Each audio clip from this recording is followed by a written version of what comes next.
like what we're thinking of morning, and then they just knock off early because of Lori having to get transported or whatever. And then Fridays, it's like they're doing other stuff in that courtroom. I mean, is that correct? Like that's like the time constraints they put on it or something?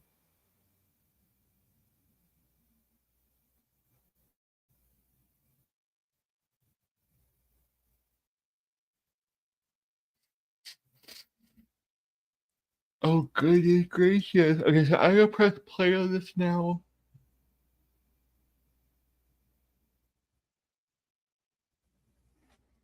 And then we'll just sit here and watch.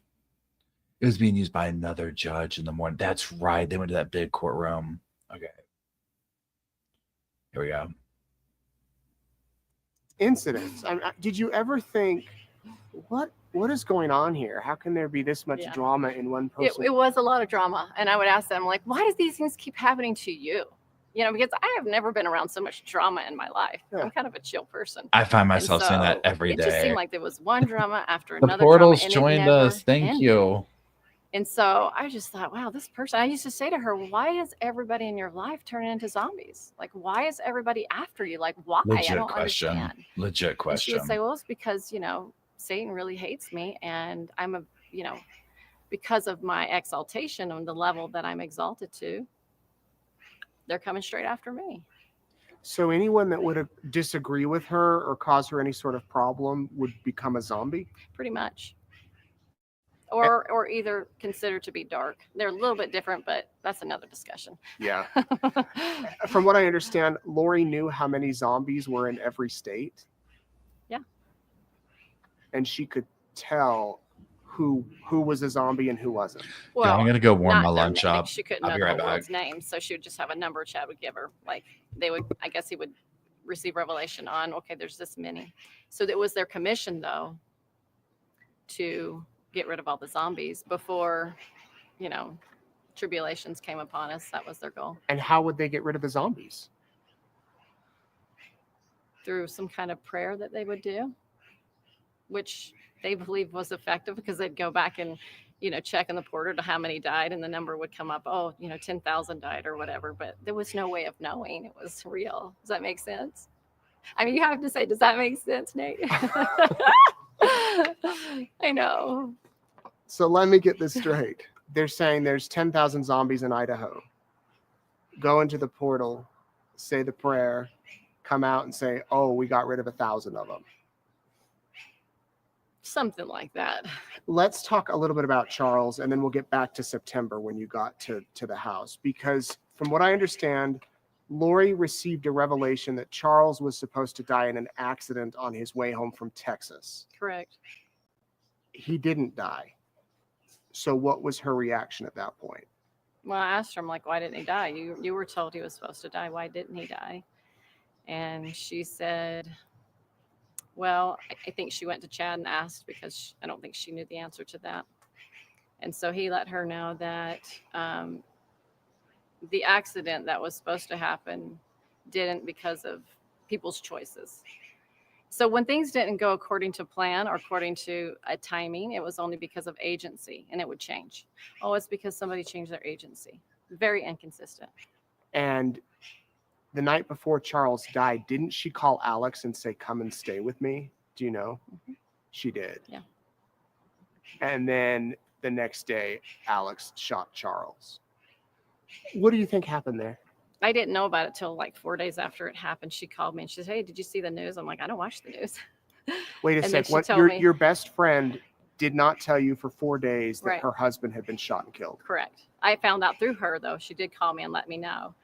And she said, have you not heard and watched the news? I said, I don't watch the news. And she said, Charles was shot. And I'm like, what? And so tell me what happened. And anyway, so I got to visit with her for a while, and I think she gave me the rendition that she gave the police. It sounded, what I've heard, it sounds like the same thing as, he came over, and the question that I had, that part of me was like, well, why is he coming to get you and kill you? Like, I don't understand why Charles wants to kill you. She told you Charles showed up to kill her. That was his way. He was coming down from Texas to kill her. Mm-hmm. And that's why she had called Alex the night before to come over to the house. Mm-hmm. And that he shot Charles in self-defense. Correct. You knew, though, that she had told you months earlier that Charles was possessed of a zombie. Correct. So did you think, well, there's more here? Right, because if he's coming down, that's why I'm like, well, what, like as a person that would perceive, the public wouldn't perceive him as a zombie, right? Like, what kind of reason could he give anybody for coming down to kill her? Does that make sense? Mm-hmm. And so she just said, well, they're after me. And I said, well, why? She said, well, for insurance. Like, I have $3 million of insurance on my head. And I'm like, really? She said she had $3 million of insurance on her head. Mm-hmm. Did she ever talk to you about Charles's insurance? Yeah. Mm-hmm. What did she say? She said that he had, I think, about $1 million, and that she knew when he passed away that she thought she'd get the money. So she talked about how when Charles dies, I'm going to get $1 million. I don't know if she was 100% sure, because she thought maybe possibly it could have been switched from her to Kay. So she wasn't sure if she was really going to get it or not. But it was something she was thinking about and talking about. Yeah, she didn't know about it. And then when she found out it had been switched to Kay, what was that conversation like? Well, she wasn't overjoyed about it. And she's like, well, Kay has the money now. But she also believed that Kay was a zombie as well. So she just believed that they were all against her. That was her belief system. As time passed, she's like, I'll get something from you. When a spouse dies, you get Medicare, I think, something like that. Some sort of benefit. Yeah, and he was a bit older than her, so she she knew that she could get something still, so that she wasn't completely left without anything. And she brought that up, that she would get money. Yeah, because I was like, what are you going to do? How are you going to take, the typical things that you talk about when people pass away, like how are you going to provide for yourself? We heard that she was also getting money as a single mom, money from Tylee and JJ, because JJ had disabilities. So I know Tylee received money from her father's death. And yeah, I think so. I think JJ did too. I don't remember talking about that too often. We figured it out, and it was around $6,000 a month, tax-free, that she got between the three. Yeah, I think she mentioned something like she could get that much amount. Something sounds familiar. What was your thought when you heard all of this talk about zombies? I did question it. I mean, all of us did. I mean, I sat and talked to Alex about that a few weeks before he passed away. I'm like, I'm not too sure about this zombie thing. He goes, I 100% believe it. He said he 100% believed it. Yes. So Alex really did believe. Do you think that when he shot Charles, that was in his mind, that Charles is a zombie, and I must get rid of him? Yeah, because he really felt to protect his sister. That was his duty. To protect his sister. Mm-hmm. So by the time you get up to Rexburg in September, this zombie talk has become normal, or at least you've heard it before. Correct. And so let's pick up where we were a minute ago with JJ. She tells you right when you get there, JJ's a zombie? Correct. And starts to point out things that she believed had zombified him. Right. And you're thinking, as an outsider, what? I'm looking at him and trying to discern. And it looks normal to me. I couldn't tell. So I was like, there was a lot of doubt there, obviously. I mean, it's hard to believe that completely. I don't ever even believe that Lori completely ever believed it. You don't? I think she, like when you want to believe something sometimes and you listen to people tell you, like maybe she's listening to Chad, or maybe because of why it was happening. Sometimes you really want to believe stuff just because you want the outcome as much what you're desiring to have. And so, yeah, I don't know if I think she believed it to a certain level. I'll just say that, but I don't know. I'm not confident that she 100% believed it. It sounds to me that Chad was kind of calling the shots. She would say, he's so much better at getting revelation than me. So I used to get a lot, but I rely upon him a lot more now. So she trusted his because she was not considered a visionary, right? So he would tell her, these people, whoever was around her, these people are doing this, they're doing that, they're dark or they're zombie or whatever. He was the one she would call and ask those questions. She said she wasn't very good at getting the answers. Do you think Chad told her that JJ had become a zombie? I think so. Yeah. So she tells you all these things. You're kind of like, he looks normal to me, looks like normal JJ. Yeah. Did it worry you at all that, oh no, look what happened when Charles became a zombie? That something might happen to him? I didn't think she would do that because that's her boy. You know, we had actually a talking about this. She goes, well, I need to, you know, it's time for JJ to, I don't know how she worded it, but it was something to the effect, it's time for, he's in the way of our mission. So we need to send him to Kay's house. That was kind of like the idea is what could we do? And so we talked about Kay and we talked about some of her family members that could actually take him on. And so we talked about, you know, what that conversation would be like with Kay. And she wasn't sure if Kay would really receive him. And so we talked about just different ideas about, you know, him going there. And so that was the plan that I knew of, is he's going to Kay's house. She told me that. I know that from what I saw in one of the video clippings, that she also told a neighbor that as well. And so that's what I believe was going to happen to him. So I left thinking that that's where he was going, as Kay's, for sure. I didn't doubt that. So as her friend, you're saying, okay, he's a zombie. He's in the way of your mission. She said that. So you guys came up with a plan of, why don't we let Kay take care of him, or someone in Kay's family? Yeah. Had you dealt with Kay before? I met her briefly, but I didn't interact with her. Okay. It was like, hi, how are you? I'm Melanie. And that was about it. So even though Lori had an issue with Kay, she was willing that day at least to say, yeah, we'll send JJ to Kay. Correct. You leave Rexburg. That's right. Thinking JJ's going to go to Kay's house. That's right. You never saw Tylee the whole weekend. Correct. Because she was at college, allegedly. What happens from there? This is where there's a big turn in my life. This is when it hits the fan. This is the part that I hate talking about. Yeah. This was hard for me. I'm sure I talked to her a few times on the phone. She did express that he went to Kay's house. Okay. So I don't know when she told me, but I would say within a short period of time after I left. She called and said he's at Kay's. Right. And she said, oh, yeah, we met up in the airport and she received him and he's going to go stay. I mean, she gave me the whole story. So I just, you know, I believed it. And it's about Thanksgiving and everything changed. I thought he was safe. And I get a call from Chad 2 days before Thanksgiving. I still feel emotional about it. I said, Melanie, it's Chad. When the police call, don't pick up the phone. And my heart just dropped. I was so confused. I'm like, what? He says, yeah, the police are over at Lori's house checking on JJ. And I'm like, JJ's not with Kay? No. My heart dropped deeper. And I just knew something was wrong, but I didn't know. I didn't understand. Like, you know, when you believe your friends are good people, you couldn't believe that they could do something like that. Jury is online. What was Chad's demeanor like on the phone? Was he stoic? What was he like? He was very nervous. He was nervous. He was very scared. He did not sound himself. Very unsure, very quivery almost. Yeah, it was a hard moment. So that call comes completely out of the blue. Out of the blue. Wasn't expecting that at all. He says, don't pick up the phone when the police call. He's scared. He's nervous. He says, they're going to call you because they're at Lori's house. And she's going to tell them that JJ's with you. She's going to tell the cops that JJ's with you in Arizona. No, I was in Utah at the time. You were in Utah. Yeah. First of all, that's a bombshell that's just thrown.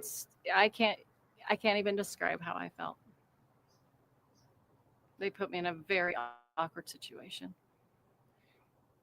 Were you able to even question him, or was your mind just? I was questioning in my mind, but verbally, there was nothing coming out really. I did say, why? She said, well, Kay is trying to kidnap him. And I said, how do you know that? Well, through emails. You know the emails. I said, I have not read your emails. What do they say? She said, Kay had mentioned, it's not like I'm going to kidnap JJ or anything. And I did think to myself, that doesn't sound like a threat. How soon after did Lori then call? I can't recall, but it was soon after. Soon after. And what does she say? She sounded like everything was wonderful and great. She had an upbeat voice, and I was like, wow, she's positive. And that maybe it gave me a little hope that, hey, maybe, it's not what I'm thinking the worst.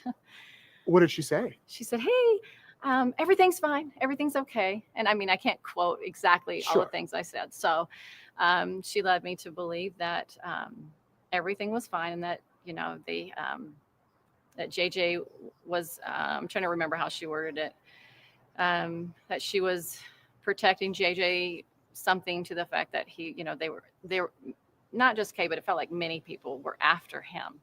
And so she was trying to protect him. That's what she told me.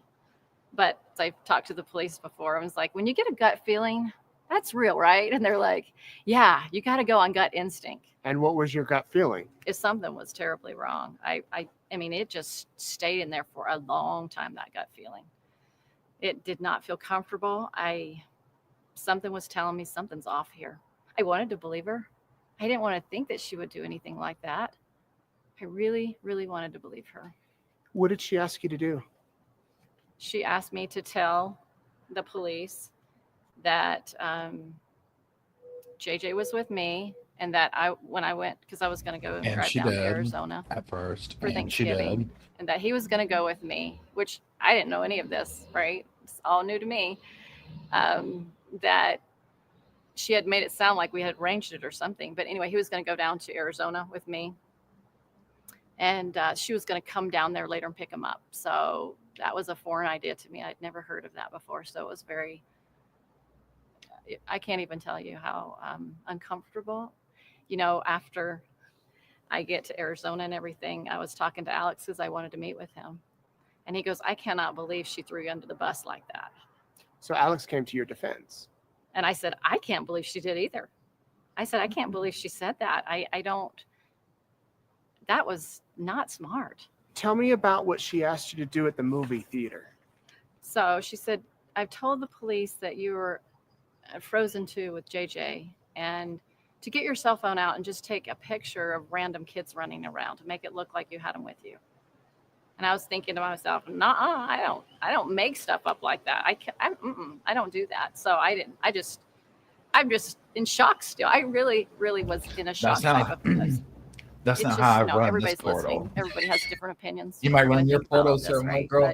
This portal. In that moment, I really did not know what to say. And you weren't in the right frame of mind to question her. Right. I wasn't. And so you hang up that call. Did she say anything else other than go to the movie theater, take pictures of random kids, and talk about the Arizona plan? I know that at one point we talked about her going on a trip with Chad's children to California. She might have mentioned it during that time, or I called her shortly after that when I was driving down to Arizona.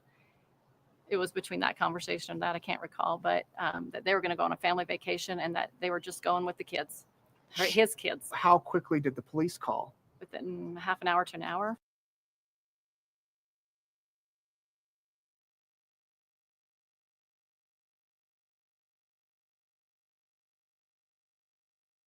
After thinking and pondering and talking to a really good friend, I'm like, there's something off. And I admitted, I said, I'm very, very concerned about this zombie idea. I really don't believe it.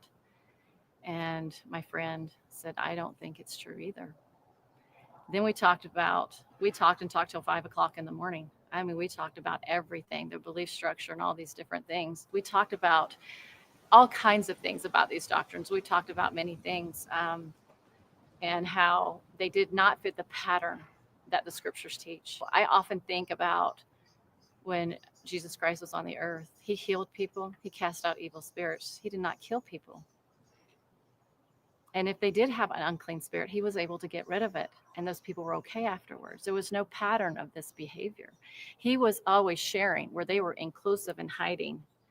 That does not walk on a path that is light. So darkness is always done in secretive.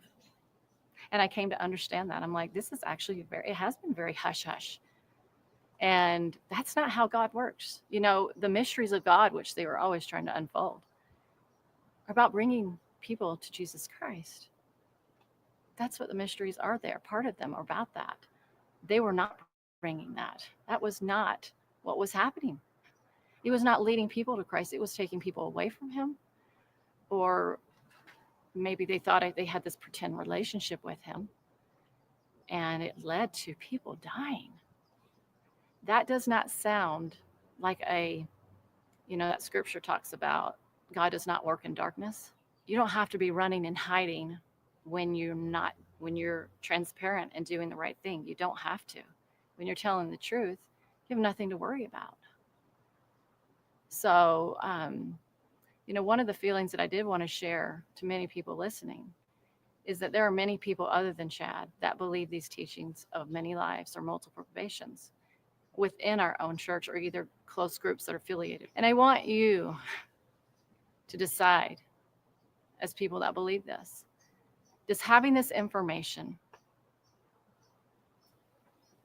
make you a better person? Does it make you loyal to your spouse? Does it make you feel like you're better than other people?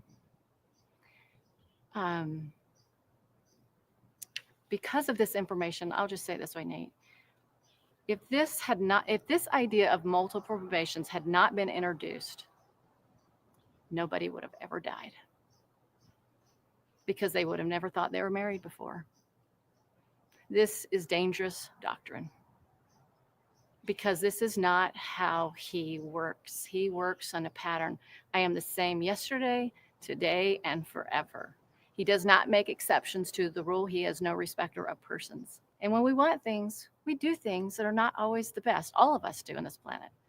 And the thing that's interesting is we've all been deceived to some level. Everybody. So this is a world to learn truth and error.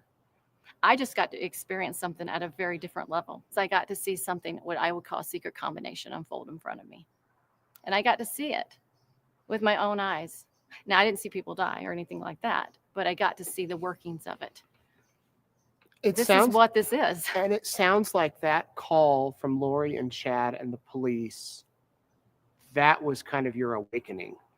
Oh, yes, absolutely. After that long talk with your friend till 5 a.m, when you went through everything Chad had taught you, right, and all of that you said, this is wrong, and you called the police, and is that when you told them everything you knew? Oh yeah, I told them everything, just like I'm talking to you. I just let it out. And the interesting thing is that everything I share with them is documented, right? Was before anything came out on the news. So people can say, well, Melanie learned this from other things, maybe. Oh no, Melanie didn't. This was back in December. This is back in December, the early part of December, before the first release, the press release, because we talked about the dates to make sure, I was, and I was accurate, and I knew that I was, but I just wanted to make sure.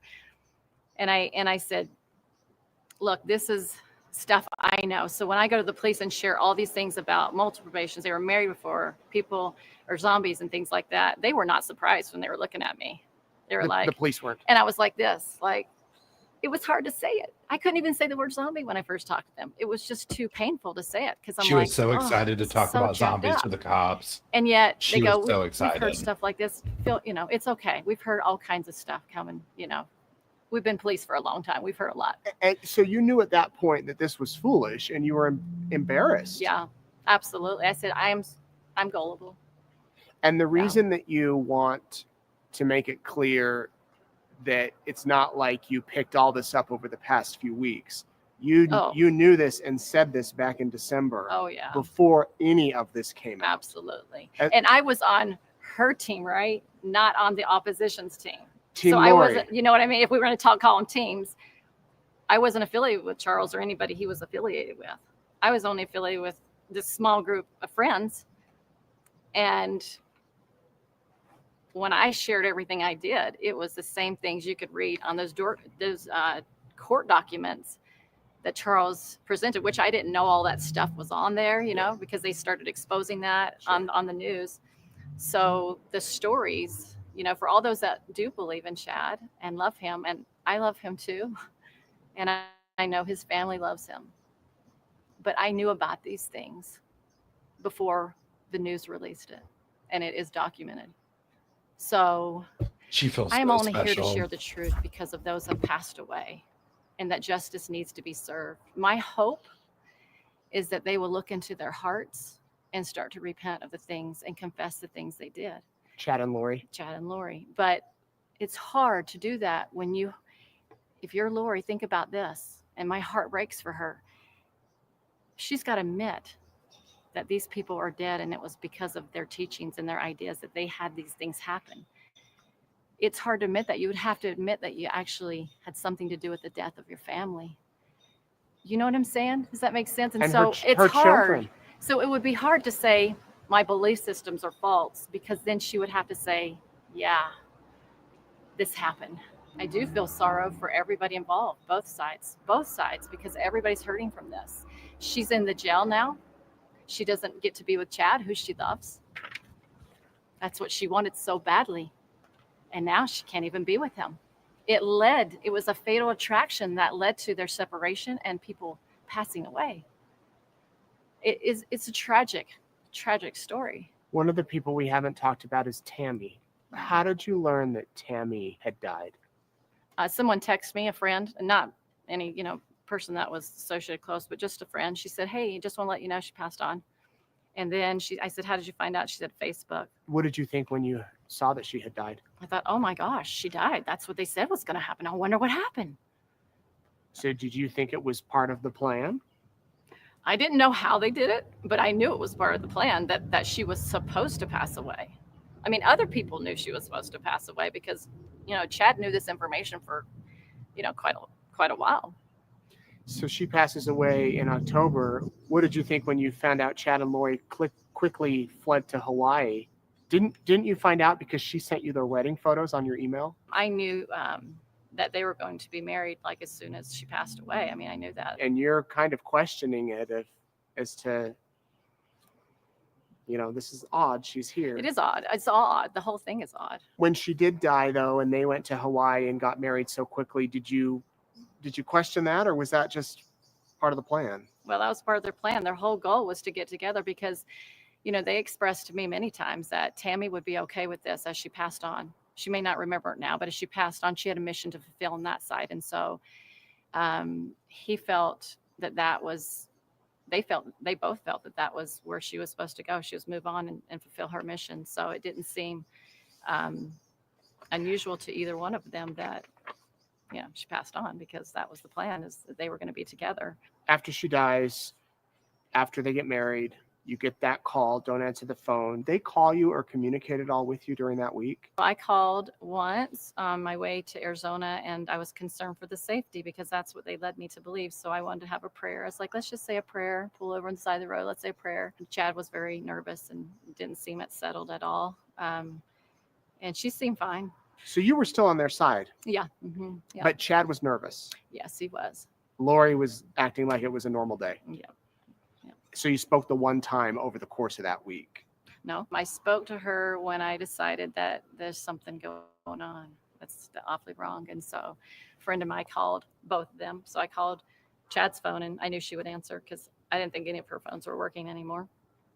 And so I just said, I have no testimony that you've shared the things, your own personal experiences that are sacred. I have no testimony of that. It doesn't fit the pattern that I see. That's, the pattern of things I've seen within our own church. And I had a hard time speaking, honestly. It was a very hard conversation for me. I said very little. And I said, could you just please tell us where the kids are, if they're safe? I said, I think the first question is why haven't you told us where the kids are? Well, for your safety, we cannot tell you. And that just was alarm for me, because I was like, well, what safety? Why am I in danger? I didn't feel like I was in danger. They wouldn't answer us, of course. And I really didn't have a testimony of the things. I never got that confirmation that what the things they shared with me are true or not. So that we hung up with that conversation. I went to talk to the police after that. And once I talked to them, I basically had a long conversation with both of them about a lot of personal feelings about, I'm concerned for you. I'm concerned for your salvation, the things that you've done. I said, this is not light, this is darkness. And I asked again, like, why did you tell the police I had the kids? And she said, well, I told them because of, for, safety of JJ and these different answers. And so she did, share that she lied about it. And I asked a little bit about a few other things. Can't recall everything. It was kind of a long conversation, and I was very uncomfortable talking to her. It was a disturbing conversation. Is that when you said that they were evil? Yeah. And how did they react to that? They didn't like that very much. I just continued to tell her that I was concerned for them. And I am, and I was. Was this call more out of pleading of, listen, I'm concerned for you. Just say where the kids are. Basically, I don't want to say calling them to repentance, but in a way saying, you've gone astray. Yeah. It was many feelings. That was some of them. Yeah. Everything just came out. Just a lot of things. And that's the last time you spoke to them? Yes. And then Alex died. Yes, that was definitely a mystery for me. How did you find out he had passed? He was living with his wife, his new wife, right? And we all were in the same ward. And so the bishop called and said, why is there cop cars around Zulema's house? And I said, well, that was an interesting conversation. And we chatted for a bit, and I explained just a little bit. And then he calls me back and says, he died. I'm like, what? That was that completely threw me. I was like, that, I had no concept of how that happened. None at all. And I said, what happened? He said he didn't know. And I said, I'll talk to you later when I get back from my trip. We have a lot to talk about. Your bishop didn't know any of the background? No. Mm-mm. So I filled him in when we got back. He was very patient with me. I bet that was quite a chat. Yeah, he was very patient, but I was grateful it was him. What did you think had happened to Alex? I had many different ideas. I thought, did he kill himself? Did he did realize that I was going to tell the police. That was made known to him. And so I thought maybe he really, once he heard my doubt in all of this, maybe his heart was pricked. Maybe he realized that, oh my goodness, I've been a part of something that's not good. And I mean, those are different thoughts that I had. Or maybe, somebody could have tried to kill him. I didn't know. I just really did not know. I was guessing all over the place, just like you were probably. How in the world did he die? I really didn't know. I mean, I asked the police, but they didn't tell me. Well, we know that Alex died, according to the autopsy, of a blood clot in his lung. Mm-hmm. Do you think there was anything suspicious there? I don't know. From what we understand, Alex would do anything for Lori. There was nothing too great for him to do. He loved his sister, and there was no task too good because his faith was so great in God. Yeah. Is that how your encounter with them was as far as their relationship? I think mostly. I mean, I don't know if he'd do everything for her, but I think he would do a lot of things for him. I think he just felt like a good brother, a big brother kind of figure that wanted to protect his sister. I mean, they had a lot of fun joking around with each other, and they just had a good relationship. Were you able to talk to Lori after her brother died, or you had quit communication at that point? Yeah. Let's fast forward to January.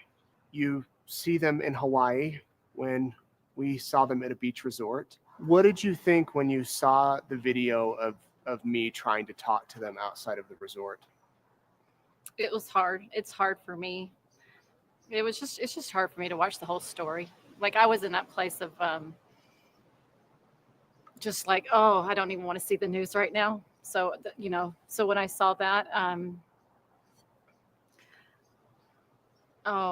had many feelings. I thought, this does not look good for her.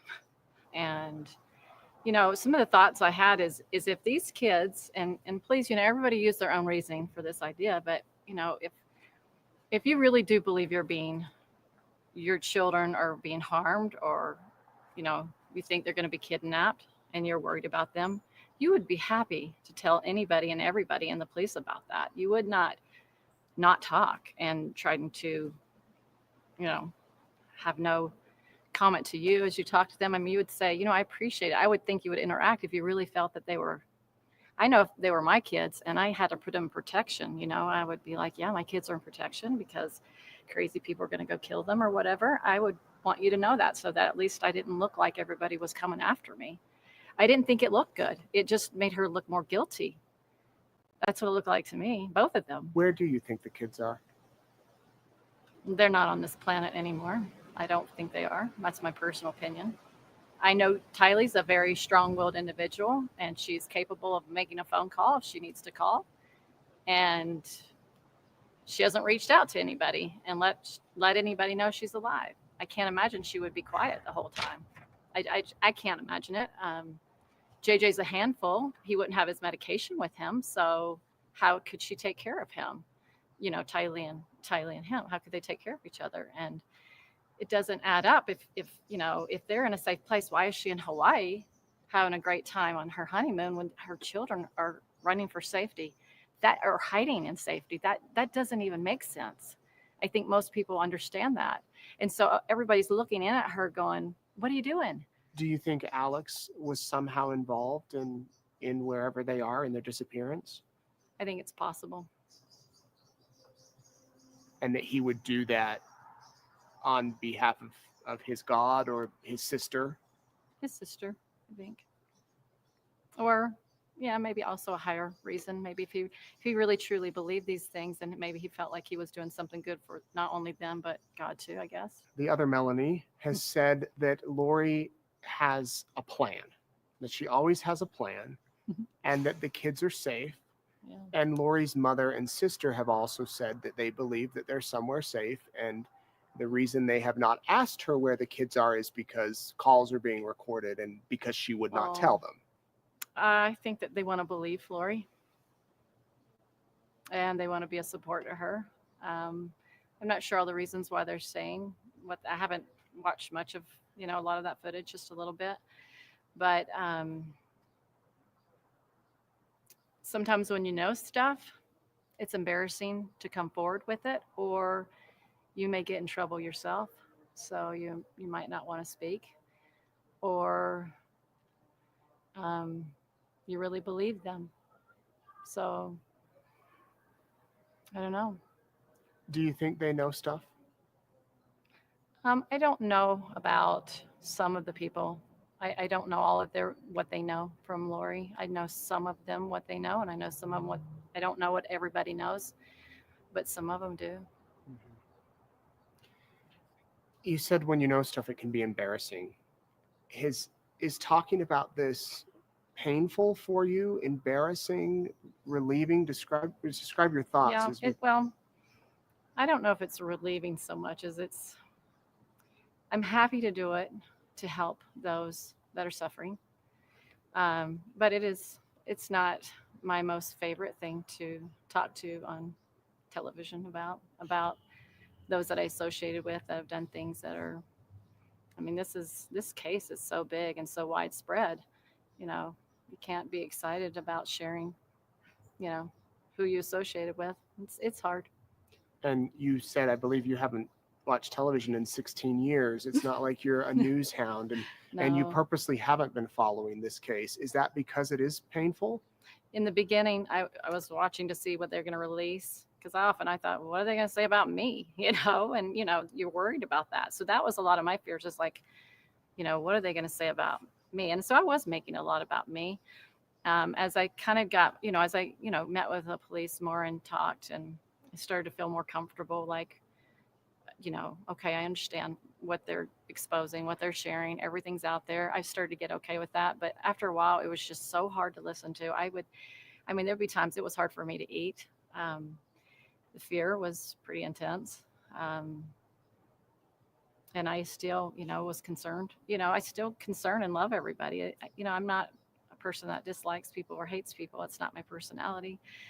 So, yeah, it's not easy, Nate. Did Chad and Lori betray you? Oh, yeah. Did they betray others? Possibly. I have to think about that one to kind of do the work. But yeah. I would say to those that have passed on, if you want to say it that way, yeah. When you look at the circle of people that surround Chad and Lori, there's 5 people dead or either missing. That's not really a good indication that that people in their inner circle are safe, and their inclusive family members are safe. Thank you, Kay Bush. You do the math. I mean, Do you right? think you would have ever been on that list where a zombie overtook you? Maybe now I might be. Are you still concerned for your safety? No. Let's talk about Brandon Boudreaux and when he was shot at. Did you have any sort of relationship with Brandon? Had you met him through Melanie? I had met him briefly once or twice. Not much conversation. Just hi, kind of that, nothing. Casual acquaintances. Yeah, I didn't really know him. Yeah. How did you find out that somebody had taken a shot at him?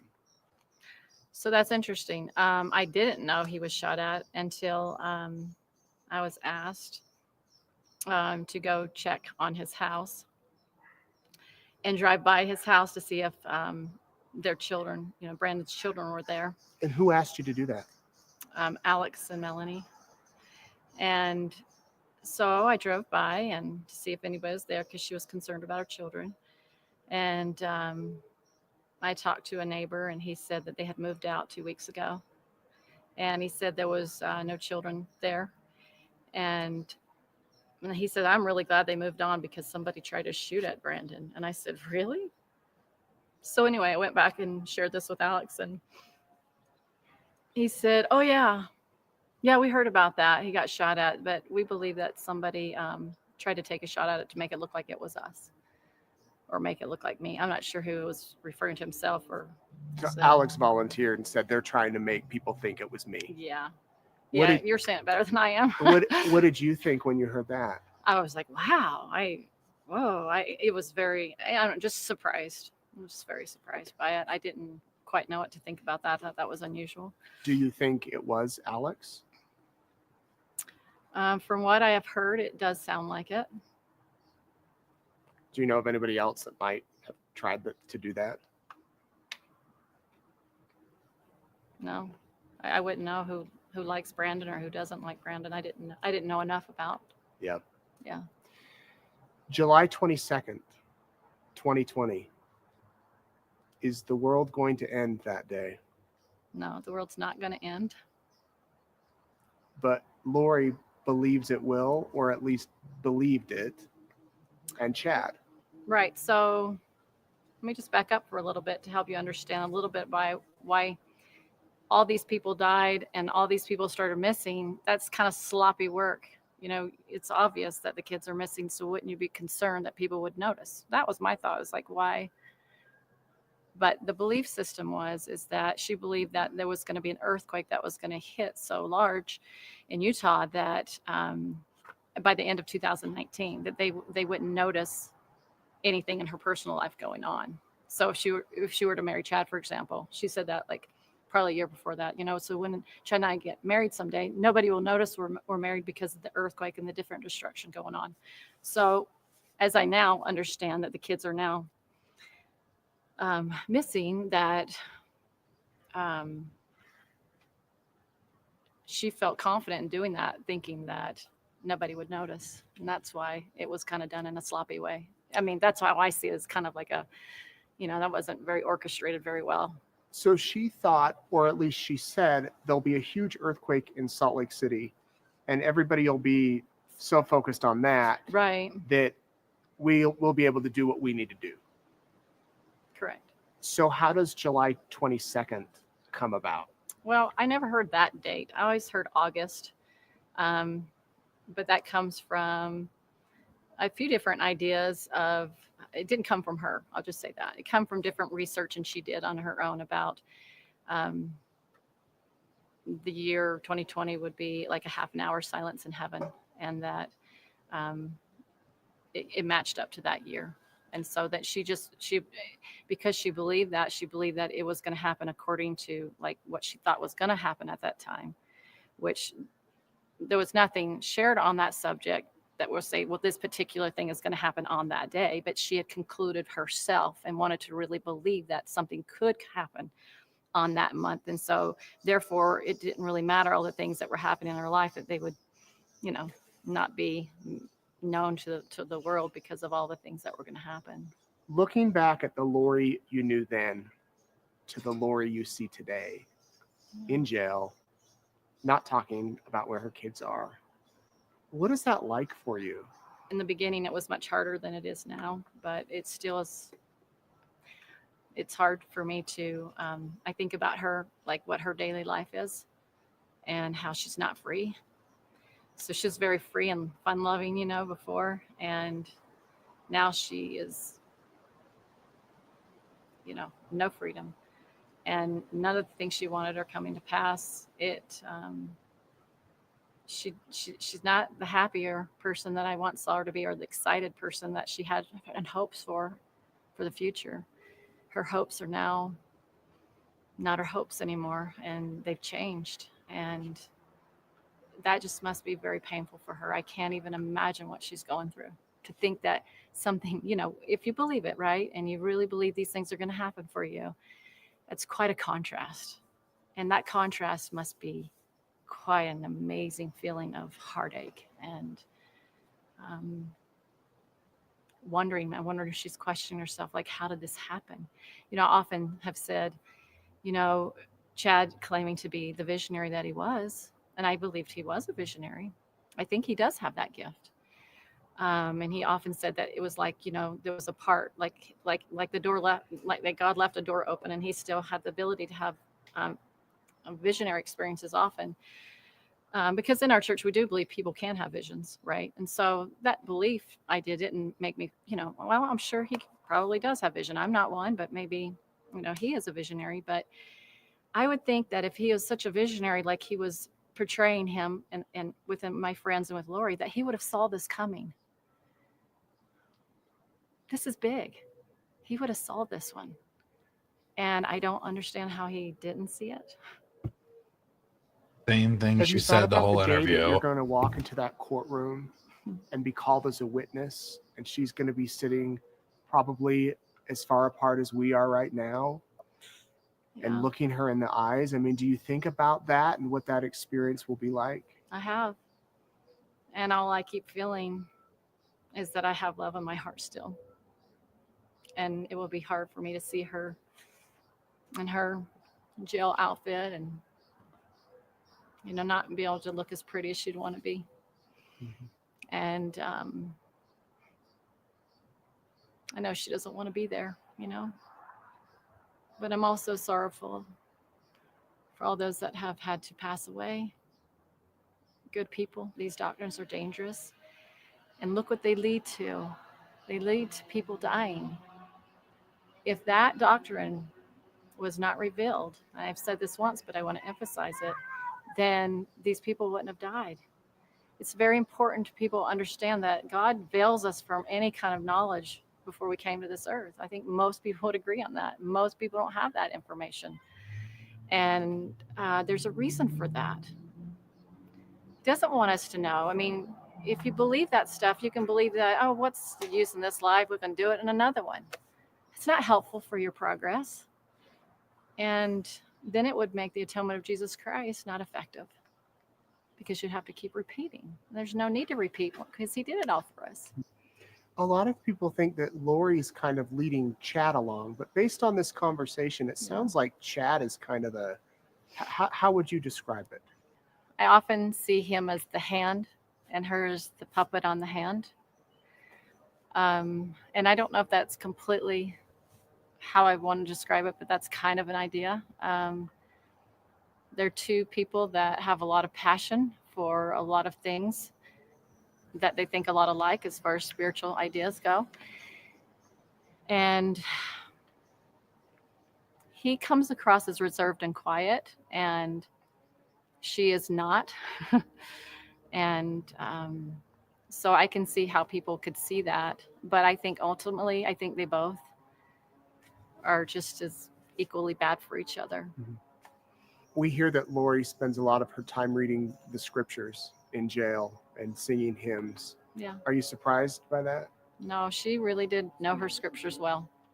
She talked to me a lot about scripture. She read them quite a bit, and she knew them. She was a So scriptorian. yeah, and she loved it. I mean, I always noticed how much I went to her house once and she had her scriptures reading, open. I said, oh, it's just like something you'd see in my house. Yeah. She did love the Lord. She does love the Lord. She does love scriptures. She does love beautiful things. This is what's so tragic, is that her great love for truth and the gospel of Jesus Christ is at her heart, I believe. And this has got to be such a painful thing for her to come to believe, so that she realizes at some point she's actually gone against what is true. That would be hard to take in, especially as much as she loves God. That would be hard for her. And you don't think she'll get to that point? Who knows? I don't know. I hope so. Mm-hmm. I can't say. I always have hope for everybody. Yeah. Yeah.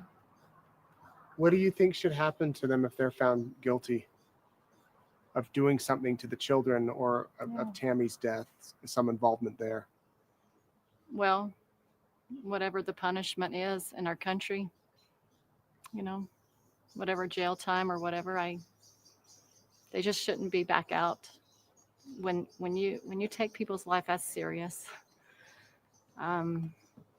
so they don't have a right to come out and hurt other people. It's safer that they're in a place that they can't influence other people, unfortunately.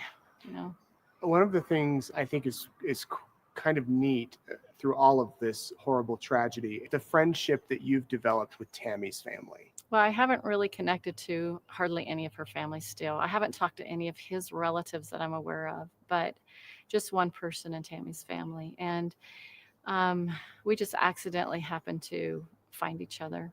So I wasn't seeking after it, but it was healing for her to hear her, me share what I knew, because I was so in their inner circle, Chad and Lori's, that everybody was excluded, I'm sure, from that part of the family. So it was sweet. I would just say it's very sweet. I wanted to touch on quickly too the podcast. Oh yeah. How did the podcast platform come about? Did that start with you or somebody else? And how did it was actually my idea. I had decided to write a book, and then I decided that I wanted to do a podcast to share some of my experiences with a change of heart and the doctrine of Christ. So I had a few people join us, and at the end, Lori was the friend that came right at the end, because I was just starting it about the time I met her, and she said she'd be happy to join. And so we just talked about things that help people to have better relationships with people, or things that we've learned from the Savior, those kind of things. And so it was mainly you and Lori? No, it was me. There was four of us that were generally on it. We had guest speakers. And so Chad was an occasional guest. He was a guest. Yes, he was just a guest about 2 times in person and then 2 times on the phone. Okay. But Lori and you and the other 2 were regulars. You were regulars. Yeah. What's the one thing you want people to take away from this interview? What's the one thing you want people to remember about Melanie Gibb? Oh boy, I don't want them to remember me. Yeah. Truthfully, I didn't want to get known this way, but I do want to, if I am remembered, to the person that loved the group of people that are in trouble, to know that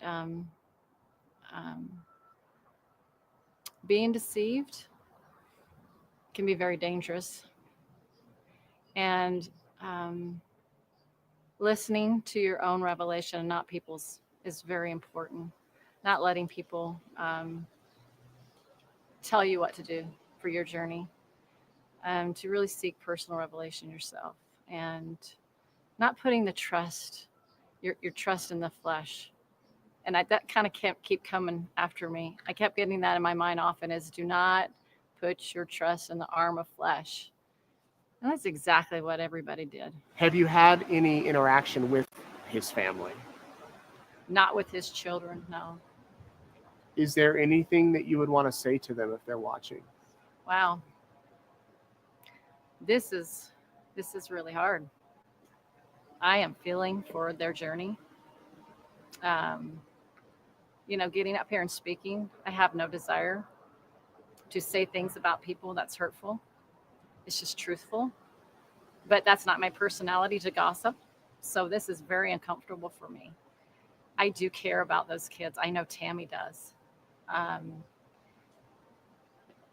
do know that they did meet Lori. I did know, if I'm speaking to them, I did know that you met Lori. That's how close, just to let you know how close I am to the situation. I know she had them all over at her townhome for cookies, after the funeral when she came back to town. And I know they fell in love with her, according to her.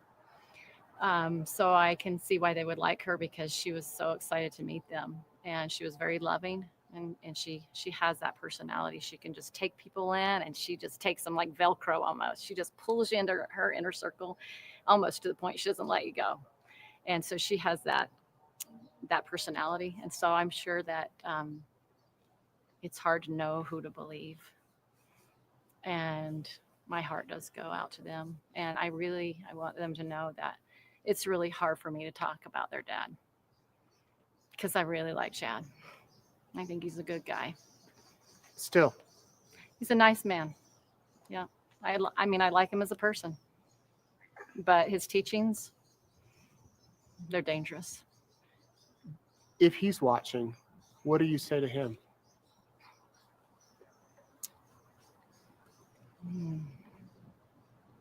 I still care for you and Lori.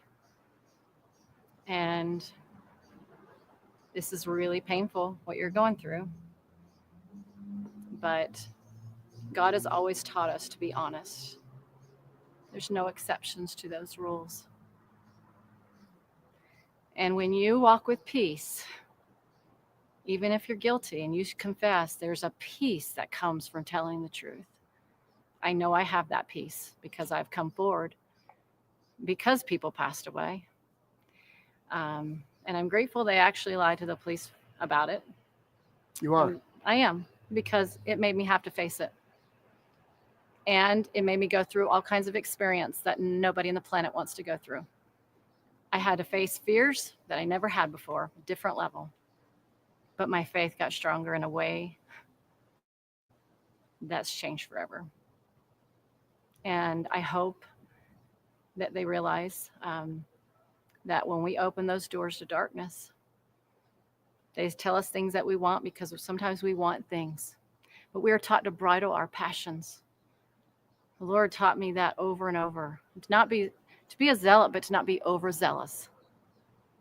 And we have to learn how to have patience. And sometimes when we really want something, that's when we fall. And sometimes the answer is no. Wait. But boy, she did not have patience. That's one thing she did not have, is patience. And it led to a fatal attraction, unfortunately. You said that when you want something, you have to bridle your passions. What ultimately did they want?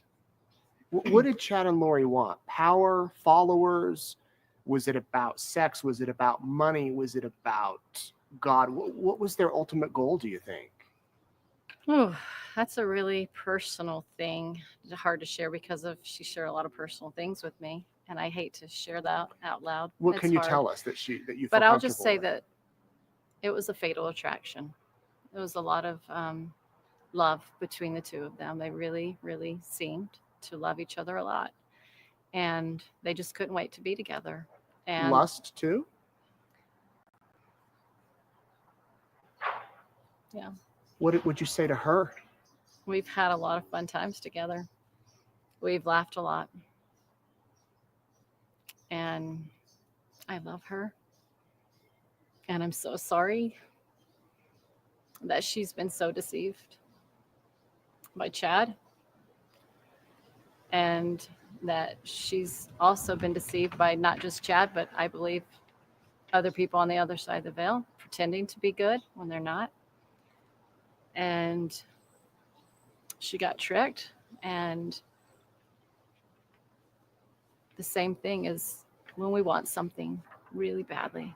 But if we go into our heart and realize the path that Christ set was perfect, it was loving, it was kind.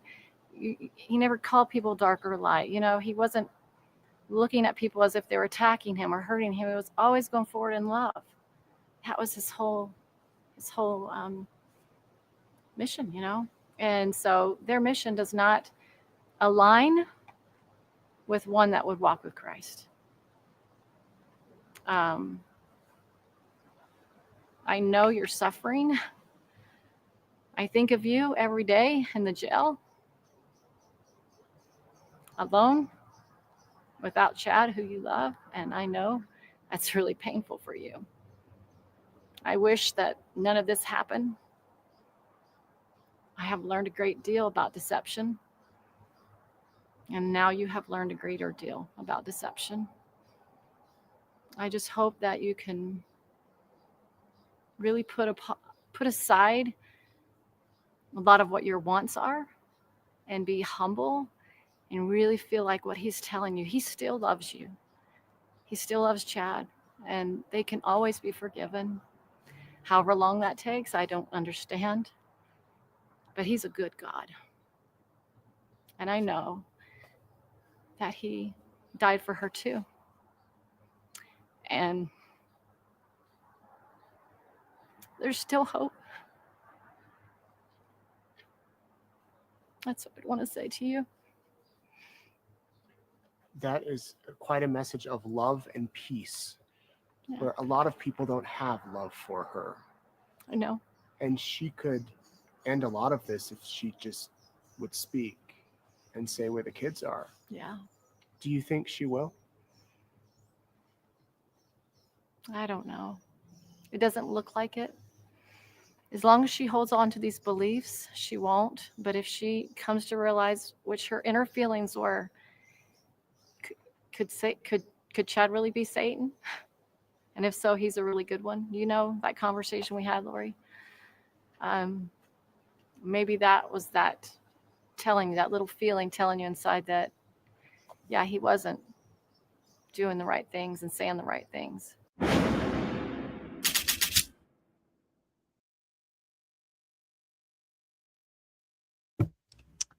Yeah, so yikes. I had forgotten. Now remember, obviously, you can see here with this, they didn't have all the information yet. They didn't know exactly what happened yet, all this stuff, right? But listen to how just in it she still is. Like that, I love them. I don't listen like the message or whatever. Like it's just, I mean, she is still just, and if, let's put it this way, if she's still this deep in it at this point, what was she like 3 months before? I mean, y'all, now just quick update. I've not seen any tweets coming from people. Jury's still out to lunch, allegedly 4:30.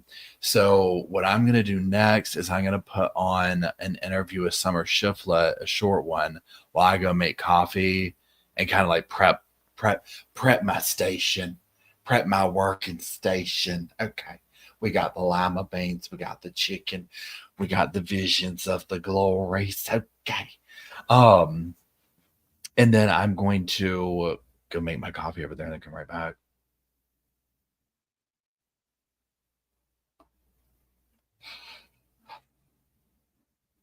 I'm kind of, in my world, anticipating them to come back and have a thing pretty quick. A verdict. For no other reason than that's just what I think. Please help.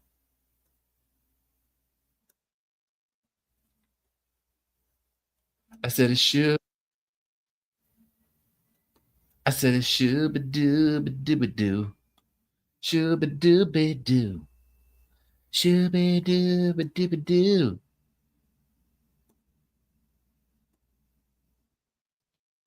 Should be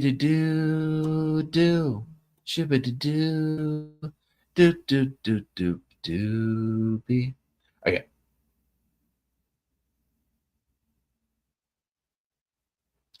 Not back from lunch yet, unfortunately. Where should be doing up in here? Yeah, verdict clock still paused. Oh gosh, oh gosh, oh gosh. Excuse me. Yeah, definitely coffee time. Okay, here we go. Hi, everybody. Nate Eaton here with HoustonIdahoNews.com, chatting with Summer Shiflet, who, big news today. Big news. Chad Daybell sentenced to death. Yes. Your thoughts, your reaction? My reaction is I didn't think that I had an expectation. I thought I was going to be fine no matter what the verdict was. I appreciate the jury and their work and effort. But when I heard them say those words, it was everything I needed to hear. I just appreciated so much that Tylee and JJ's deaths, that there was going to be a consequence for how horrible they were treated. Do you think that have you thought if death penalty was an option for Lori, that maybe she would have gotten that too? Very much so. Yeah. I don't know if she would have or not. I know the juror you interviewed said she wouldn't have done that. I don't know. It's hard with the mom. Right. But definitely a possibility. What have been your thoughts watching the trial over the past 8-9 weeks? Eye-opening. It's been so interesting to me how contrived Chad has been in his life and how he's isolated so many people for his own gain. Let's talk about Lori. And do you know, is she aware of the verdict? Have you heard? I don't know if she's aware of the death penalty verdict or even the guilty verdict. I'm not sure if she knows that, but I kind of let her know that Chad was throwing her under the bus. So she was aware of that. Did she have a response? Her response is pretty much, you don't understand and you'll see someday. She's very much in her delusion and doesn't accept the reality of what's actually going on. In her mind, I don't think that she even thinks that there were any murders that occurred. Do you think that Chad is in a delusion, or that Chad truly believes all these religious things? No, I don't think Chad has one religious belief. I think he is, I don't know if he can help it, if he was born this way, but I think he's completely void of all empathy, regret, of accountability. I think he has manipulated his whole life and learned to fake it. And a lot of manipulators use religion to get their way. So I think that's what happened. And that's what he did to, I mean, everybody, a lot of people are like, who was leading who? Mm-hmm. Chad, Lori, and the prosecution over the past 8 weeks has tried to prove, and obviously did prove, that Chad was the leader. Lori would go to Chad. Mm-hmm. Melanie would go to Chad. I mean, people would go to Chad for answers. Yeah, and you think that he did that? I think, and this is my opinion, but my opinion is Lori started her delusional disorder, and that's what made her susceptible to Chad's. I think he saw this beautiful woman who had these ideas, and he took them and ran with them and learned how to manipulate her to get his way. But the mastermind of things, I mean, who isolated who? Chad isolated Lori and Alex and Tylee and JJ. Then he got rid of Tylee and JJ. Then he eventually got rid of Alex. And then it's just him and Lori. He was still in contact with his family.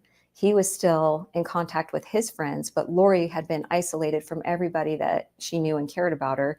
So I'm not saying she's completely faultless. I'm not making excuses for her part or behalf of anything like that. I hold her accountable. She was their mother. It was her job to protect Tylee and JJ.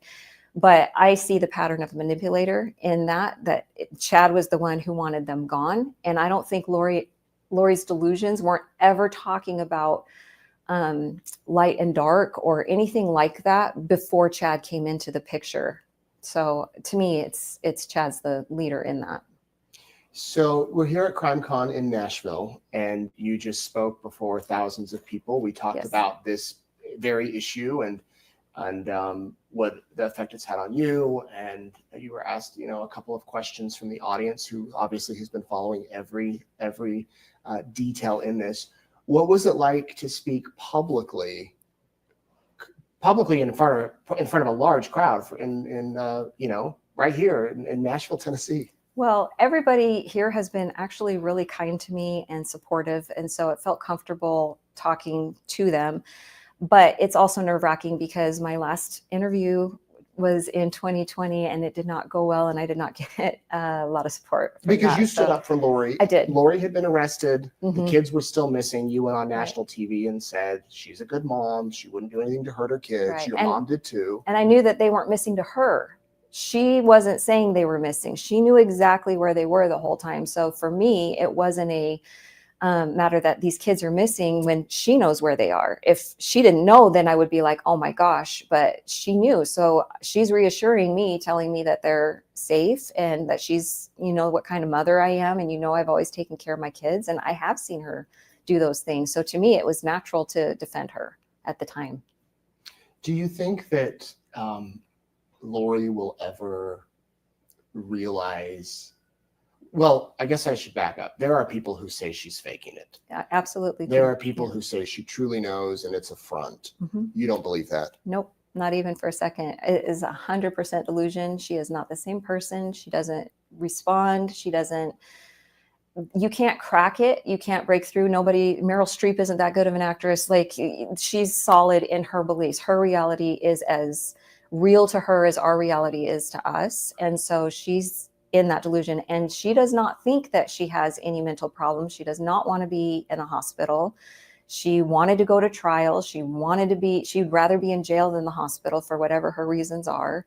I still don't understand that, but that's what she wanted. She wanted to go to trial. I begged her not to. She did it anyway, and this is the result. She's not faking it. And she still stands by Chad Daybell. Yeah, I believe so. She doesn't ever mention his name to me, but she has a certain way of talking around that makes me believe that she's still 100% a supporter of Chad. And if she was not in jail right now, I would still be kind of out of her life, and she would be off with him.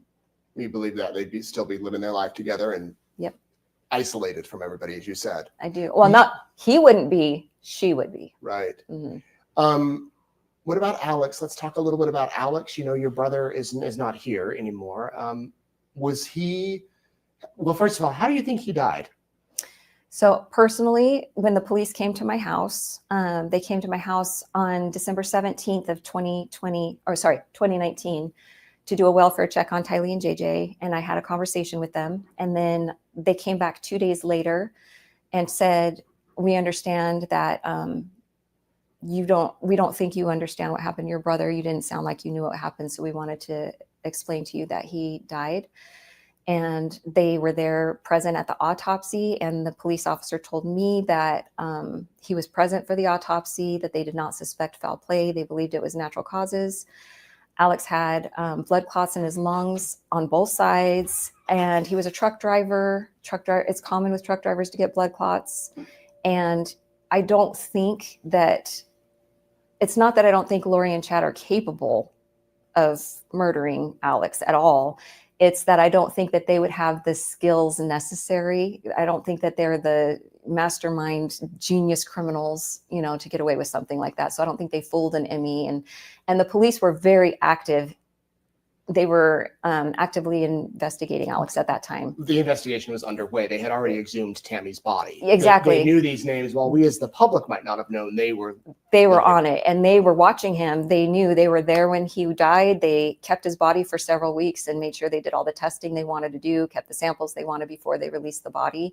And they didn't believe that it was anything but natural causes. But you hear, and I totally hear that. And one of the detectives at one point said that may be the only coincidence in all of this, Alex's death. But you hear that patriarchal blessing that Chad gave to Alex. Mm-hmm. You hear what Alex did. I mean, with the guns, and I mean, he was likely the guy. He was. So it just makes you wonder. I mean, sure. Was there something? And they had kind of cut him off. So they kind of abandoned him. So I think it hurt his feelings that he was abandoned at that time. From my understanding, I wasn't in contact with him at the time. But yeah, I mean, he was the guy that they turned to. But to me, I look at that and see Chad manipulating him, and Lori too.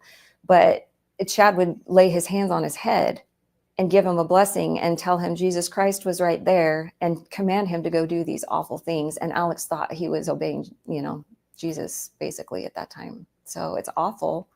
And I'm equally as mad at Alex as I am for Alex for what they did to him. Mm. and what he did to the kids. And you said in that call to Lori that if Alex was involved, which you were glad he's gone if he was. Mhm. Do you still feel that way?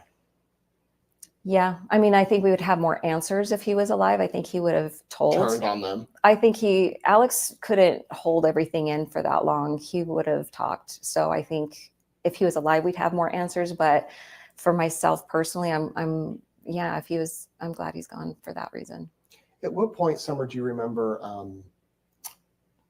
realizing, because you, like we said, you went on television, you defended Chad and Lori. Even I though didn't defend Chad. I didn't know him. Okay, you didn't defend Chad. You did defend Lori. Yeah, that's Yes. right. You said she's a good mom. At what point did you realize, okay, this isn't good?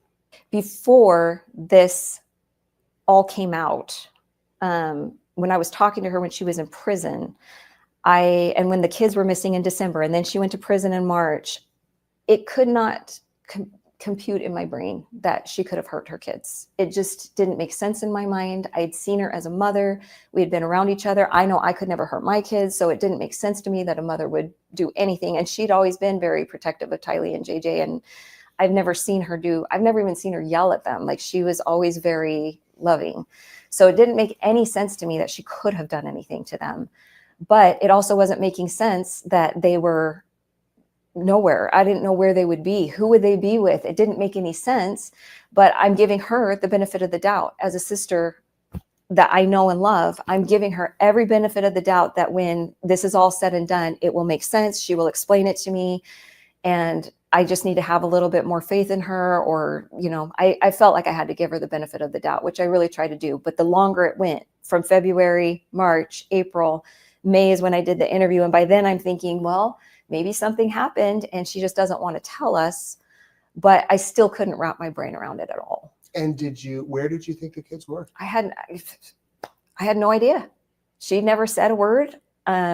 She wouldn't say. So I didn't know, but she just kept implying that they were safe, or she would say straight out they were safe. And so who am I to question? They're her kids. I'm thinking, where your kids are. And she obviously would have trusted whoever she had left them with, in my mind at the time. So I just couldn't understand it. So then was it June 9th, 2020 that really changed everything? That day is still the worst day of my life. And my thinking went from, my sister can't possibly have done this, and Alex couldn't have possibly done this, to she lied the whole time to me, to her, to Colby, to her son, to my mom. She was lying the whole time, and we knew it. And we knew that day that we found out death penalty was on the table, we knew it was bad. So one of the interesting things you said at CrimeCon today is that Lori was asking you to chat every 2 or 3 times a week. Mm-hmm. Talk about that before this. Yeah. So she was arrested. Was it the end of February, beginning of March? Right. Yep. Somewhere in that time frame. She would request for me to call her, and so I would. I talked to her. I hadn't talked to her from October. I think it was actually September was the last time I talked to her, but it was somewhere September, October-ish, that I had ended texting and calling with her, or she ended it with me rather. And then nothing. It was just crickets until she went to jail. And then she wanted to talk. And so we started talking about 2 times a week. And then when the kids were found on June 9th, crickets until June 24th. When she sent a message saying, do you want to talk? Can you talk? She sent me a request for, I think it was an afternoon time. And I panicked, and I called my mom, and I said, I can't talk to her. And she said, you don't have to. And then I got another request a couple hours later for that evening. And I just kept thinking, like, what if she wants to tell me what happened? She wants to finally explain things. Maybe she needs help and wants, to know what I think she should do. Or I didn't know what, but I felt very compelled that I had to call and find out something, but I didn't know what to say, what to do. And you did the call. I did the call. And that was played in court, but you can go back and listen to it. We've got it on our YouTube channel if you want to hear it. Very, very emotional call. We played some of it today. Mm-hmm. And what's the communication been like since? I mean, you came to her trial. Mm-hmm. She smiled when you walked in. She tried to connect with you. I mean, she did. Has that been the only time you've seen her in person? In person, yeah. And she can't even have visitors right now. And I don't know that I would go see her if I could. I'm not sure if I would, but she's not allowed that anyway. So it would just be video chat, which I haven't done. The communication since then, we went a couple of long months without talking at all. And then when she was in the hospital, she was calling my mom. And then my mom added me in a couple of calls when she was on with Lori. So I talked to her twice on the phone in the hospital. And then after that, it's just been text on the app. Surface conversation? Very, very superficial. Don't talk to her about, I've asked her, I mean, I've pressed her and asked her about things before, but most of the conversation is movie quotes, uplifting quotes, just spiritual stuff. Church. Well, hers to me is a lot of spiritual stuff, Right. but you don't go there with. I try not to go there because it's really upsetting. And I don't give more than I'm willing to lose. So if I have an expectation of what I want back, I can't go there with her. And so if I feel generous that day, I might give a little bit more in our conversation. But if I'm feeling very, guarded and reserved and upset with her, which I am a lot of days, then either I don't send anything, and I don't text every day. This is just periodically, but like sometimes I'll just do literal movie quotes of movies that we both had liked and just leave it at that and not even say anything else. Did you ever think of just cutting her off? Yeah. Yeah. I hate what she did, but I don't hate her. That's my sister. We have a history. I've seen her be a good person. And what if she comes out of this delusion one day? I don't think she will. I don't think she'll allow herself to. But if she does, then I would want to know. And so I can't bring myself to I can't live with hate in my heart. I can't do it. So I just do the best that I can with grieving her as a sister while she's still alive. Our relationship's totally different. She's not my real sister, but I still have this history and I love her for that history. And I'm never going to just be like, shut the door. But you have no desire to talk to Chad? None. I have talked to Chad. Yeah, tell us about that if you want. I mean, there's not much to say. He called me when Lori was arrested in Hawaii. And the first thing that he said to me was, there's nothing I can tell you about the kids. And he was, he's mumbly. I have a hard time hearing his voice and listening and making out the words. And I just don't have any respect for him. And I don't think that he would ever tell me the truth. So there would be 0 point in it.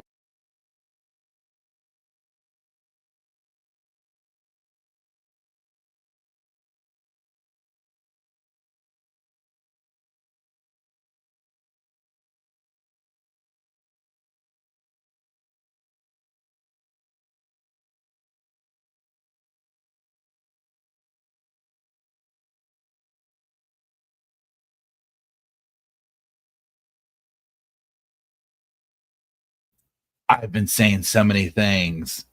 Bless my little heart. Okay. So Nate said like a minute ago now at this point, jury is back from lunch, walking into the meeting room now. Many are laughing, smiling, chatting with each other. Deliberations continue. So I was just saying, to me, I think that's like the jury being like, all right, y'all, we got our Starbucks. We got our little Burger King, got our Panera. Okay, let's go back in here. Let's get this verdict out. The people are waiting on us. Come on now, let's go. So if it goes any longer, I mean, like, say you give them a few minutes, whatever.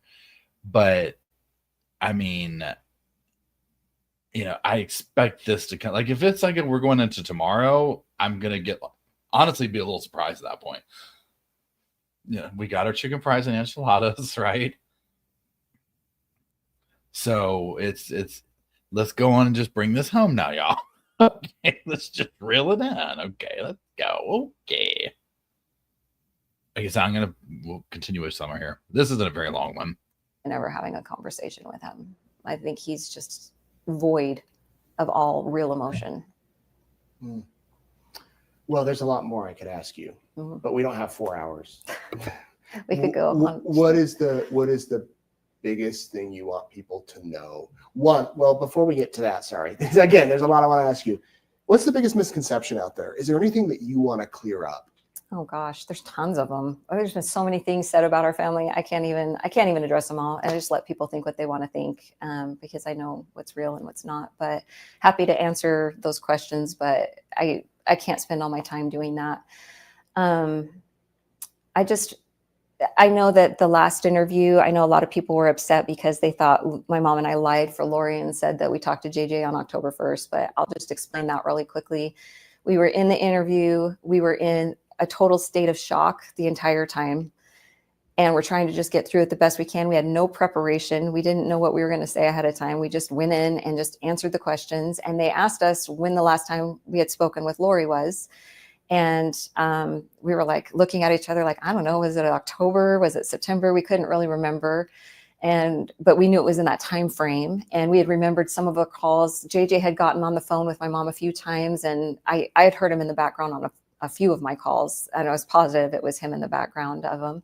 This was early September. And so we were just talking about that. And then when we got home, the station called and asked us for the phone records to show like when our calls were. And the most recent, like the last call my mom had with Lori was on October 1st, and it was about an hour long. So, it seemed reasonable that was the time she spoke with JJ, but she didn't really remember talking to him specifically on that day. And she wasn't trying to say, I talked to him on that day. Right. It was just, we think it was around this time.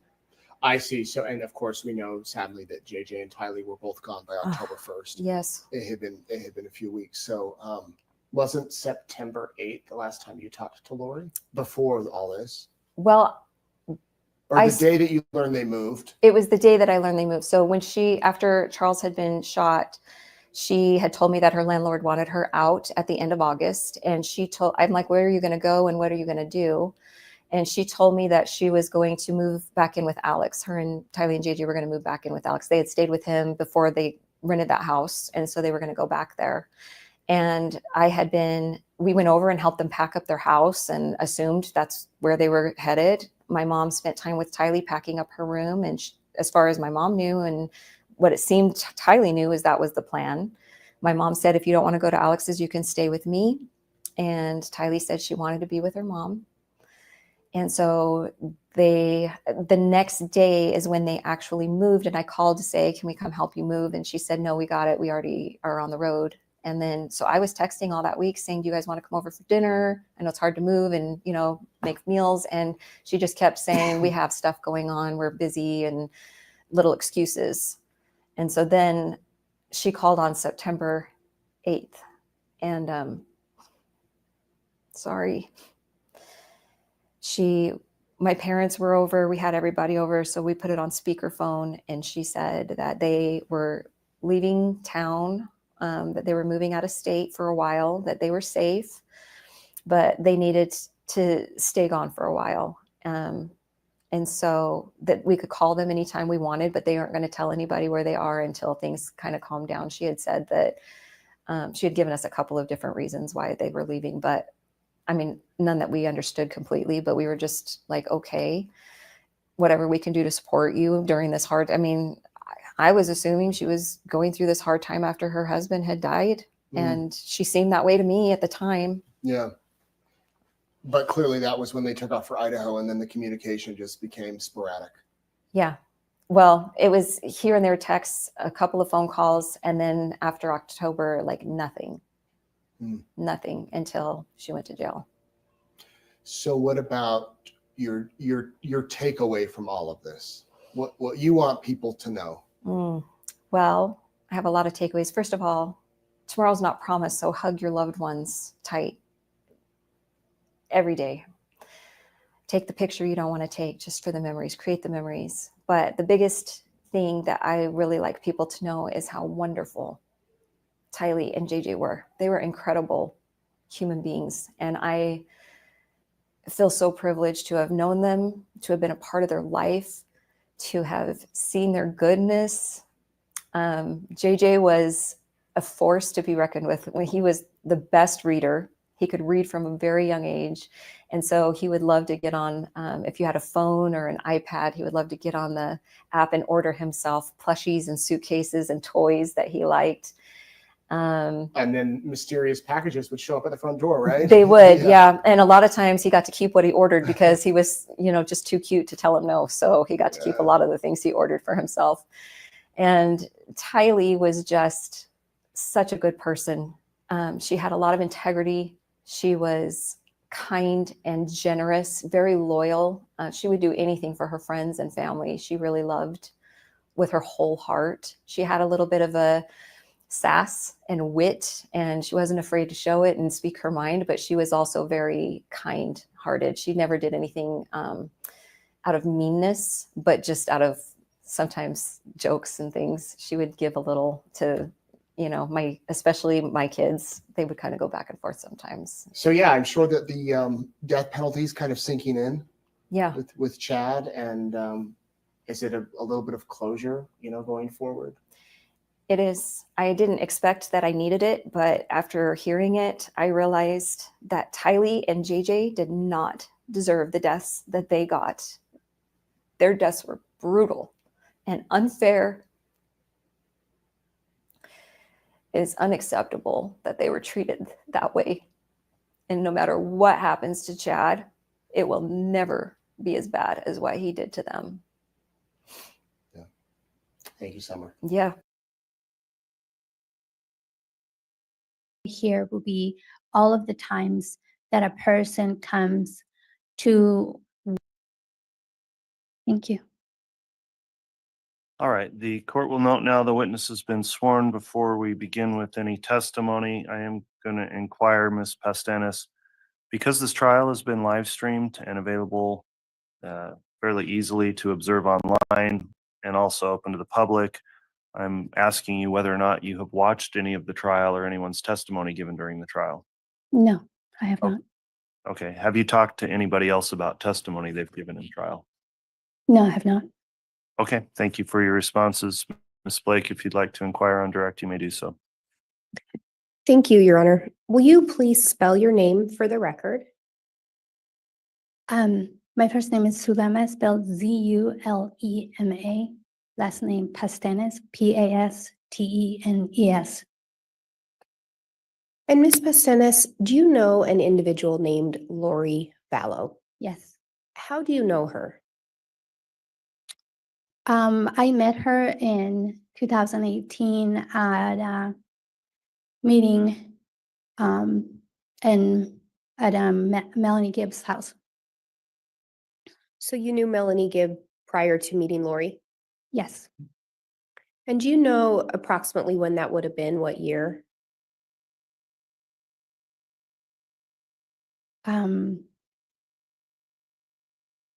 It was around 2018. Sometime shortly after meeting Lori, did you end up traveling to a conference in St. George, Utah? Yes. And was that in October of 2018? Yes. Do you know an individual named Alex Cox? Yes. And how did you meet him?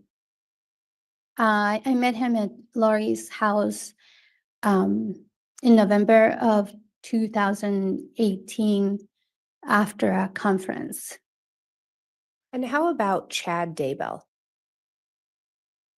I met him at a conference in Mesa in the summer of 2018. When you met Chad in the summer of 2018, did you end up staying in contact with him at that time? No. And after meeting Lori in 2018, did you stay in touch with her? Yes. It was brief contact at first, and then after the St. George conference, then we started having more of a friendship. And in regards to that St. George conference, did you travel there with Lori? Yes. Were there some other women with you in the vehicle? Yes. Do you recall who they were? It was Michelle, and then another lady that I don't remember her name, Melanie Gibb, Lori, and I. Do you recall being present when Lori and Chad met? Yes, I was there. Did you make any observations of the two of them together during that conference? Yes, at first it was just, they were just talking to each other. But then Lori was really being flirtatious towards him, and it appeared that she was really putting on the moves on him. Did Chad seem receptive to that? Yes, because he was very giggly and laughing a lot with her. Were you aware if Lori was married? Yes, I knew she was married. And did you know whether or not Chad was married at that time? I knew he was married. Did you also travel home from the conference with Lori? Yes, I did. Do you recall her saying anything on the drive home? Yes, she was driving on the way back, and Melanie Gibb and I were in the back seat, and she asked us to search the scriptures for certain things. The first things that she had us research was anything to do with James the Less, and then she also had us research a scripture, and that was Doctrine and Covenants 77:11, and she had us read it out loud for her. At that time, did you learn the significance of the James the Less? Not at that time. She didn't expand on that time. At some point later, did you learn the significance of that? Yes, Lori said that Chad had told her that in a Judge, I'm going to object at this point. Calls for hearsay. Your Honor, it's a conspirator. World.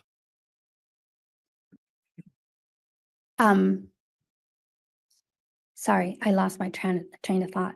And I had asked you if at some point later you learned the significance of the James the Less. Thank you. Yes, Lori said Chad had told her her previous lives, and in a previous life, she had been, they had been married, and he was James the Less, who was one of Jesus's disciples, and that she was his wife, and her name in that life was Helena. And in regards to the other scripture reference, the D&C, did you ever learn the significance of that? Yeah, it was in regards of the gathering of the 144,000, and Chad had told her that they were the angels that were supposed to gather the 144,000. And when you say Chad told her they, is the they referring to Chad and Lori? Correct.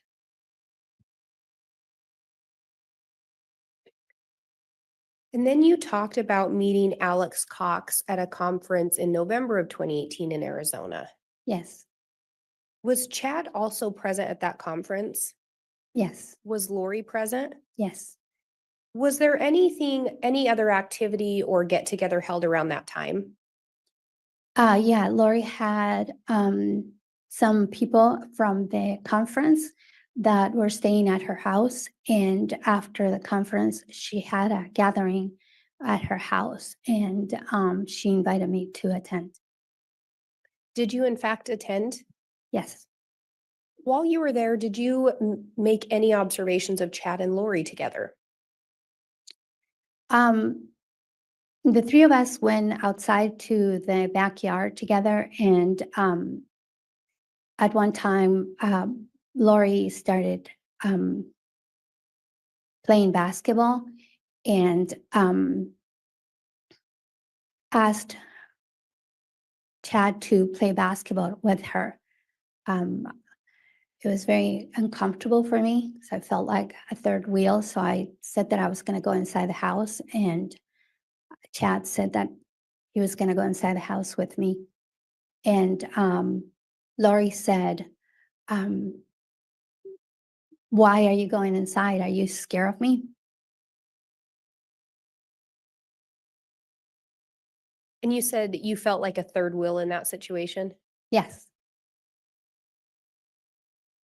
At some point during that meeting, were you given a blessing? Yes. Who gave you the blessing? Chad. Who was present in the room where he gave you the blessing? Chad, Lori, and I. Do you recall getting that blessing? Yes, I do. Was there anything different about that blessing than what you were used to? Yeah, usually when we receive a blessing, it is tailored to the specific need that you may have at that time. For example, if I was ill, the blessing will be for healing or strength to go through the illness. This blessing was different.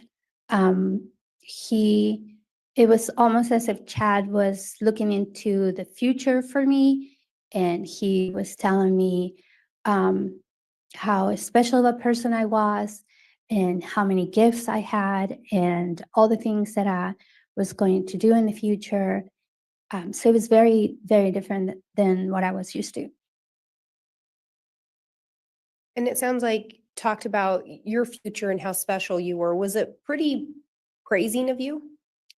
Yeah, there was a lot of praise during the blessing. At some point during that gathering at Lori's house, do you recall Chad teaching, providing any teachings to the people that were at Lori's residence? Yeah, so at one point, a couple of people had asked a couple of questions of Chad, and he sat in the middle of the room. I don't know whether it was a coffee table or ottoman in the middle of the living room, and all of us were sitting on the couch, and he started teaching the doctrine of translation. And when you say all of us were sitting there, how many of you were there? Do you recall? Or approximately?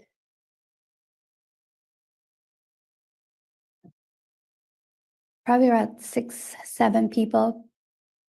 Were there any other men there? No, it's only women. Charles wasn't present? No, Charles had gone out of town and taking JJ with him so that Lori could have the house for guests. And when the women sat there, Chad was the one talking about translation, is that correct? Yes. Did Lori teach about translation? No. And do you recall some of what Chad was telling you about translation? Yes, he said that there was three phases to translation. The first was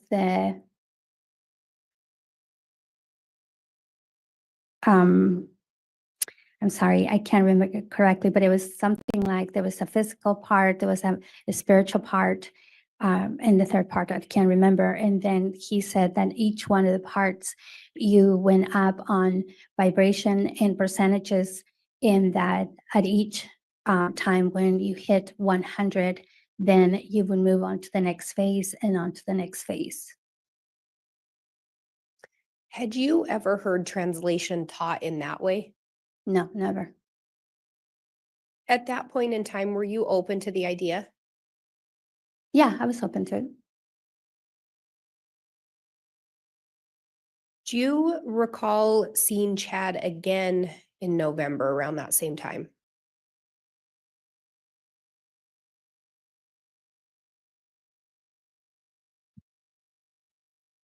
And maybe I'll narrow it down. Do you recall seeing Chad and Lori somewhere the day after the conference? Thank you. Yes, the day after the conference, Lori was supposed to have some kind of a, I don't know, meeting or classes at her house. And I decided not to go there. Instead, I decided to go to the temple. And when I got to the celestial room, Lori and Chad were sitting together in the celestial room. Did either of them say anything to you at that time? They both stood up at the same time and they came over to me, towards me as soon as they saw me. And Lori said to me not to tell anyone that I had seen them there. He said, please don't tell anybody that we are here.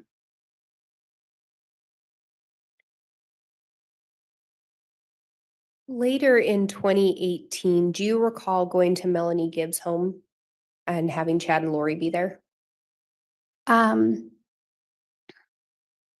Yeah, there was Lori and Gibb had started a podcast, I believe, and Chad was going to be a guest for their podcast on that day.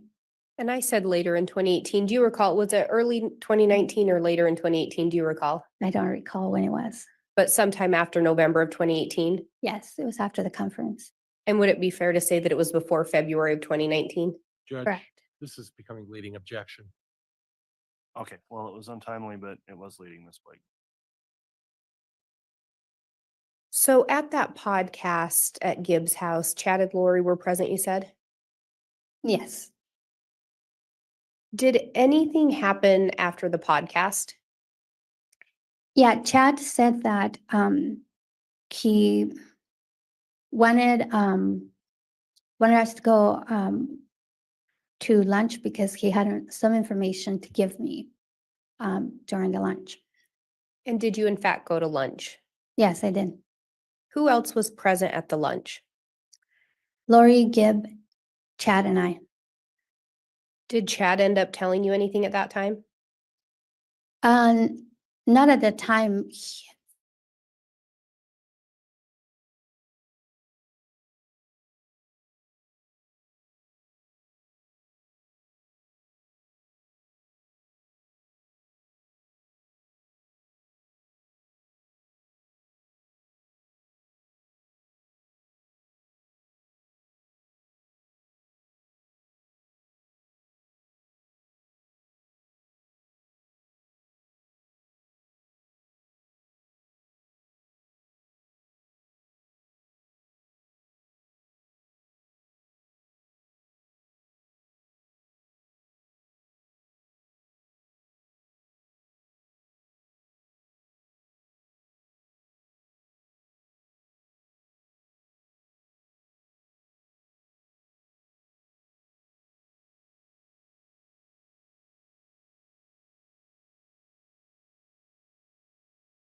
For example, this one would be Earth.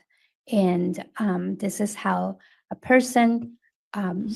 moves up I translated for him. in I a went to the spiritual portal. ascent and becomes either 1 or 2 or 3, 4.1, 4.2, 4.3, and so on the light side, or as I have on the left-hand side, the same happens for a person if they become dark. And so when Chad was telling you this stuff, I think you said you were given a rating of 4.2 light. I believe that. I just saw somebody in the law and crime, what do you call it? Chat bring up a good point, and they were like, I bet the jury watched that video that Lori told them to watch. It's like 55 minutes, and that could be taking up some of like what's going. Hey Shayna, with like what's going on, and I wonder if that could be going on because at this point, I mean, I'm not gonna lie, y'all, it's like 4:56, so technically, like court day is like 3 more hours or whatever. I'm kind of like, okay. Again, I don't know. Okay, of course, it's everything. Yeah, I wonder if they watched that. So they did 17 minutes yesterday, which was nothing. Really 2 hours today. So pretend an hour of that's watching a video, and maybe they're doing that now. I'm just like, they better be on 1.5 speed. It better be on 1.5. It better be on 1.5. So yeah, this could take a minute. I mean, honestly, I thought this was going to be, I thought we would have the jury, the what do you call it, the thing by now. Oh goodness. Oh goodness. Oh goodness.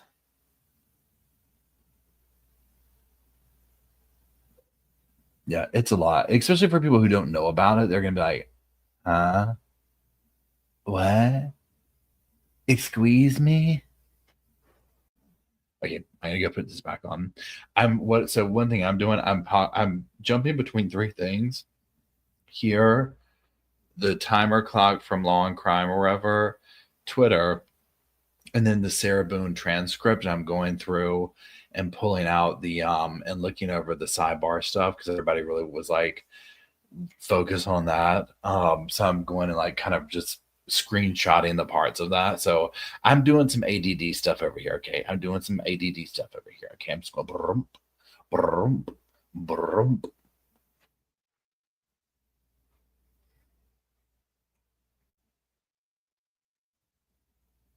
Whoa, whoa, whoa. Whoa, whoa, whoa.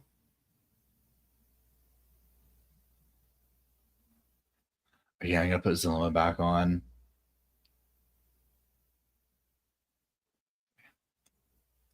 That's what it was. Who would give those ratings? Chad would. Who could discern light and dark? Chad did.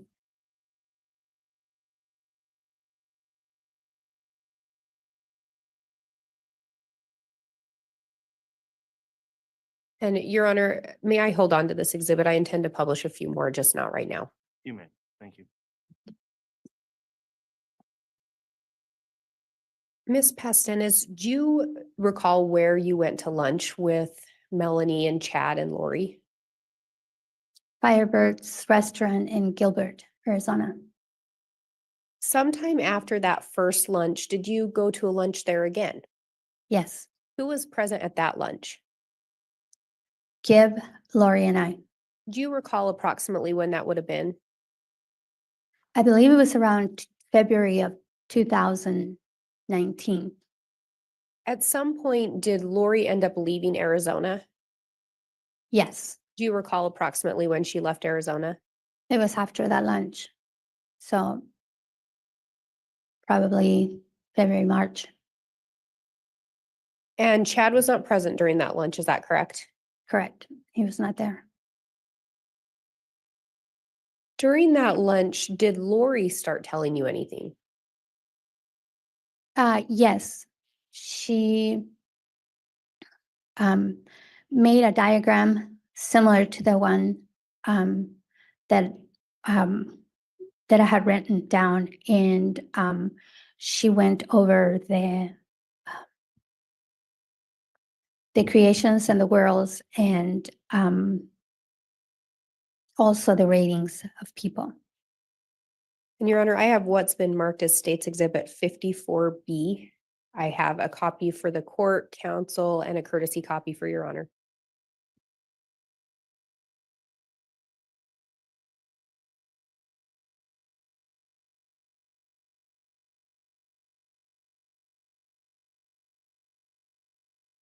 Thank you.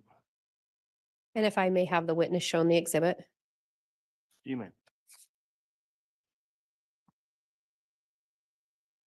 Ms. Pastenes, what did Lori draw the diagram on? It was on the receipt of the lunch. And when you look at these pages, do you recognize them?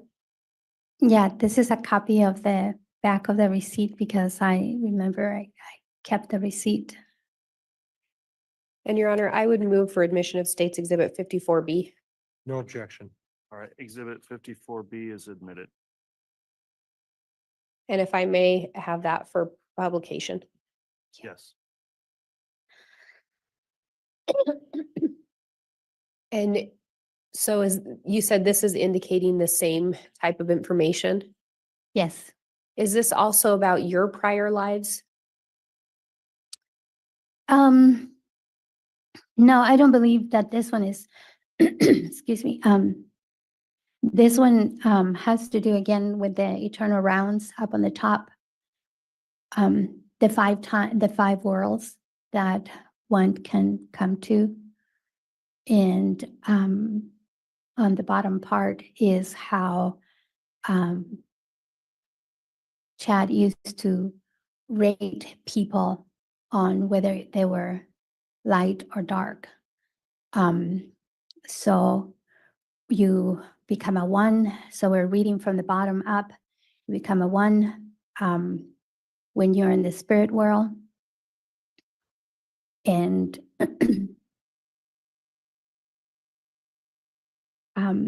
then you become a 2 when you are born for the first time. And then you become a 3 when you come again, and so on and so forth. And then she put the numbers of people that would be a 2 or a 3, and so on and so forth upon the earth currently. So for example, there's I think it says billions of 2s, billions of 3. Only 1,200 people are 4.1 light, excuse me. There's only 7,000 4.2. There is only 700 4.3.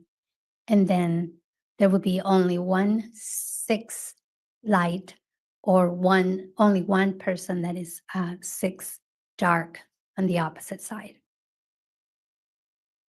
So equal number of light and dark on each level. Yes.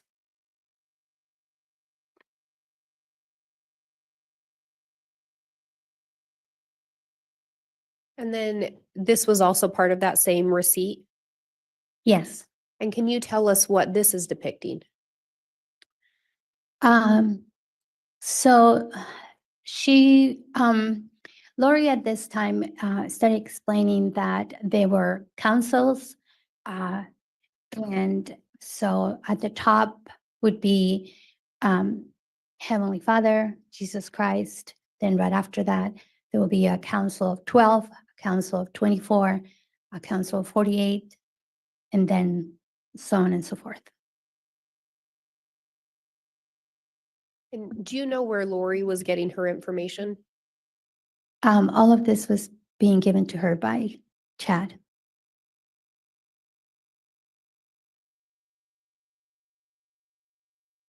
And when we talked about those different creations, did Chad ever talk to you about the term exalted? Yes. And what did Chad explain to you when it came to being exalted?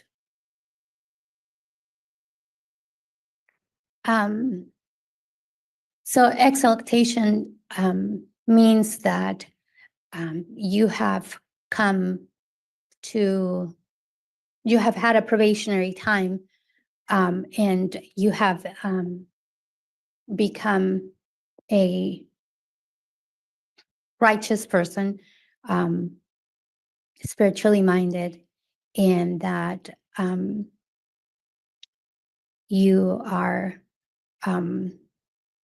through the atonement of Jesus Christ, you are exalted. That means that you have earned or have a place in a celestial.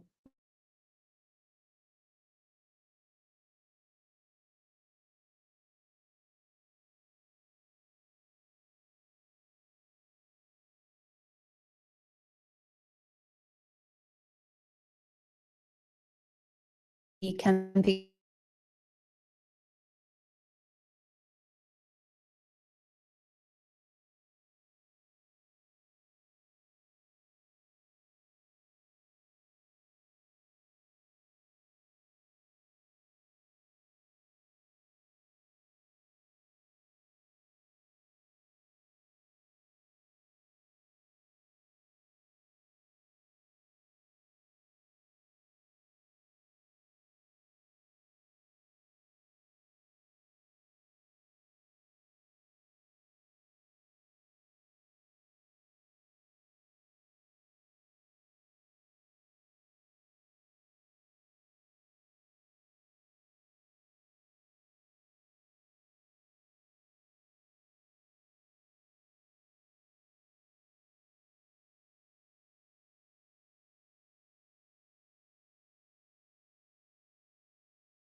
Y'all already know this must mean that the jury's coming soon because this is starting this up now.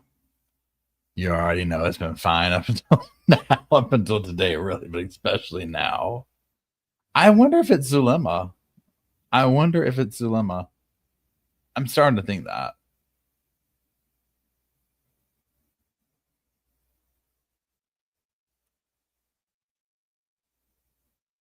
Well, the clock's still going. Let's see over here. Wait, hold on.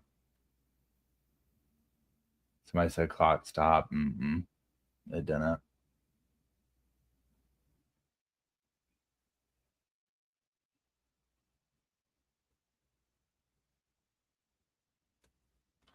me do this over here. I'm just kind of checking with all the screens that I had going.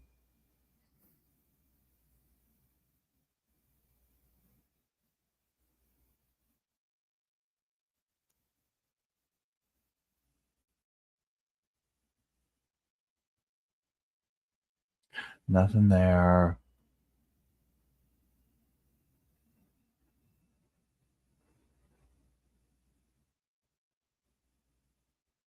There must be, with Karen Reed and Lori Daybell, StreamYard is stretched to its max. Kids, I can't take anymore. It's like I can't take it anymore.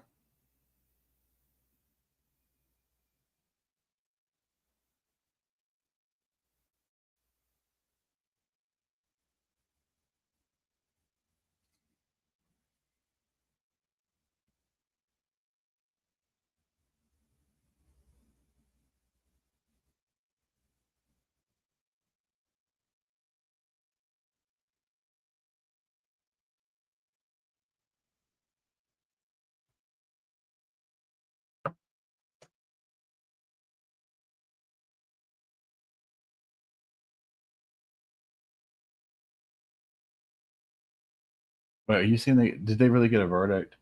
Wait, hold on.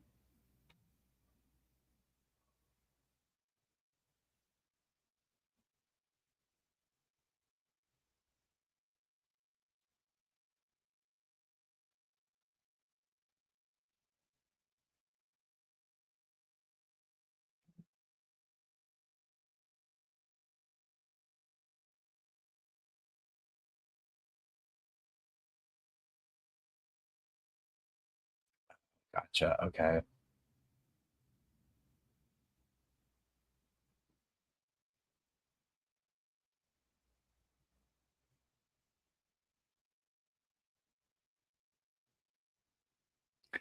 I feel like today they're gonna leave at like my time, 8 o'clock, somewhere in that vicinity, and it's 5:11 where I'm at.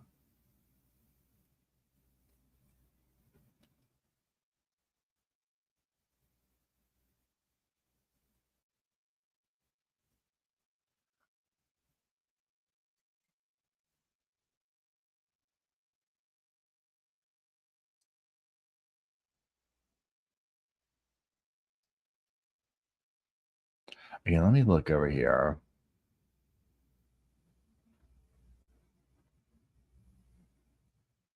I feel like we need something a little bit more exciting than Zulema, because part of this is it's like her is, or do y'all want to keep watching Zulema or find something different?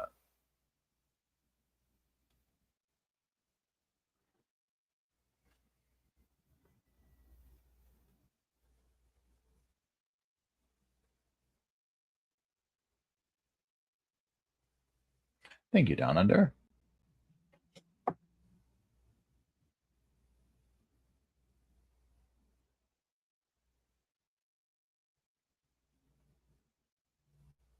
Should we put the closing arguments back on?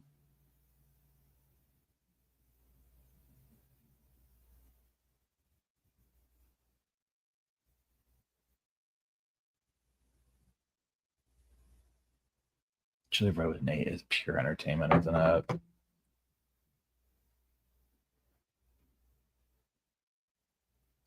Okay, so do we want to do Julie Rowe and Nate? Do a number 1 for Julie Rowe and Nate. Do a number 2. No, I'm sorry. Do a number, yeah. Okay, sorry. Hold on. Start over. Number 1, Julie Rowe and Nate. Number 2, closing arguments. That's 1.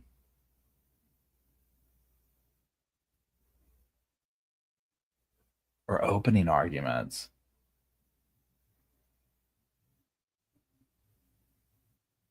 You know, we're just going to do a straight up poll. Hold on, because I can't keep. This is all confusing to me. I can't do it. Please hold.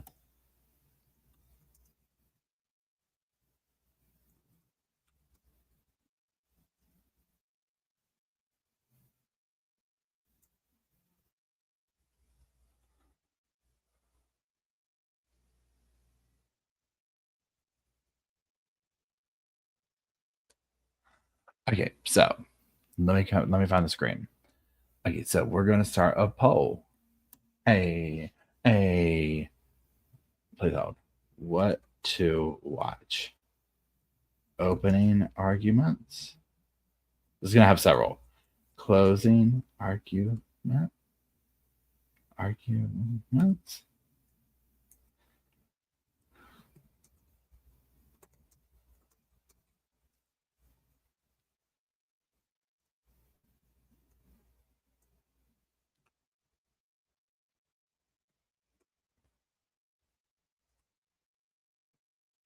Okay, here we go.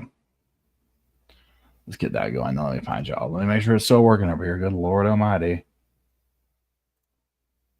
Oh, thanks, K Bush. I put one of Colby's things in there, K, for his testimony. The thing, I don't want to play anything from his channel because I don't know how.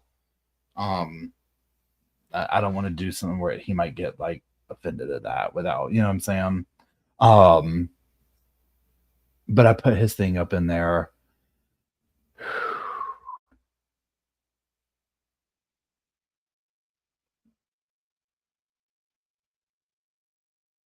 I know, right? There's like so much.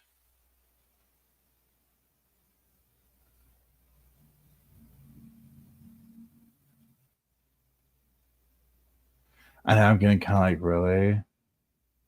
Oh, I haven't even pressed start yet. My God. I haven't pressed start on it. There it goes. What? Hold on.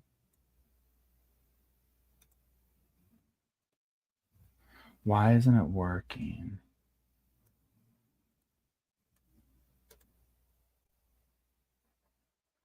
Okay.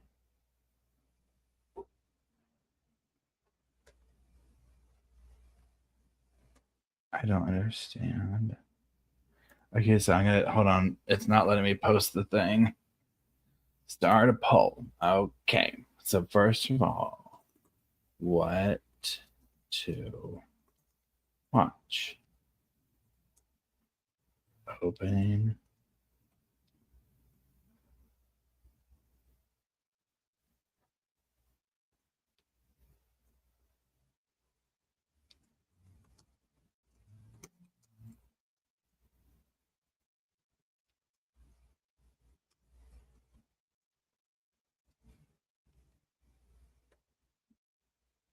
Why isn't this working?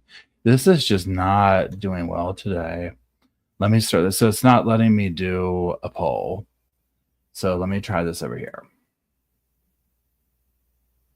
Why isn't it doing? Oh, I know what it is. Okay, hold on. Please hold. Please hold. This is old because of the way we got kicked off. I have to go back in here and get to the fresh version. Okay, please hold.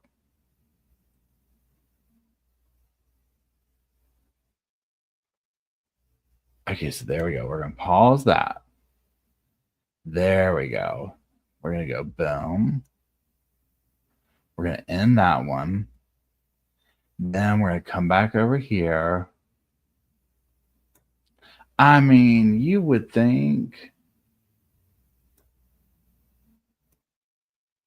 Wait, hold on.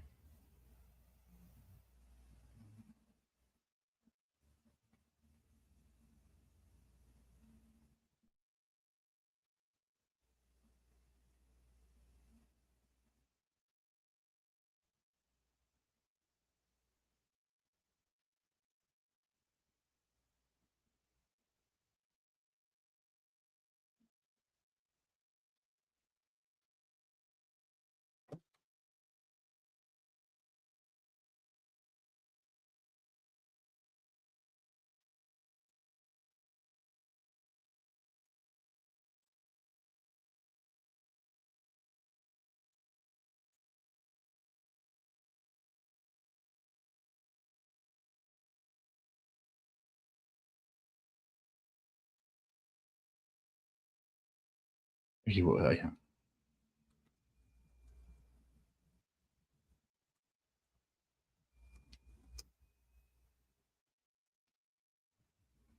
Now, if this doesn't work, well, hallelujah. Go ahead and call me an electrical engineer. I mean, I might have to take a 15-minute smoke break after that. I'm talking, we were doing all sorts of crazy stuff up in here.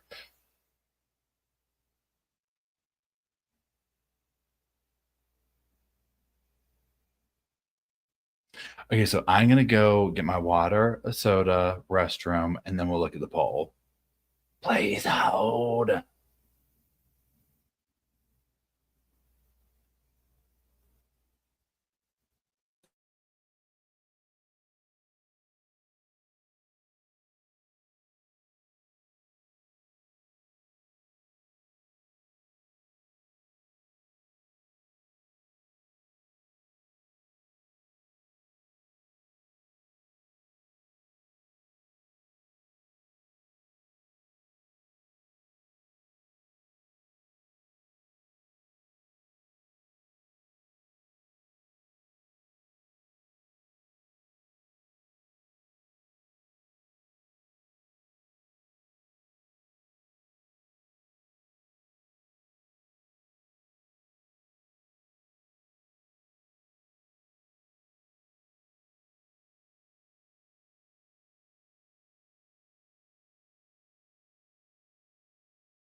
Okay, so.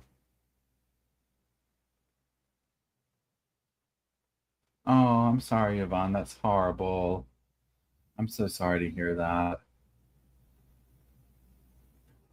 Okay, I'm looking for the page. The page. Where are we at? That's old. Where are we at over here? Where are we at over here? Where are we at over here? Bam. Okay, we're going in. We're going to end the poll. What is it? What are we looking at? Who won?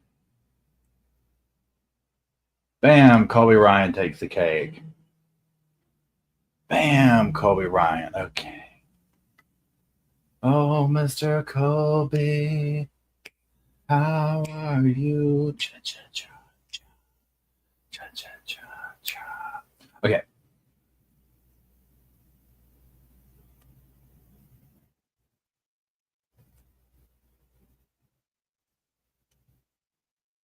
I just had it.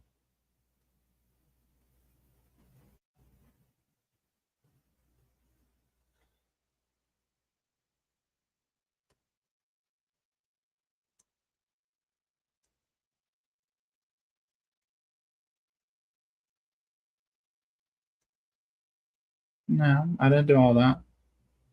Thank you. All right, now that the witness has been sworn, I'll just inquire, Mr. Ryan, these trial proceedings have been streamed live on the court's YouTube channel and open for public access. Have you reviewed or watched any of this testimony that's taken place? No. Oh, and actually, I was just going to note, Your Honor, Mr. Ryan is not subject to the exclusionary warrant. I appreciate you exclusionary pointing that order. out, Mr. Wood. That's correct. So, as a statutorily definite, with the definition here, he would not be subject to that. So, disregard my inquiry. Mr. Wood, you can go ahead and proceed. And before I do, Your Honor, may I be handed States Exhibits 6 and 4? Yes.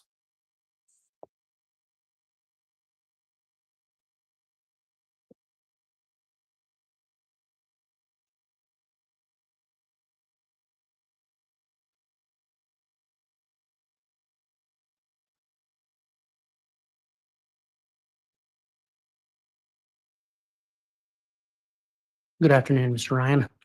Good afternoon.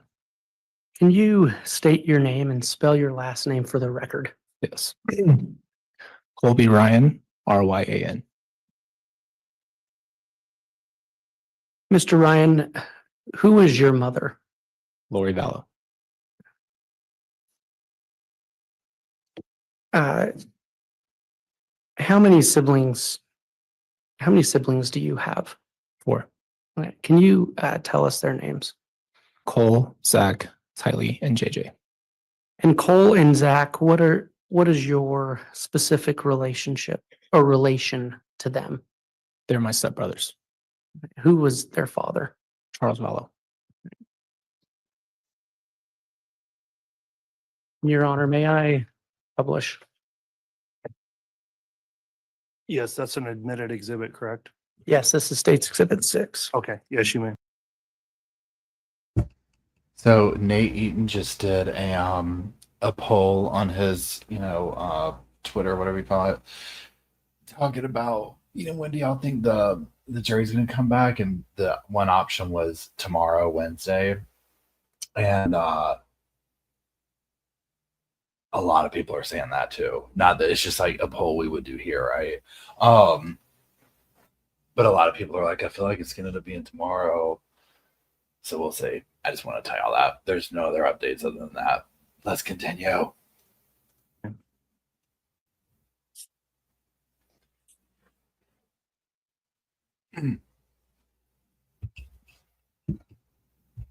Mr. Ryan, do you recognize that individual? Yes. Who is that?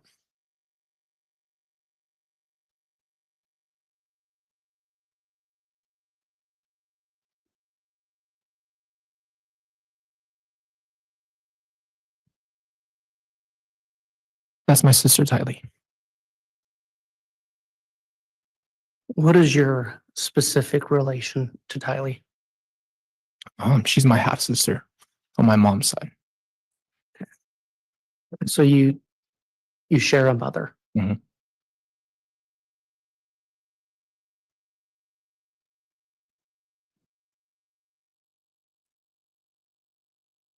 Your Honor, may I publish State's Exhibit 4? Yes.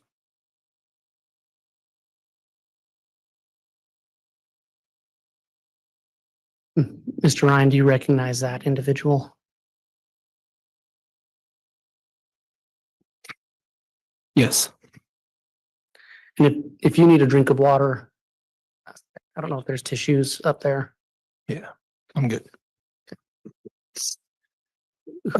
Who is that? That is my brother, JJ. And what is your specific relation to JJ? He is my adopted brother.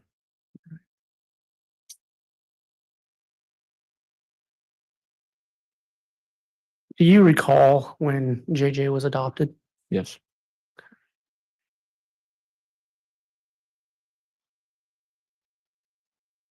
Do you know who Charles Vallow was? Yes. Who was he? He was my stepfather. And when you say stepfather, how was he your stepfather? He married my mom. How long was he married to your mom? Over 10 years. All right. And what was your relationship like with Mr. Vallow? He was my dad. It was good. So is it fair to say you were close with him? Yeah. Okay. Do you recall when Mr. Vallow passed away? Yes. Or Charles Vallow? If I say Charles, we understand who we're talking about, right? Yes. Do you recall when he passed away? Yes. When was that? July 11th, 2019. How did you hear about him passing away? My mom called me and told me that he had had a heart attack. And do you remember about what time of day that was? Between like 1 and 3 o'clock, something in the afternoon. In the afternoon? Mhm. Did you have any reason to not believe her that that's how he passed away? No. Did you have any occasion to go over and to your mother's house that day? Yes. And where was that house located? In Gilbert, Arizona. Do you know approximately what time you went over? And I got off at work at 7, so around 7:30, 7:45. What happened? What was the first thing you saw when you got there? Tylee opened the door and hugged me, and she was crying. And then I saw my Uncle Alex sitting on the couch with a bandage around his head. And then I saw my mom in the backyard, and that was it. Did you go into the house? Yes. Did you see your brother JJ there? No.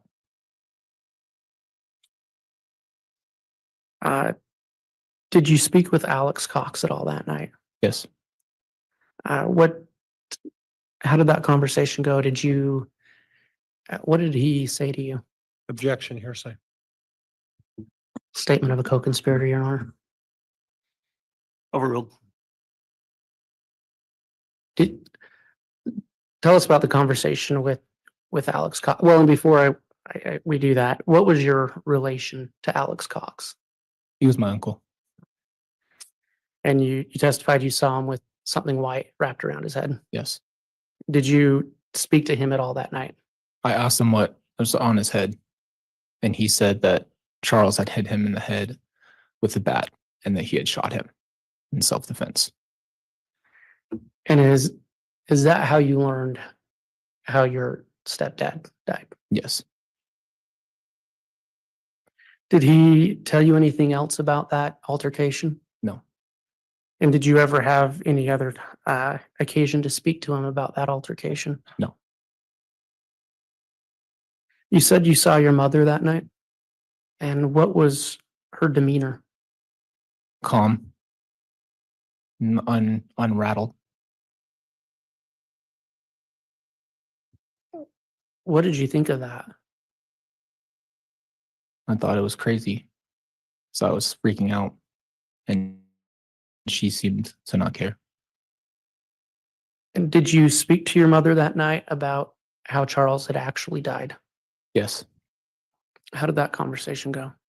She told me there was a fight and ran through it very quickly. And it was just in shock. I can't remember exactly what she said, but she just basically gave me a very quick version of the story.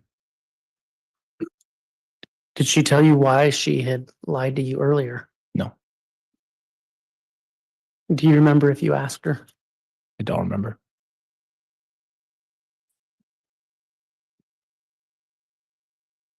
Did you ever speak with Lori Vallow about Charles Vallow's life insurance policy? Yes. When was, do you know if that happened multiple times? I know she'd mentioned it growing up. She talked to us about what would happen if either one of them, something happened to them, what would happen. I think it was a few weeks later that she brought up that she was not going to receive any of the money from Charles.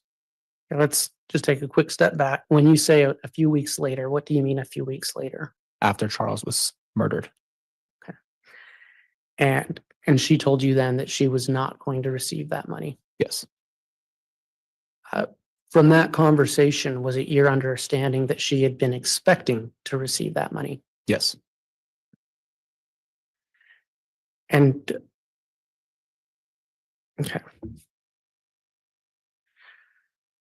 When Charles was alive, did you ever have occasion to speak with Lori Vallow about her and Charles's finances? Yes. Was that something that came up often? Yes. About how often, to the best of your recollection? I would say maybe monthly, Okay. once a month. And what was the general nature of those conversations? From what I understood, Charles would work and then receive like a bigger amount of money, and then it would kind of run out, and then they'd make another bigger amount, and then it would run out. So it's kind of the nature of the conversation would be that they were running low on money, something to that degree. Okay. And was that a common theme then? Mhm. And just to be clear, the common theme that they were running out of money. Yes.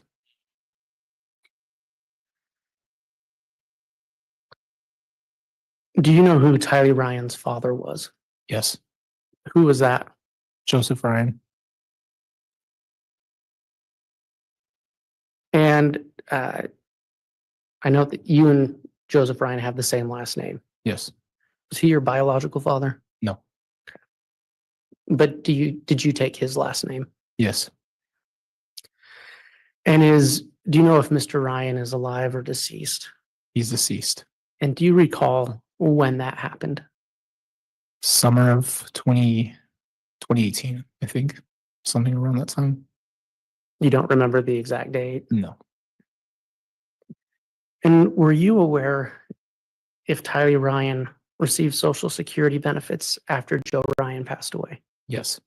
How did you learn that? My mom told me that she would be receiving benefits. And do you know if she received that monthly? Yes. Did you ever receive money from Tylee Ryan? Yes. How would that usually happen?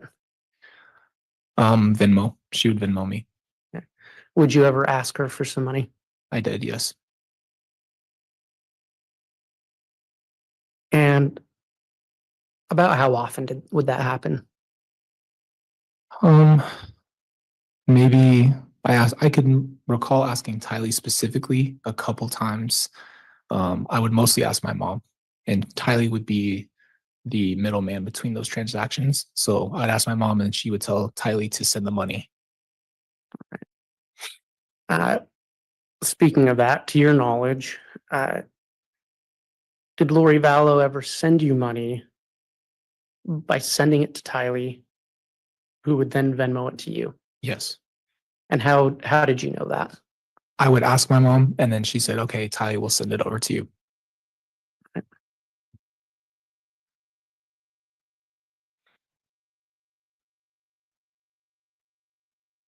Do you recall the last time you saw Tylee Ryan?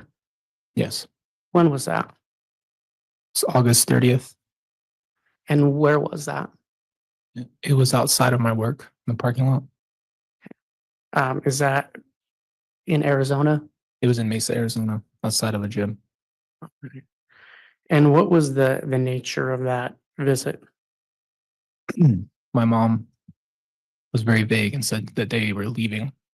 She brought Tylee and JJ, and Tylee was crying and didn't say anything really. And I hugged JJ, and my mom said that they'd be back in a few weeks to visit. Did she tell you where she was going? No, Do you recall if you asked? I did ask initially. But she wouldn't tell you? No.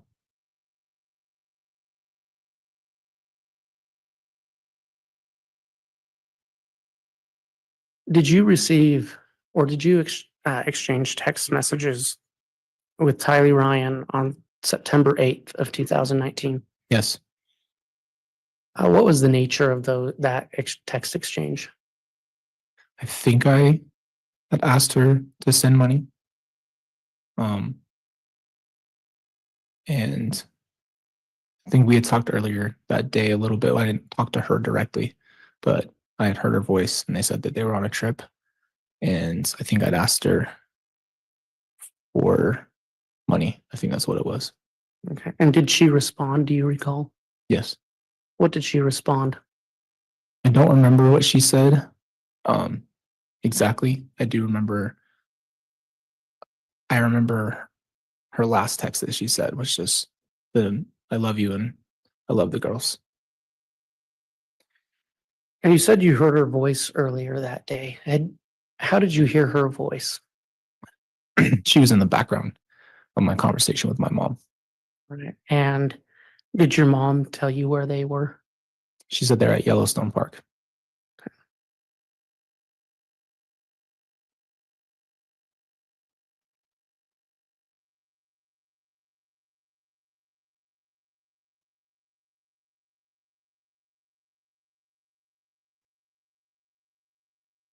Did you ever have a conversation with Lori Vallow after Charles's death about Tylee's Social Security money?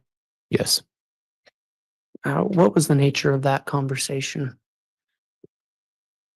So if I recall, she said that Tylee's money was not going to be everybody's money since she Judge, didn't have can I it. have some foundation as to what time, date, place this discussion took place?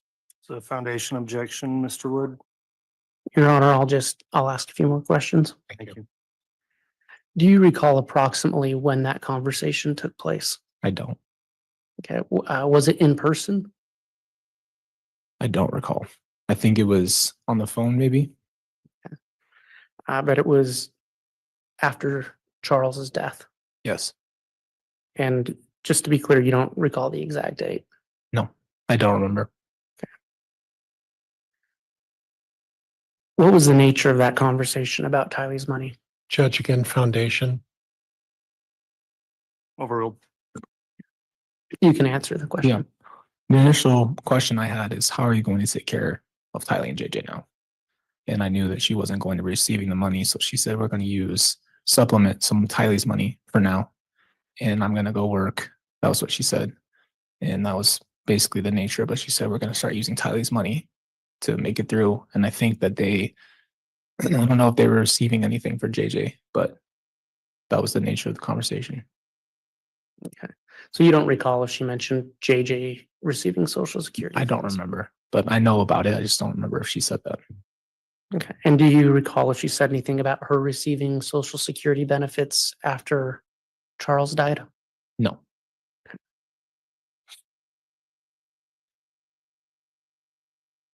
The last time you saw Tylee, was that also the last time you saw JJ? And I think you said that was September or August 30th of 2019. Yes.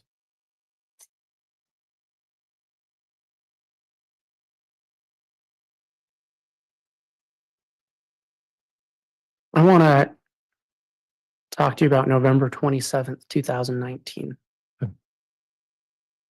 Were you contacted by the Gilbert police on November 27th of 2019? Yes. What was the purpose of that contact? They came to our door looking for Tylee and I think JJ as well. I specifically remember them asking about Tylee first. Yeah. And what did you tell them? I said I didn't know where they were. Do you recall if you told them about the last time you had seen them? I think so. I think so.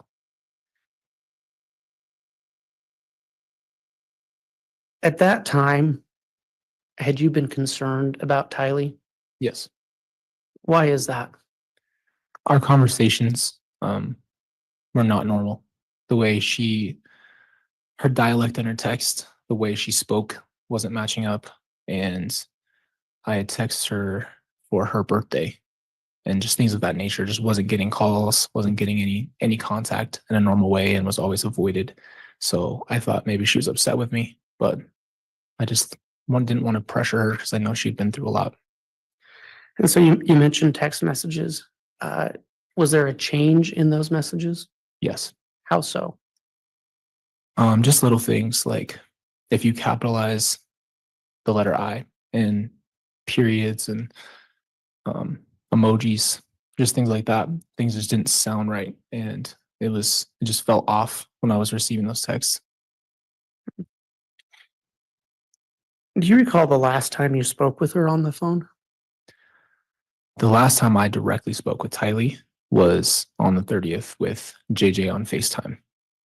So the same day that I saw them. So you FaceTimed with them later that day? Yes. And then you never spoke with her again on the phone?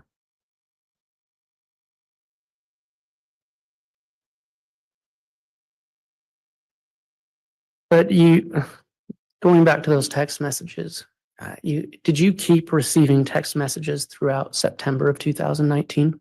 Yes. And are those the messages that you felt were different? Yes. Okay. Did you respond to those messages? Yes.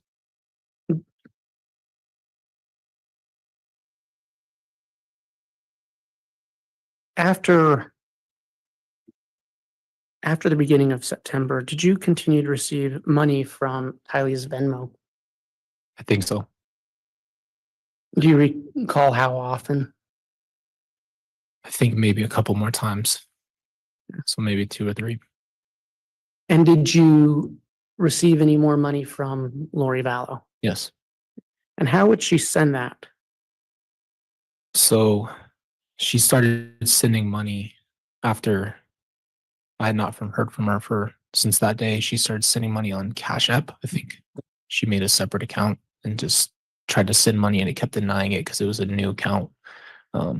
I think it was all through Cash App at that point at just random times. Okay. And was it in response to you asking for money, or was it just sent? Do you recall? It was just sent. Yeah.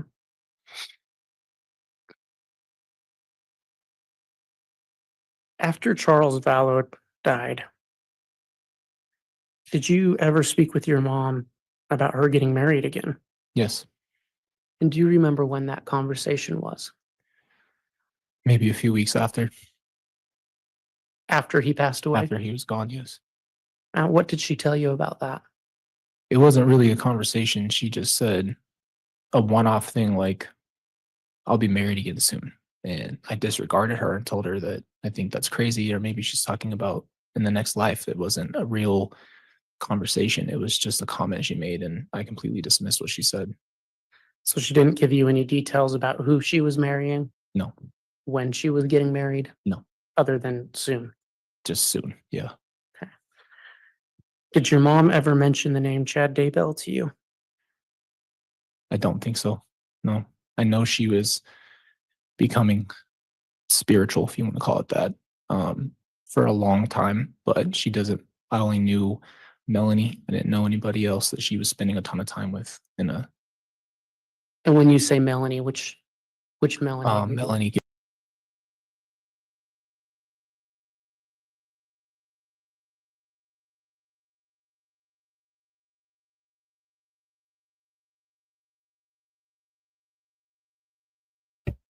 Okay, y'all, here we go.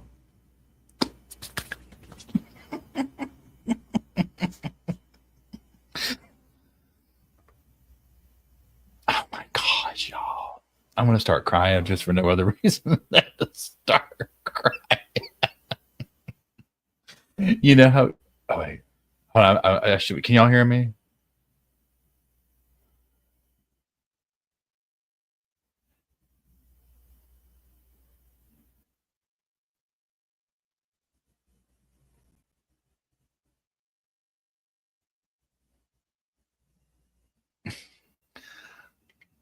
Oh, Lord. Y'all, now, okay, so now I'm like, boom, boom, boom, boom, boom, boom, boom, boom, boom, boom, boom, boom. And wait, hold on 1 second. Yeah, I agree. I think that they did watch the interview for people who were saying that.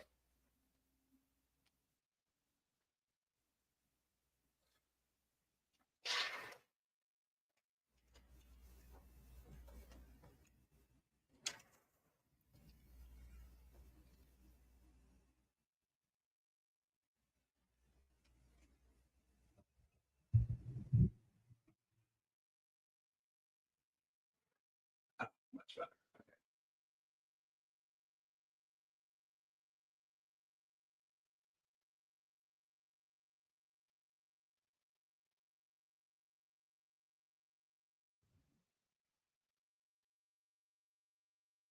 I have legs. Yeah, CrimeCon people are always like, it's so weird to see you not a bobbling head.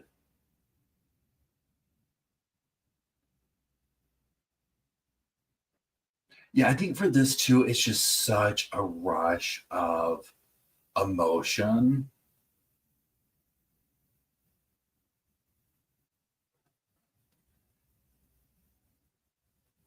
Yeah, I think there's.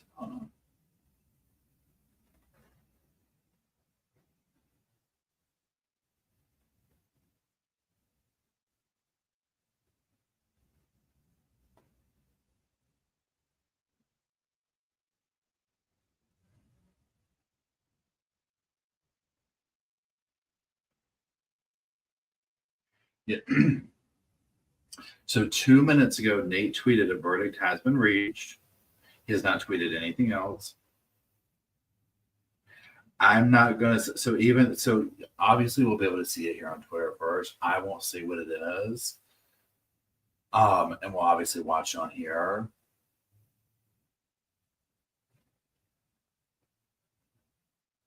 So right under 3 hours it took them.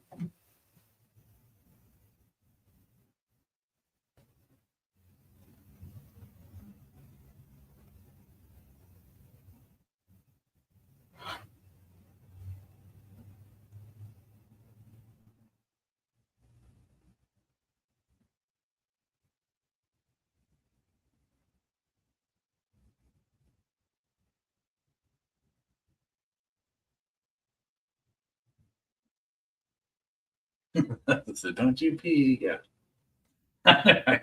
Dina says that seems too long. Well, a few people said they're like, I bet she did watch that video. I'll be very curious to hear what they said.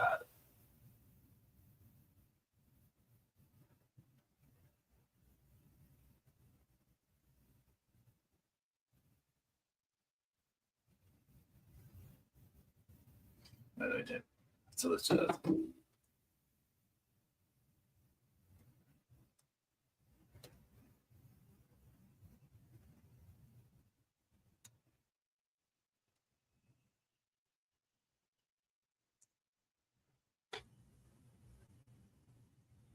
I mean, we're kind of like a newsroom. We got that stuff at the bottom. I mean, it's just, I don't know what to say.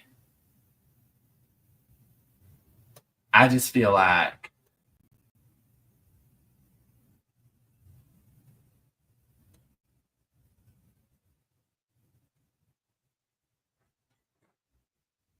yeah, I would love for them to do a close up of Lori's face. Can you imagine? What's this up here? Hold on.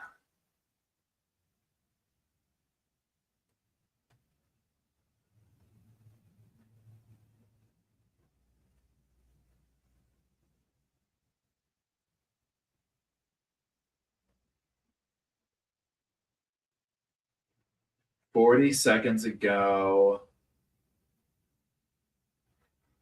40 seconds ago, Nate was like, "Hey, we'll be announced this afternoon."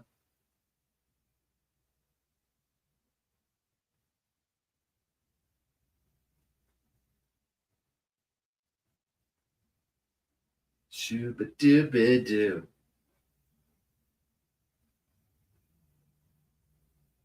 Wait, can y'all hear me? Hello, hello. Is it me you're looking for? Shooba-dooba.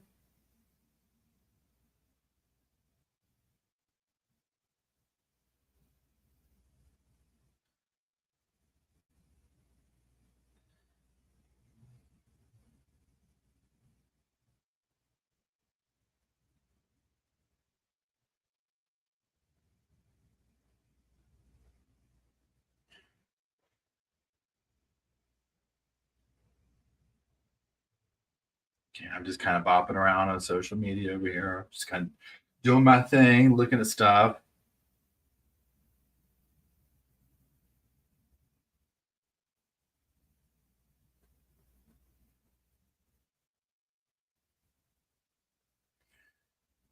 I said, shooby, shooby-dooby.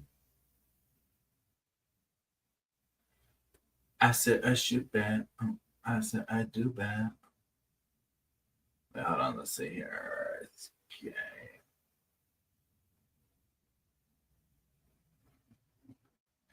So in long crunch, so we're stopping the clock now. There's a verdict.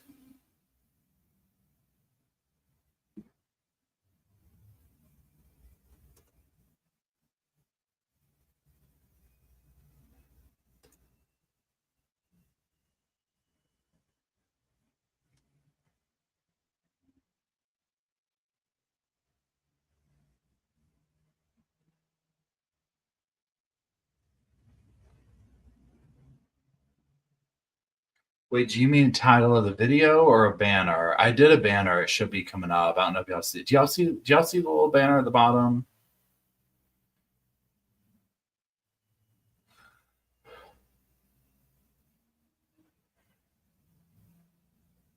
Do this real quick on.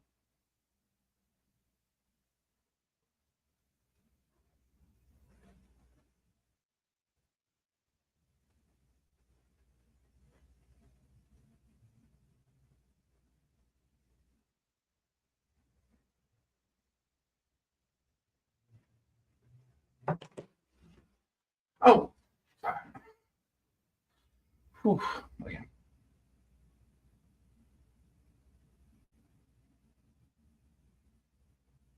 So I'm gonna watch it like on here or whatever. Like I said, I'm gonna look and it will take all I can. You already know somebody's gonna come in here and say what it is before it comes up on here. Period. Like it's just gonna happen. You know what I'm saying? Hey Jenny, how's it going? But I personally am not gonna do that.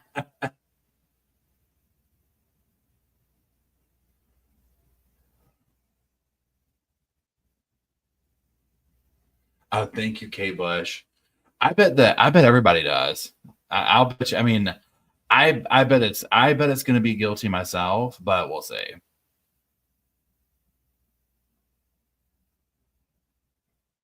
Yeah, you can just never tell.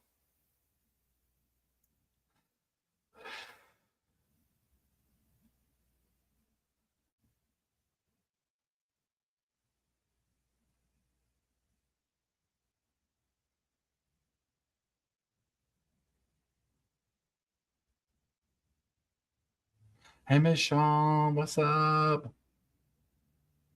I know I'm very nervous too.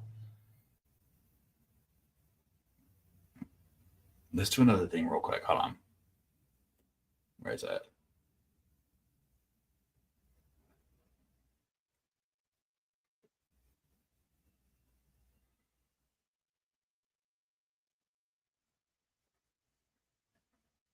Oh, thank you, Christina. Okay, hold on. I appreciate that. Okay, let me write this.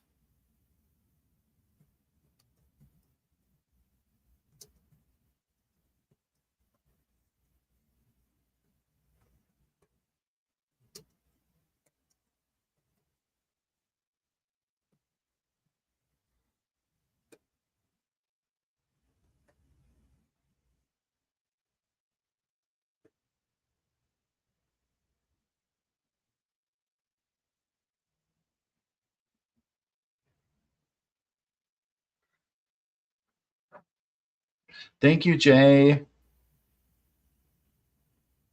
Now, my understanding was that they were giving everybody an hour to gather themselves. Remember how they said yesterday, like, okay, we're going to give everyone an hour, yada, yada. Now, I don't know how that plays out. Like, now my sense of timing is thrown off. You see what I'm saying? Like, where are we at? Are we like, from when they stop that clock is an hour? Because they have to get everybody back to the courthouse. It can take a minute to get Lori there. That kind of a thing.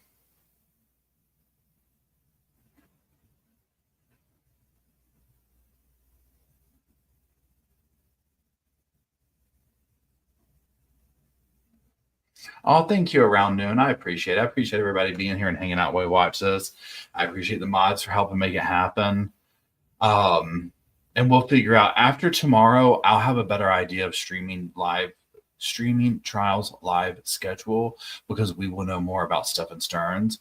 Because if that is going to happen in May, that will be the next thing that we stream. And then from there, we're going to Lori, and we might do bits and pieces of Karen Reed here and there, whatever.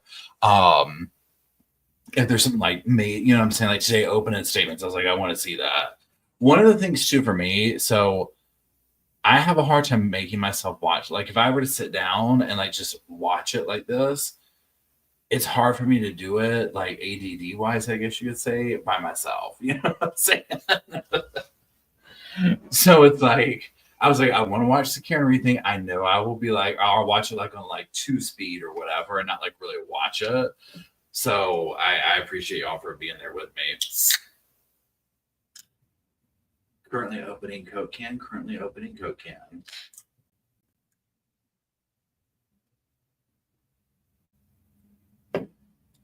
Now, this is my thought process too. I know one person said that they need to read because of some hearing impairment issues. The what do you call this? The chat. I would say, what is it? If you're not wanting spoiler alerts, I personally would not pay attention to the chat. I won't sit here and say it until we hear them say it. Even though I can't help myself, I'm going to look at the phone, but I won't say anything.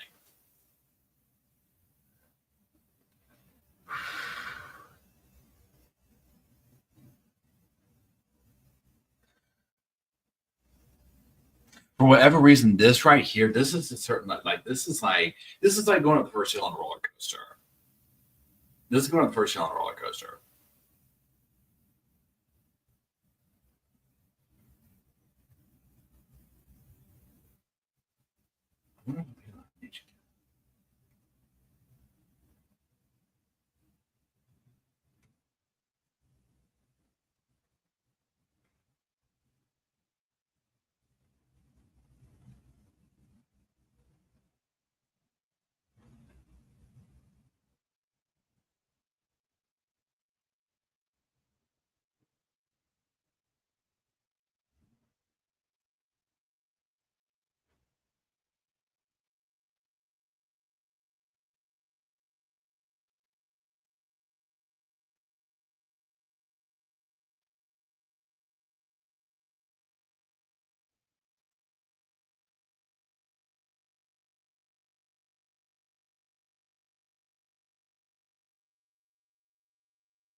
Okay, so Nate says, okay, per Nate Eaton, I'm not reading the verdict, I'm just telling you what he's saying. Yep, down under, you got it. So a verdict has been reached in Lori Valley Daybell's trial. It will be publicly announced between 3:30 to 4 p.m. Arizona time. Somebody help me out with that. Okay, then he said the jury deliberated 17 minutes on Monday, 90 minutes before lunch on Tuesday, and around 75 minutes after lunch on Tuesday. So really, when you take all that out, I mean, y'all, that was bordering on walking back there and filling the paperwork out. Literally. Okay, Arizona Kelly says it's 3 o'clock here. So like 6:30 to 7 here is what they're saying.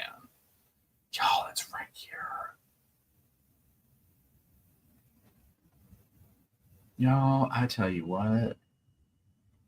My heart's... I haven't taken my blood pressure. Hold on 1 second. I need to take my blood pressure medicine. I forgot to take it today. Oh, hold on, I missed that. Hold on for a second. Oh, thank you, Janet and me. I appreciate that. I appreciate watching them.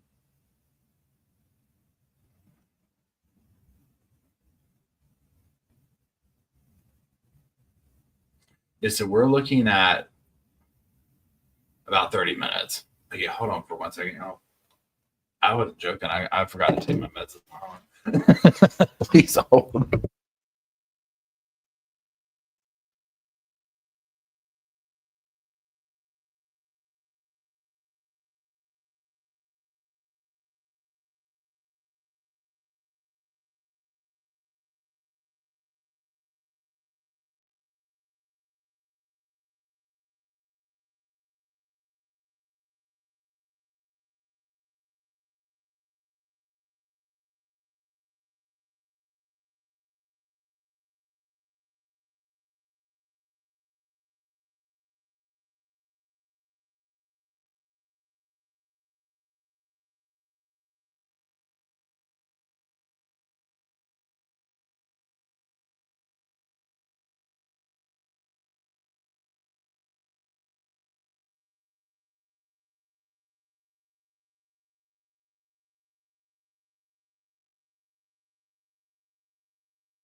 Sailing takes me away.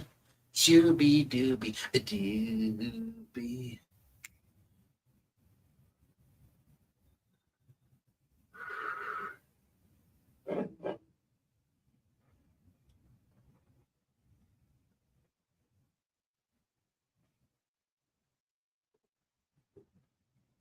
All right, let's get that little heart in check.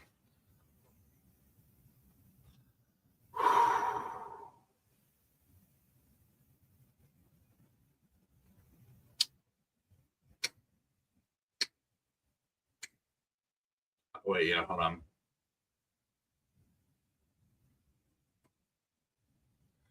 So 9 it was end it. Okay, so we've got 95%. I can't really read it. 95% think guilty. Woo-hoo. I mean, I personally do too. So we shall see. Yeah, Stearns has a hearing tomorrow. Oh, Miss Wusu, well, I'm glad we've kept you entertained, and I'm sorry that you had a major workload today. That sucks. Hopefully it's over soon for you. That is the... Oh, thank you, Arizona Kelly, for gifting 5 memberships. That is the one silver lining with this. Like, you pretend they came back and said not guilty, was like, she's still going away. Or she's already, whatever. Oh, thank Chims. I love the song too. Slow Morrison made that for us.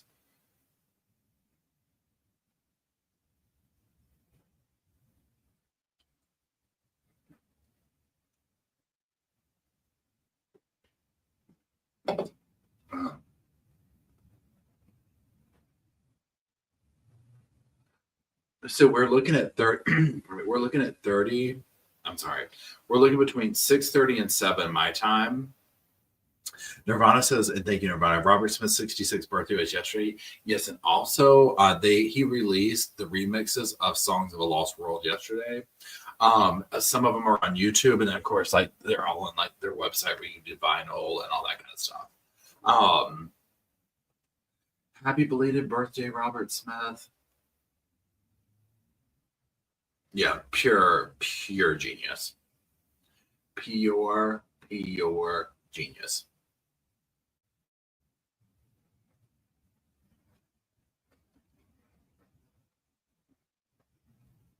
My time is 6:09, and so it's going to be between 6:30 and 7. My understanding is that the thing will be announced.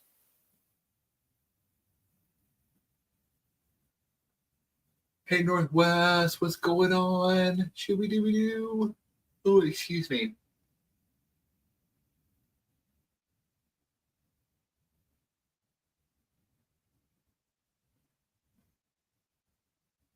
Oh, yeah, God knows. Can you imagine the jury and the stuff in Stearns? Ugh.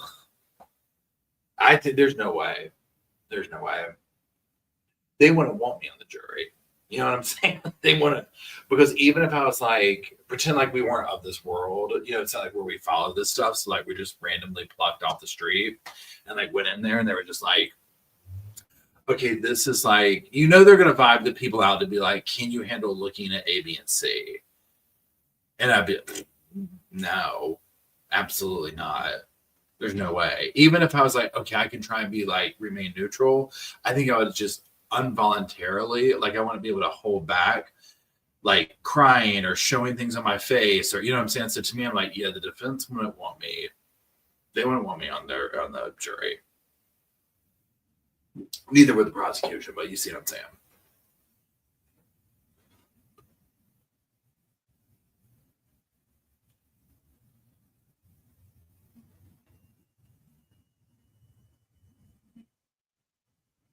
Yeah, and that's a good point with the case. So with so Stephen Stearns has 2 trials coming up. Okay. Stephen has basically we'll just say what the commenter said here a second ago. First trial, May 5th, is about what's on the phone, those kinds of things, right? Then for what he allegedly did to Madeline. Hold on 1 second. Okay, sorry. The victim, that's in September. So I guess my thing is too, yeah, you kind of, I forget who said it a second ago. It's like, how do you talk your way out of that stuff on the phone? Even his parents on that phone call said, you're effed about the stuff on the phone. I mean, what do you say? Also, clearly, there's images that clearly show him doing things to her. What do you say to that? How do you try and talk your way out of that? You can't.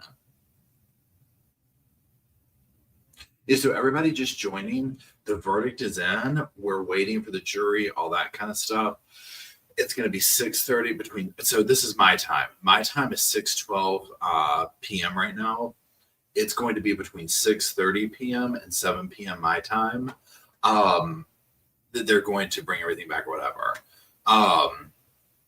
So there's that. Oh, thanks, K Bush. I appreciate you. Somebody just said something about the camera's moving, y'all. Hold on now. Good Lord.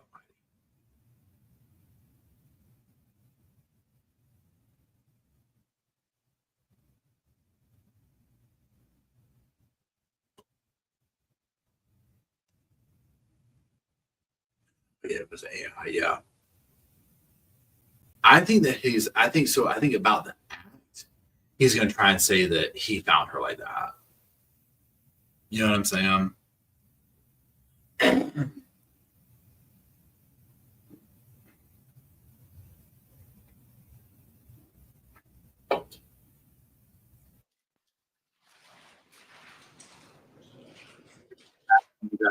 I got to minimize myself.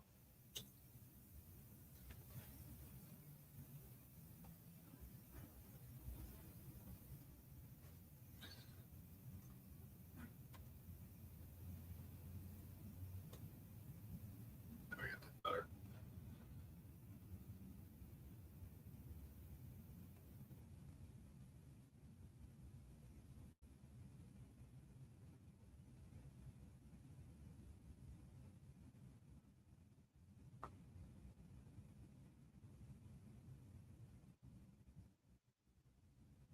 Oh yeah. So and Priscilla, I think that Stephen Stearns, like if ever there was a situation for that penalty, right? Secondly, I think it's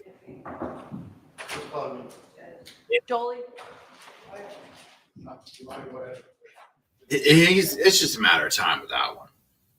Honestly, only reason he's alive right now is because he's in county jail, and it's like they don't want that smoke. Once he gets convicted, nope. Oh, thanks, Alexandra. I appreciate it.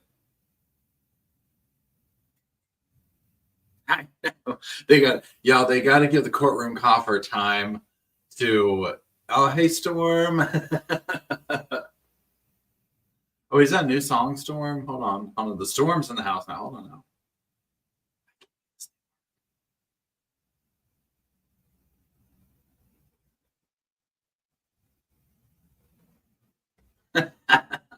You've been right. The storm is here. Sweet Melanie, the storm is here. I appreciate you always bringing a smile to my face, Storm.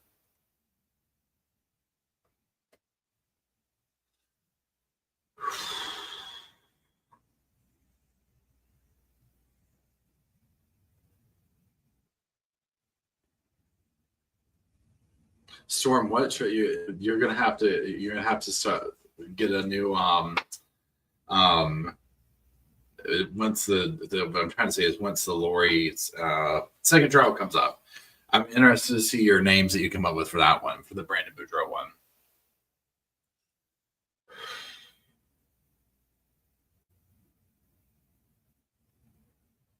Hey, Rise of Phoenix says, I want to know Jen attends the trial. What side of the courtroom she'll be on? Let me tell you what. Now, let me tell you that. Let me learn you something, okay? I would give good. Maybe I'll try and get Liz next week or a couple of weeks away. I would love to know what the how do you say it? The way she looks at Stefan when they're in the same room. I'm talking about the Stearns case. So I'm talking about Stefan Stearns. I'm talking about Jen Soto.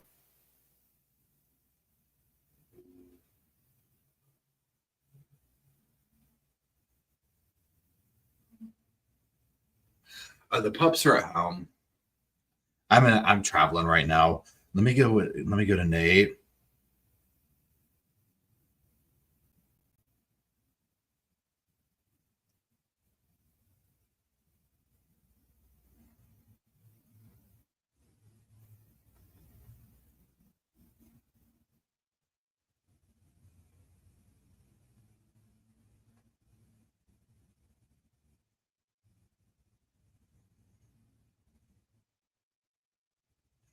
What was I doing? Oh yeah. I don't think it's not Ada. Ada, is it Ada or Ada? Thank you. Yeah, hold on one second, y'all. I want to go see what Nate's saying. I'm not gonna. So, y'all, for those joining, I'm not gonna say what the verdict is out loud. No spoiler alerts, please. And I'm just gonna let it happen here. So, if you truly don't want to spoil, you just want to see on here, I would not read the chat.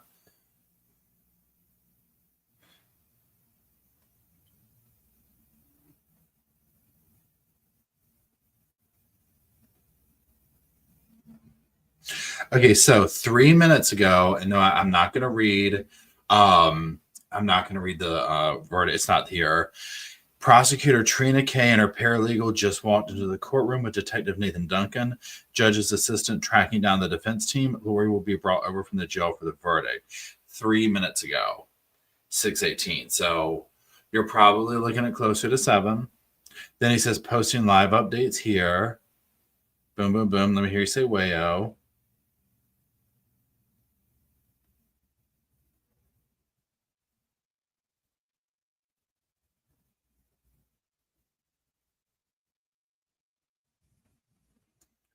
Okay, so we're just going to leave that there.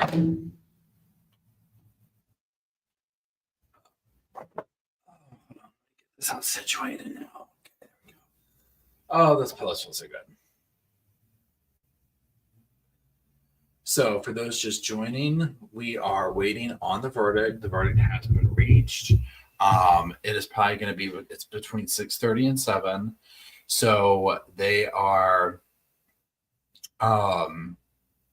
they're going to, bring everybody over, whatever. So there you go. And for this, let's go ahead and do that so that comes up. So we're just waiting on that. Yeah. Thank you for being a member for 9 months. And yes, that trial is going to, when is it again? Is it towards the end of May, beginning of June that it happens, or is it all in June?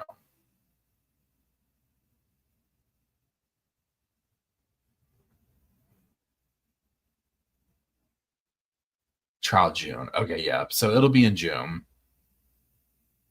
So again, just depending on what takes place with Stephen Stern's trial tomorrow, his hearing, I should say, I'm sorry, that'll be the next one. I can't really say I've been saying WrestleMania loud enough when it starts to get. I've been saying that too. That's my new word, like my new do it. And I go into death metal after I say it. Like I just feel like it's appropriate. The way that too, when they drop her to the floor mid WrestleMania, which is like WrestleMania,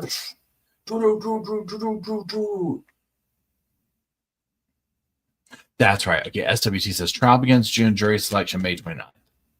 So if Stephen Stern's everything's May 5th, so it'll be about mid-May that it happens, whatever. Definitely streaming that or whenever it does happen. And we'll do bits and pieces of the Karen Reed trial that are, that are sticking out, whatever.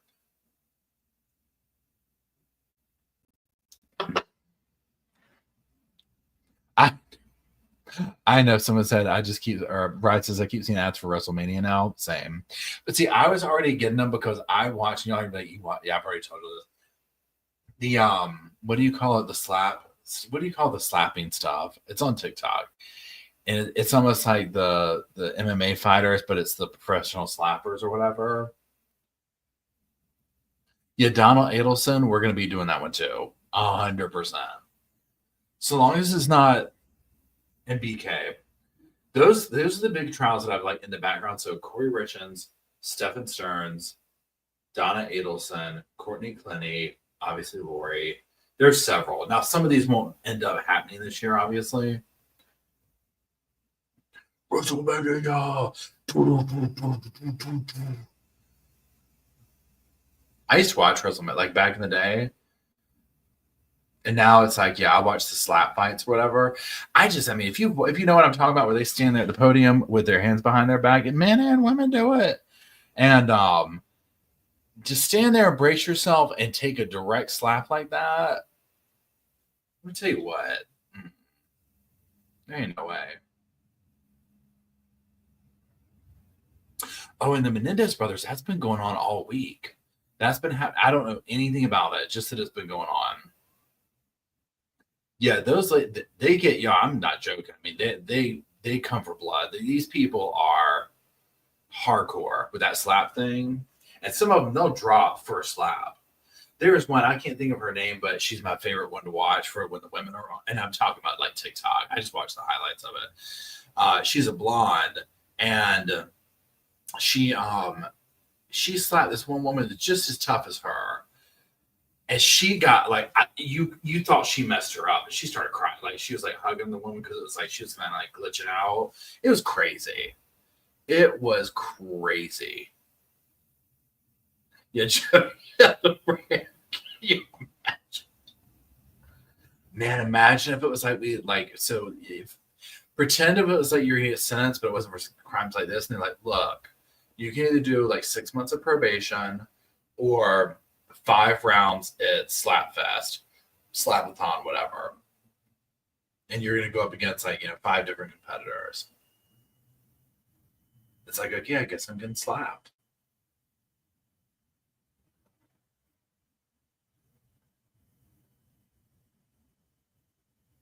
Yeah, Bo says, I hope you get Lori's expression. Tell you what, I pray that they put that camera on her.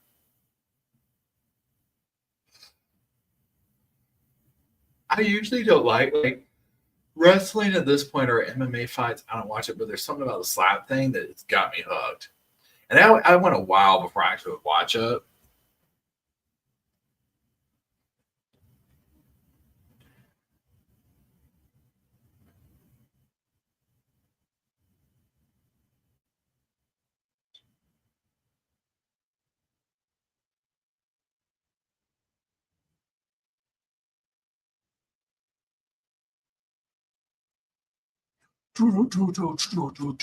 WrestleMania. I think put Shabazz and Lori in the same thing.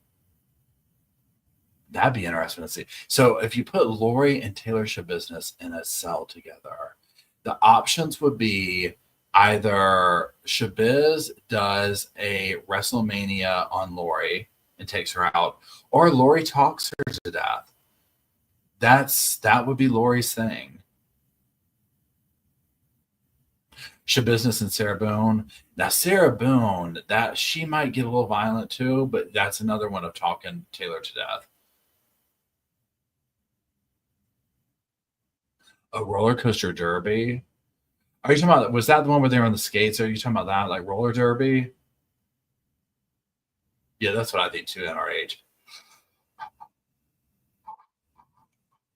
Okay, let's go see you real quick.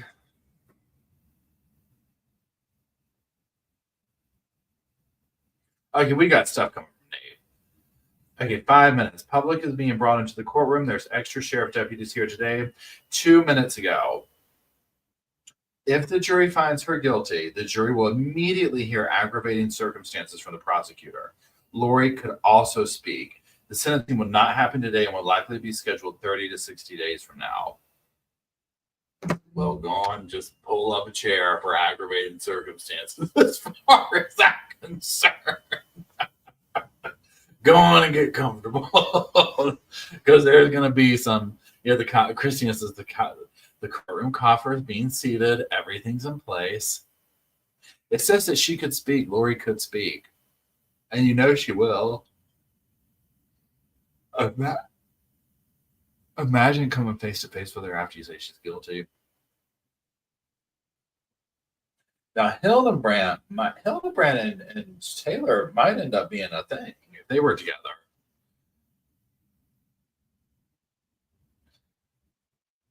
I spent 10 hours on YouTube yesterday.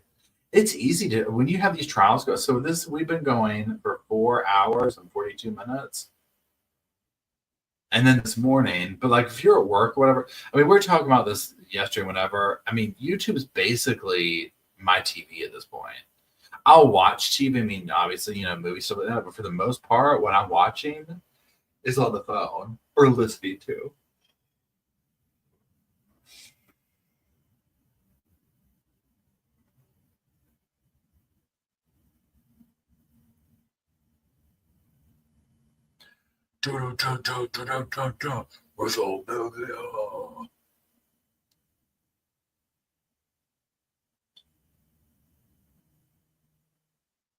Yeah, if we had prison battles, I think that Sarah Boone could totally take Lori.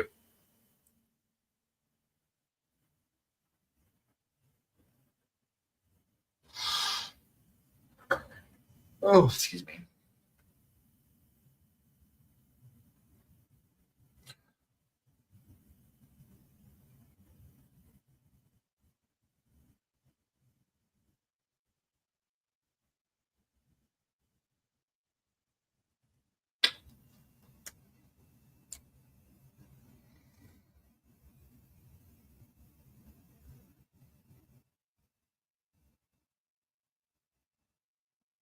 Oh, Chrissy, thank you. You just heard from Colby Verdict and Emily Gunwood.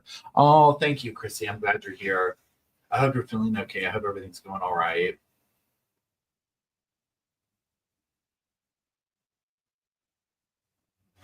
Okay, let me go see what Nate's saying.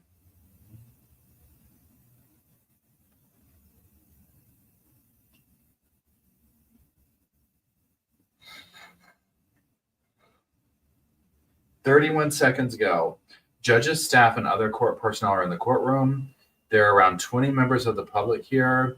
Judge Justin Boriski just entered. Dun, dun, dun, dun, dun, dun, dun.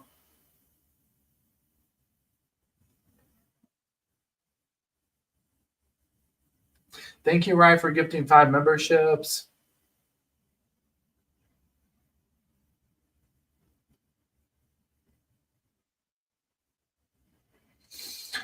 I mean, my heart's going.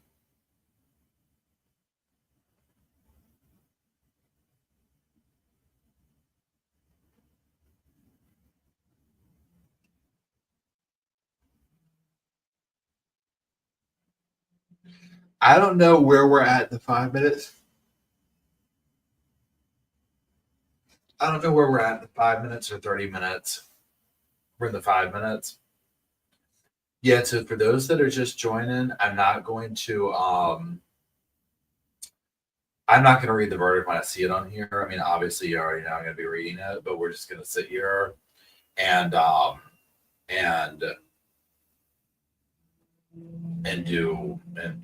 on the thing or whatever. Okay, 13 seconds ago, Nate Eaton. Lori just walked in wearing a black pantsuit and purple blouse. Judge says the jury has reached a verdict. He says if the verdict is not guilty, the case will be over. If it's guilty, there will be aggravating phase that will begin immediately. I guess my thing is like, why aren't we? Oh, we're in a 5-minute delay. So it's coming up, y'all. It's coming up.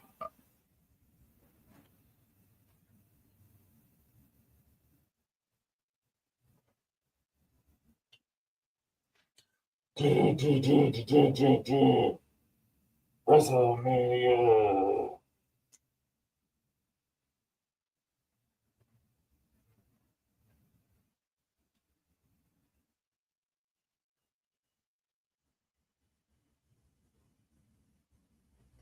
Whoa, whoa, whoa.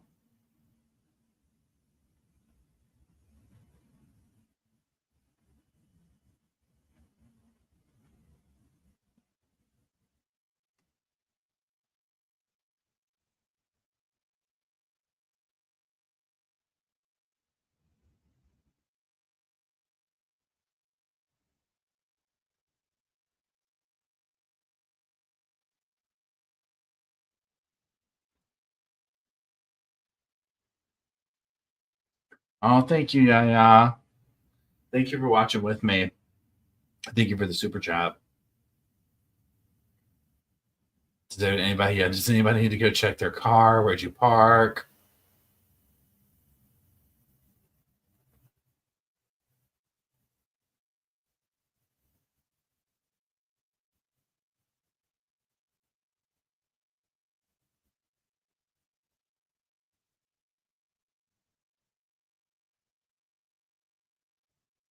I know, right, Alexandra? It's like, come on.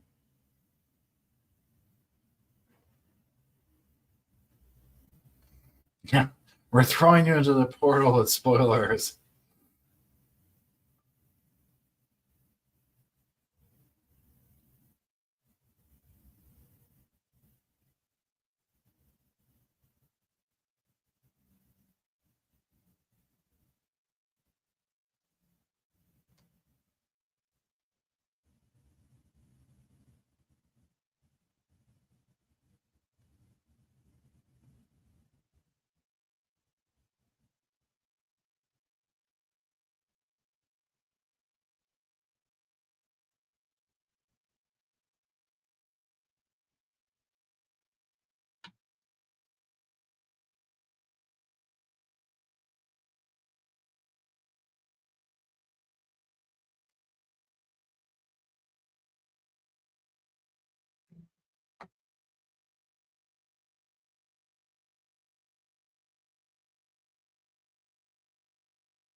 Yeah, here goes.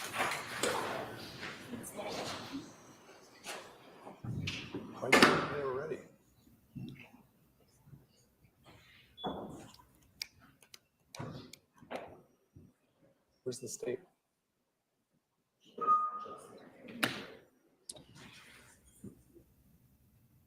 Look, he's mad. He's like, touch her.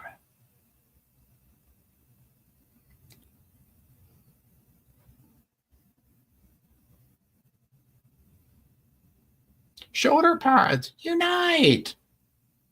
Transformers! Judge is like, look.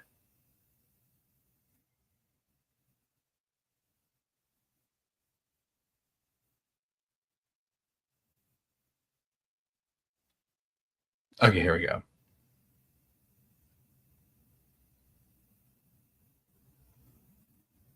Lori says, I've come from the portal. The parties are present. The jury's not present. We were informed about 45 minutes ago that the jury has reached a verdict. In the event that the verdict is not guilty, this trial will conclude. In the event that there's a guilty verdict, we need to move on to an aggravation phase immediately after the reading of that verdict. I've given the parties proposed aggravating circumstances, instructions, and proposed verdict form. The state and the defense both have a chance to review those. Yes, Your Honor. Are there any additions or corrections from the state? No, Your Honor. How about from the defense? The defense did email my staff requesting an additional paragraph. The defendant is not required to testify or produce evidence of any kind. The defendant's decision not to testify or produce evidence is not evidence of any aggravating factor, which I did include in the bottom third of page 3. Given that, are there any additions or corrections?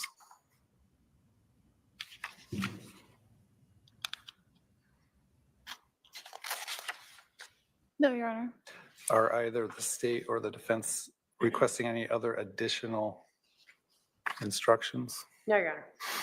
If there's an aggravation phase, does the state plan on introducing any testimony or exhibits? Testimony, I believe, likely from 2 family members, we will limit it. I don't plan on doing openings, just presenting testimony and then argument. All right. Would the defense anticipate presenting any evidence? Your Honor, can we just stipulate to that? I mean, the statute says there's only one punishment for this crime. What is this? Why is there an aggravation phase for this specific count? Much like the guilty verdict, the jury in Arizona has to find whether or not there's any aggravating circumstances. In addition, the jury would still need to find that if it's a guilty verdict, whether or not it's a dangerous offense. Until it's found as a dangerous offense, that sentence that you're talking about wouldn't be triggered. So I think we need to have an aggravation phase regardless. So would you plan on presenting any testimony or evidence in the aggravation phase if there is an aggravation phase? No, but could I just stipulate to it or not?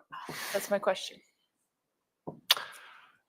You can stipulate to aggravation and you can stipulate to whether or not it's a dangerous offense, but I think you should probably wait until we read the verdict to do that. So I guess it will, depending on what the verdict is, we may take another break. If there is an aggravation phase, are your witnesses here yet? No, they are not here yet, Your Honor. The next of kin are, from my understanding, about 5 minutes out. All right, we'll wait a few more minutes before we take that verdict. Please let me know when we're ready to come out. Yes, thank you.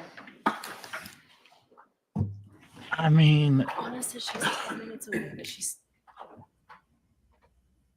did you hear her? She said somebody's 10 minutes away, but they're already planning on it. She's already making plans for the guilty verdict.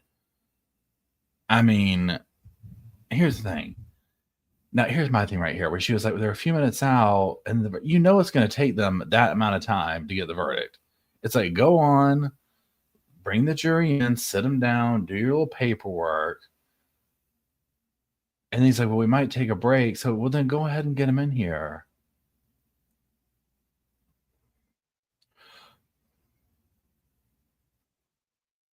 So we're on it. So for those just joining, a verdict is in. They're in the courtroom. They are waiting for a few minutes for potential witnesses for this aggravating part if she is found guilty. So if she is found guilty, there will be like an aggravating circumstance type situation. So the judge is basically like, let's take a few more minutes. his judge is like, look, I was just about to press ship on my shopping cart. He's like, I'm gonna get back there real quick. I heard it. I deserve it. I'm gonna go finish checking out on my little shopping cart back there. I'll be right back in a second. I mean, my gosh. It's just this parts of the cases, there's everybody gets, I think UK Bush. I know she really, I do feel like that. These parts of the cases, there's a lot of emotion, people's, anxiety gets way up. It is what it is. I'm sure the people like the judge, they just want to, they're ready to go, right? The jury's probably ready to go. It is what it is.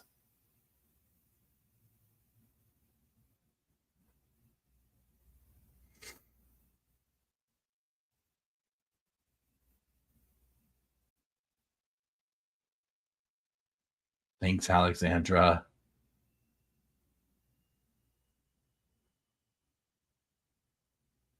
Now, let me tell you what, if this comes back as guilty and Lori has something to say, they bring in people, whatever they're going to do, and Lori has something to say. I mean, I will be surprised if she doesn't say something that's out of context, because it's like, okay, you've just been found guilty, and now you get to talk to the people who did that.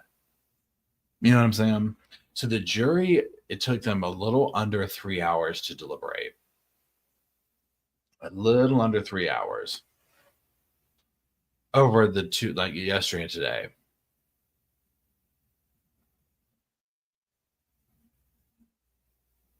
Yeah, thanks, Forever Wonder. The judge has a classic convertible sunglasses on, right? I could see him he would look good in that. Yeah, she'll be up here and like, how could y'all find me guilty of a family tragedy? That's the only narrative she knew to go with.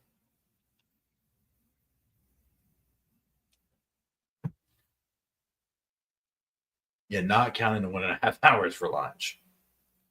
Surprisingly so, right?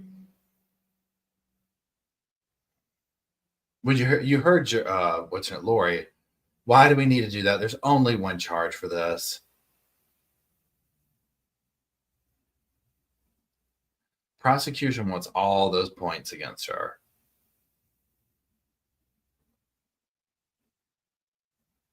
Yeah, Lori was good. I'm sorry.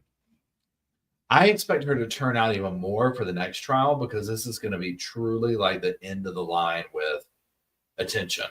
The level of attention that she's used to getting at this point with this. Sure, she'll probably appeal. She'll probably do this. She'll probably do that, whatever. So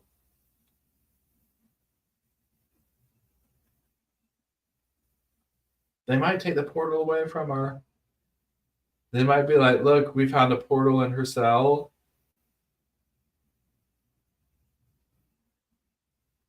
Yeah, I would love to know. I pray that they interview some of them. I would love to know if they question, where are all these people that we've heard about?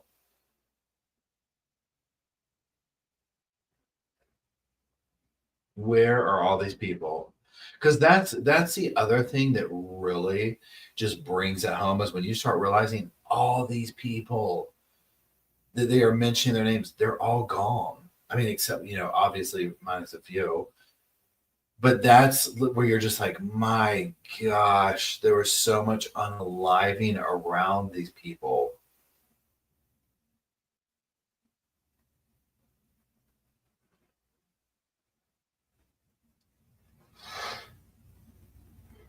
Yeah, they probably read Loin Fire and Deliberations and were like immediately guilty.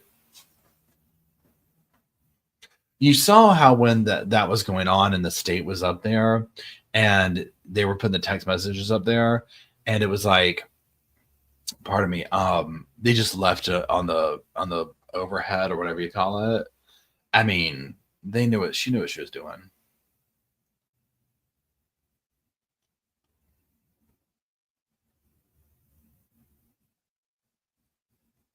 Yeah, excellent point, Crafting. Thanks, Professor Funbags.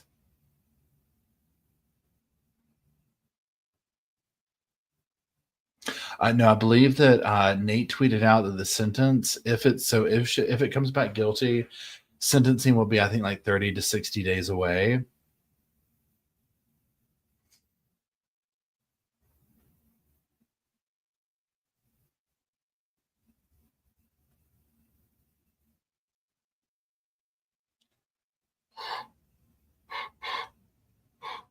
Excuse me.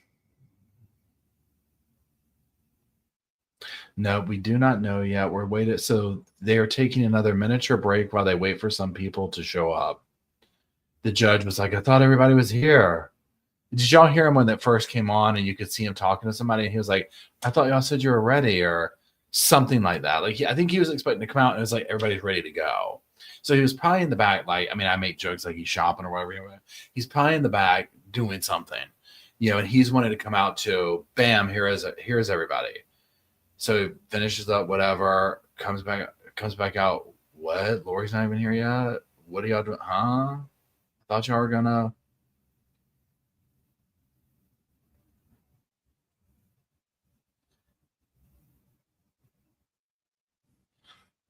Ooh. I don't think it'll be the same jury because then they would like already have this knowledge about her. You know what I'm saying?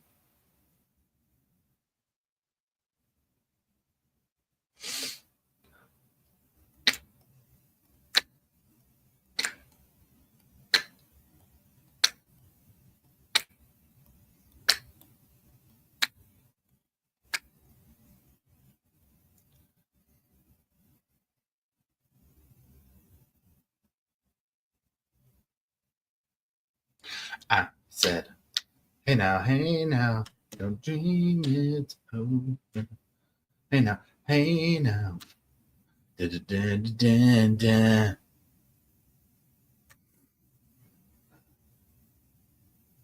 Dun dun dun dun dun.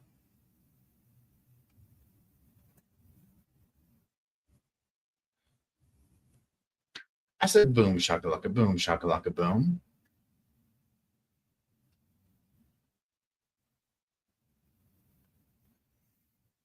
Oh gosh. Oh my gosh. Excuse me.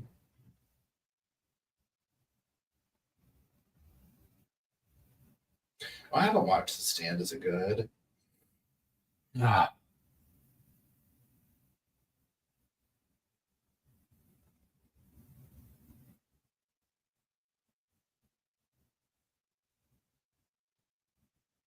I said boom shaka laka laka boom shaka laka laka. Oh, there's boom shaka laka. I probably saw your name and subconsciously started singing. Hold on. Thank you, Chrissy. And Chrissy says, or ask, or hold on, let me go up. Have they set a time for the verdict to be announced? I think they meant. So, Chrissy, basically, he's coming back any minute now, and they're going to start going through the proceedings. So, I'm expecting them any minute. Yeah, so if you're just getting here, Chrissy, girl, you're right on time, or you just getting back in here a minute ago. But if you're just kind of like zoning into here, I probably want to tune out for a minute.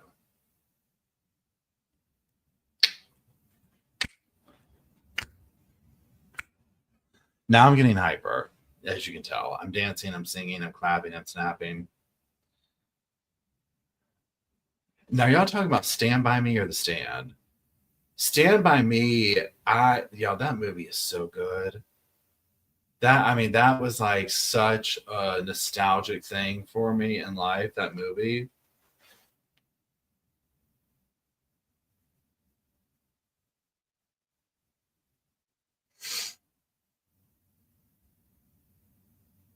Stephen King says, I have not watched that.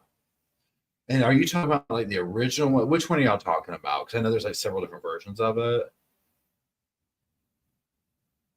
Yeah, iconic coming of age movie. 100%. It honestly almost makes me kind of sad. It's so nostalgic for me. Like, it's just such a specific time zone in life. things were much simpler.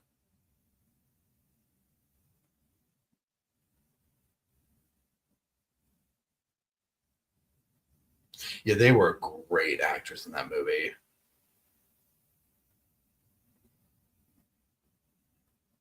Yeah, Kiefer Sutherland was so scary in that, right? Another one, what's that vampire movie he was in? Lost Boys. I love that movie too. So Stephen King's Stand By Me. Or yeah, okay, yeah.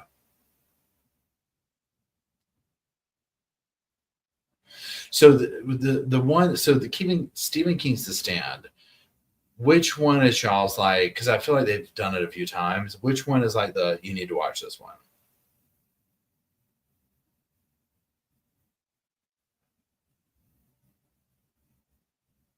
Yeah, I'll still rewatch Lost Boys. Allegedly, they're doing a sequel to Goonies. I know it won't be the same. Lost Boys, Goonies, Friday the 13th, Stand By Me, The Color Purple. What other movies are like 16 Candles, Christmas, National Lampoon's things, E.T., The Shining, yes. Flatliners was good. I mean, that whole 80s movies. I'm sorry, but I feel like honestly, when you talk to even kids these days, they'll say the same thing about 80s movies. 100% Breakfast Club. 100% Breakfast Club.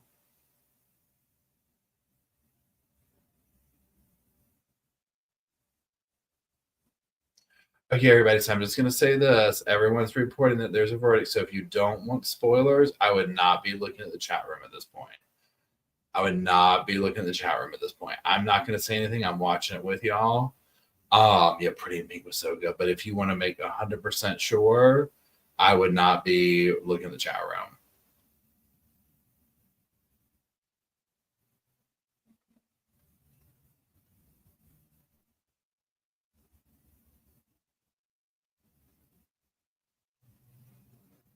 If you are coming into chat.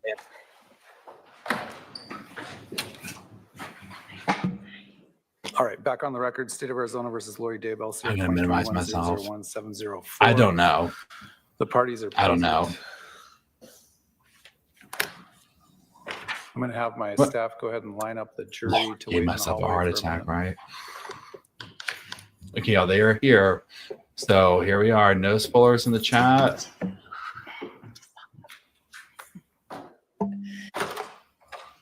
Oh, Lori's just. Oh, there's Kay. Hey, Kay. Hey, girl.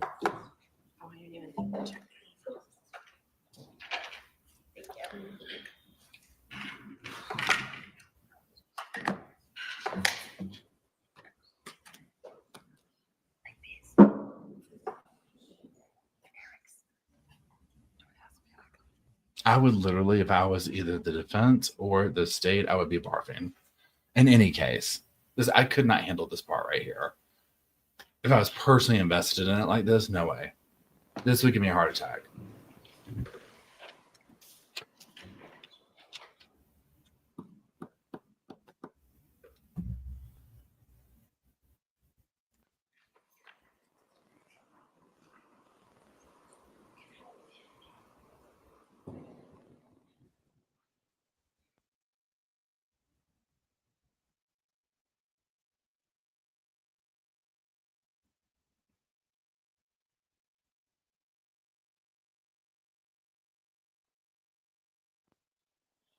I mean, okay.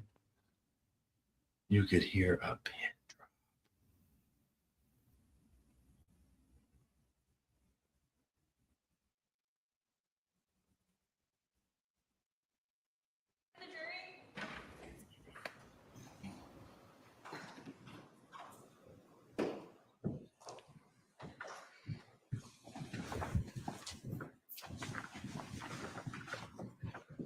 Okay, y'all, so here it comes. The jury's coming in.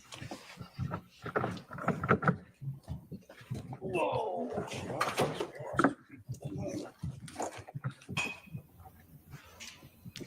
All right, the jury is present. Please be seated. Do we have a foreperson? Who's the foreperson? Yeah. Yes. Pass it. Has the jury reached a verdict? Yes, we have. I'm going to ask you to hand that to my courtroom assistant. Here we go. I can't handle it.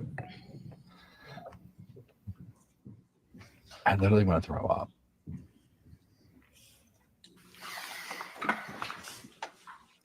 I'll ask the clerk to read and record the verdict. In the Superior Court of the State of Arizona and in for the County of Maricopa, State of Arizona versus Lori Daybell, CR 2021-001704-001, verdict count 1. We, the jury, duly impaneled and sworn in the above entitled action, upon our oaths, do find the defendant, Lori Daybell, as to the crime of count 1, conspiracy to commit first-degree murder occurring on or about July 11, 2019, guilty. Signed, foreperson. Is this your true verdict? So say you one and all. Yes. On the court's own motion, I'll go ahead and ask the clerk to poll the jury. Juror number 1, is this your true verdict? Yes. Juror number 2, is this your true verdict? Yes. Juror number 6, is this your true verdict? Yes. Juror number 7, is this your true verdict? Yes. Juror number 8, is this your true verdict? Yes. Juror number 9, is this your true verdict? Yes. Juror number 10, is this your true verdict? Yes. Juror number 11, is this your true verdict? Yes. Juror number 12, is this your true verdict? Yes. Juror number 13, is this your true verdict? Yes. Juror number 15, is this your true verdict? Yes. Juror number 16, Thank you, is Rye. this your true verdict? Yes. Thank you. All right, I'm going to ask the jury to retire to the jury room for just about 2 minutes. I need to discuss something with the parties before we determine whether you're done or not. So the admonition still applies. Please go to the jury room for a few minutes. All right, for the jury. Now she's got a little something to say. She's got a little something to say. So you heard them all up there. Yep, I said it, guilty. Yeah, you can poll me again. Go on. Now Lori's over there. She's like, okay, hold on now. Don't mess with me. I got to come up with my defense now. So we have justice, yes, for Charles Vallow. Another. Please be seated. Oh, wait, hold The on. Here jury we is go. no longer present.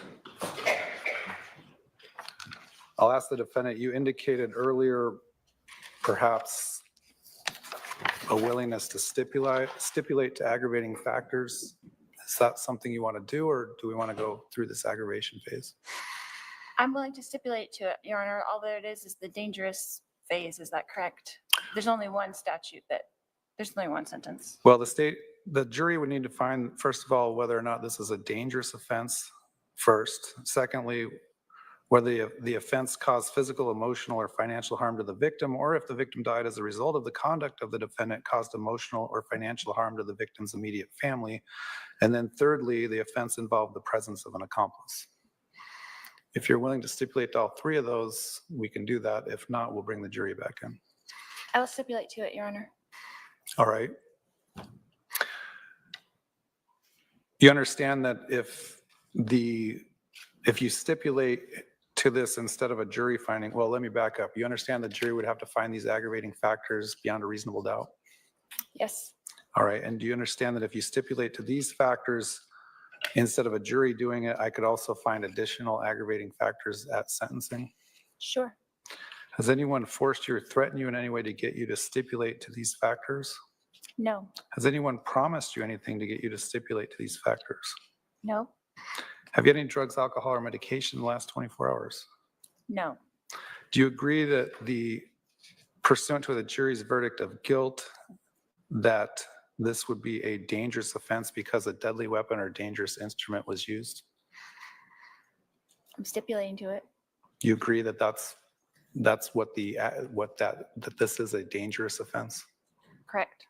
And you're further stipulating that as a result of your conduct, at least the victim or the victim's family suffered emotional or financial harm? Absolutely. And you're also further agreeing that the offense involved the presence of an accomplice? Yes. Is the state satisfied with the colloquy? Yes, Your Honor, it appears it's knowing voluntary made. All right, the court does find that the stipulation to those three factors was knowingly, intelligently, voluntarily made. I will accept the defendant's stipulation. At this time, I'm going to bring in the jury and release them from the admonition. Before we do that, well, as my staff's lining up the jury, do you want to have a sentencing date within approximately 30 days, or do you want to wait until after the next trial to be sentenced on this matter? What does the court prefer? It doesn't matter to me. Maybe you want to talk to your attorneys or advisory council about that. We don't have to do it right now. You can do it in a few minutes.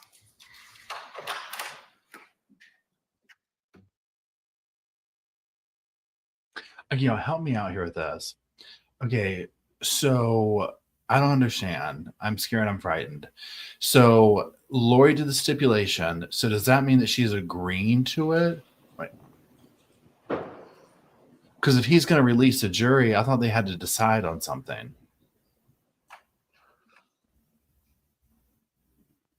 Yeah, Ellie says the same thing. So why did she have to have the jury, whatever is stipulated? I agree.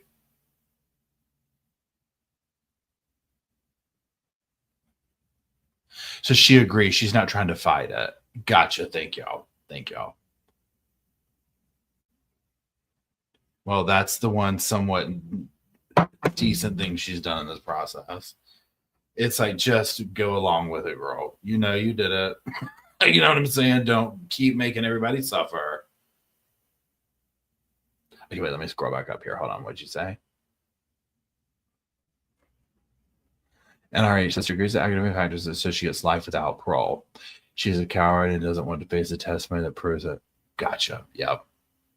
You know what? Oh, wait, hold on. Thank you, Carrie.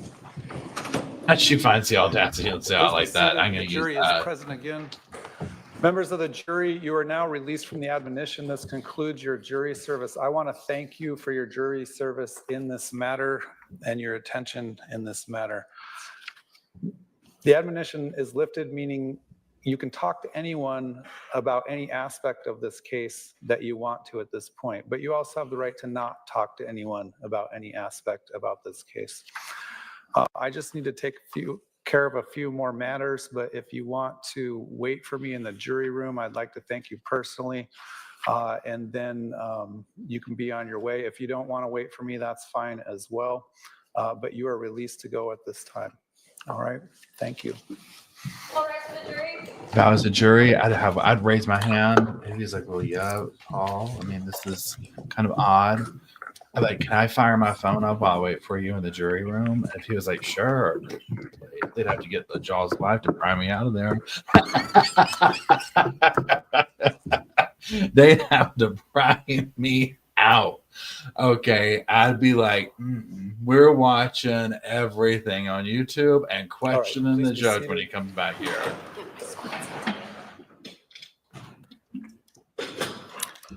Do you want to talk to your advisory councils briefly to discuss whether or not you want to proceed to sentencing or wait until after the next trial? If we could just wait till after the next trial, Your Honor. Okay. So Thanks, I'll hold Carrie. off on ordering a pre-sentence report until we Bye, resolve Arizona. the next remaining case. I've already set the dates and we have a status conference in mid-May on that. So unless there's anything else from the state's perspective, There you go. from anything else from your perspective? Nope. All right, we'll be at recess on this matter. Yay. All right, we're going to keep watching for a minute. And then we're going to find, like, I'm sure interviews or something will be going on. So we'll look for those here in a second. So y'all, our justice, we have it in Charles's name. Now we have Brandon. Now, of course, this doesn't bring people back. It does that. I get that. How? Google. Okay. Thanks, Forever Wonder. Yeah, somebody, I don't know who set it up here, but they were like, Judge, can I get the Wi-Fi password? Imagine, I would probably be the one to. Can I get, first of all, am I allowed to get on my phone while I wait for you back there? Yes, Paul, you can. Let's get back to serious. I got one more question. What's the Wi-Fi? Is it like a guest Wi-Fi here? Cool. Thank you. Okay, so I'll be back there. Third question. I swear I'll be done. Judge, can we like ask you stuff about it when we're back there? You know what I'm saying? So, yeah. I mean, you just never know what to expect. You know what I'm saying? Think, Sandra, you never know what to expect. So it's like, oh my gosh, what's going to happen? Whatever. Because I mean, to me, I was like, I don't see how they could see it differently, but it's just, oh my gosh. Oh my gosh. Okay, here we go. Let's catch them coming out. Here we go. Long crimes on it. This is the juice we're here for. This is the kind of tea we want. We need jury members at the microphones right now. Thanks, Pamela, for the gifted 10 memberships. So the next trial, so for those who are just joining or whatnot, number one, Lori was found guilty. Secondly, the next trial is going to be jury selection May 29th, going into June, and this is for Brandon Boudreaux, the attempted unaliving on him. She's going to trial for that one too. Now, who knows what could happen between now and then, of course. But yeah, so she has one more. And Heather, I think you said it earlier. I can't remember, but this is so, and a couple other people. The whole thing where it was like, oh, Lori, she agreed to everything. Yeah, it was almost like no, she didn't want to face Kay. This was not like a selfless thing, because I was like, okay, that's one decent thing she did, but I agree. There probably wasn't any like motivating factor of doing something good for the victims. It was a saving face kind of a thing. It was all about her. I agree. Man, can you imagine? Oh, she's going to be feisty tonight. She's going back to that whole thing. She's going to tell them what it's about. She is going to tell them all about it. Yeah, Kate, I would come out here and be like, Lord didn't give you a chance. I'd grab all those microphones, slap my bag down, and be like, look, I got a little something to say. She's like, I'm going to put my microphone here too, y'all. Oh, it won't hold. Hold on. Let me get a twisty tie. Someone get the twisty tie off the hot dog buns. Okay, there we got the twisty tie off the hot dog buns. There we go. I'm just going to take this other one off. They don't need it. Hey, Stormy, how's it going? You want to say anything, folks? You don't want to say anything? Thanks, Chrissy. You know what? We don't want to promote violence, but hey, we wouldn't be saying anything. Yeah, she didn't want all that out loud in the court, 100%. Yes, okay. Well, what happened over there? Speedy Gonzalez running by. Yeah, what was that? Did the Matrix just glitch?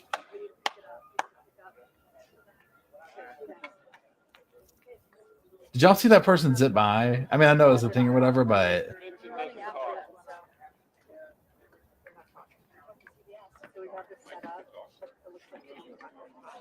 thanks, Charlie Duck, for being a member for 12 months.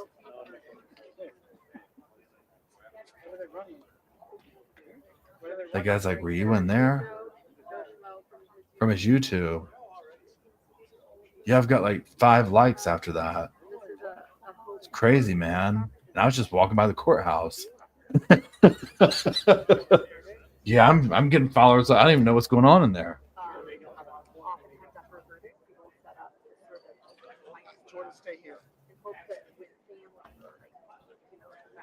Right, Puppy says this is where we find out they set up in the wrong place.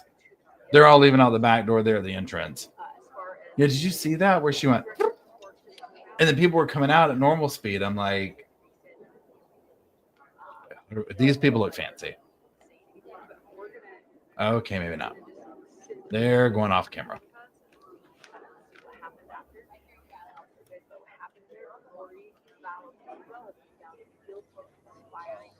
Can you tell us where you parked, right, Shelly?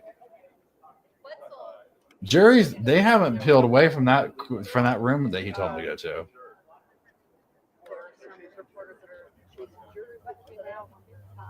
Oh, wait, I can hear Nate too.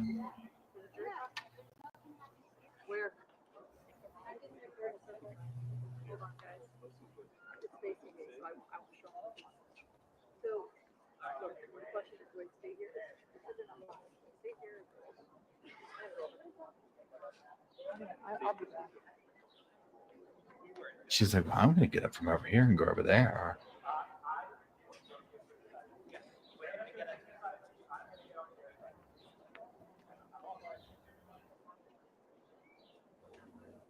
You know what, let's do? So we're going to leave this going for a minute. Please hold.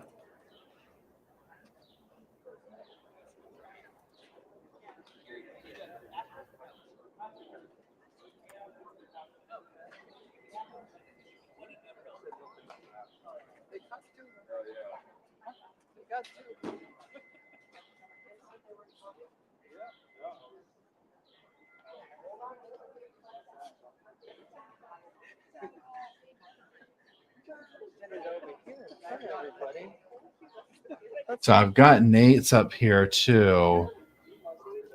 It's a different angle. But nothing's going on over there either.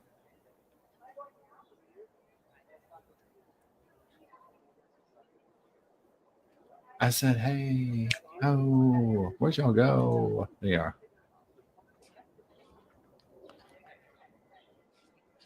Yeah, that's a good question. TJ asked if Chad Daybell has any more trials. I do not believe so.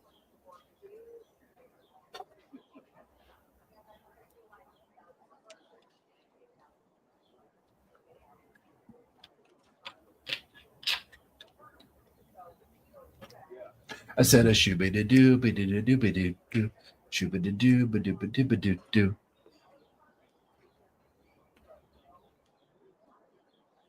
Yeah, I'm on East Idaho News over here, like on a different page, and it's just there's nothing going on there. I mean, it's the same picture we're seeing, but like a different angle of it. Like, so I can see him walk by there, and then I see them come over here.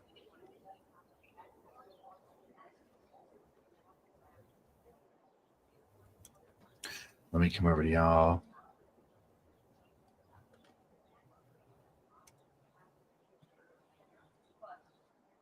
Let's see what Gigi's saying.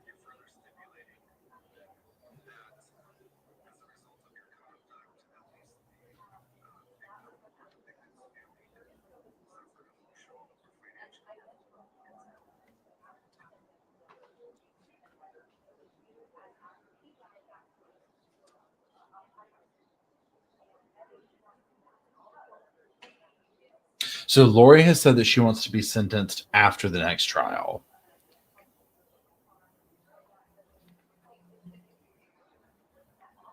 Nate's going to be live on his channel soon. So whichever one happens first, we'll switch over. And let's. No, boom, boom. Let's see what Gigi's doing.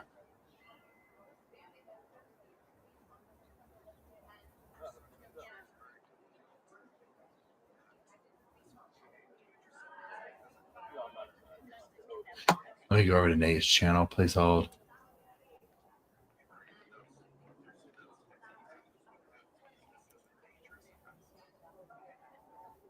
Who's this coming out? Come on down. Don't be shy. Come on. Come on. We're all down here. Go on.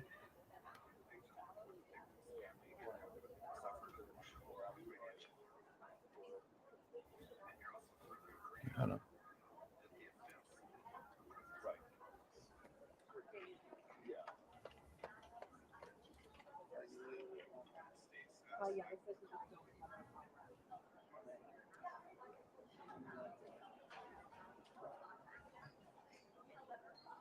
No, no hay nada aquí. Lo que sucede es que alguien salió de la corte y no sé. She's like, hold on now. I'm going to steal this microphone.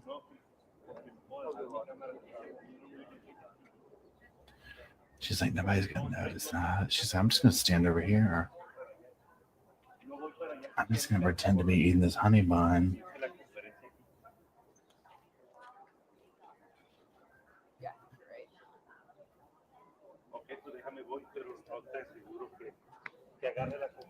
She's like, I'm just gonna pretend to use this phone right here, but I'm taking their microphone. It's nicer.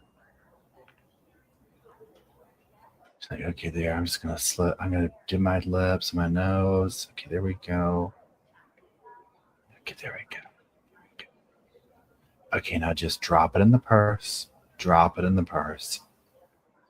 Okay, there we go. Okay, now we can get rid of this crap. I sure am.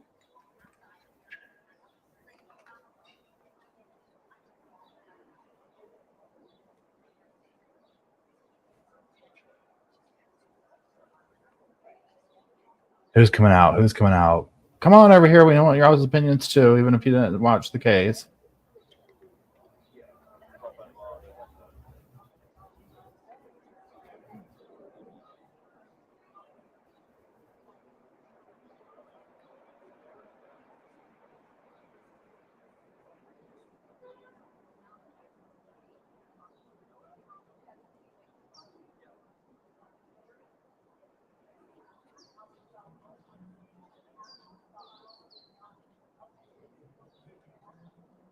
Hey there, John and Christina.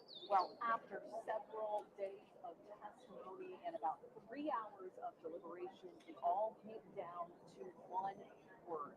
The jury said they reached a verdict, and it was read in front of everyone in the courtroom. Now, I was able What were those conversations like in the jury room? I mean, going back and forth whenever it was deliberated. Can you kind of put us inside that room with you? I'm listening to Lauren over on Hidden True Crime on my phone. Can y'all hear it? So a lot of us already knew. A couple of us just needed the extra. We needed to re-look back through the evidence, the text messages and all that. So it was a little bit of back and forth, but all of us were pretty sure we were. Was there one piece of evidence that really convinced you she was guilty? Probably when she said that she was Ned before they got rid of him.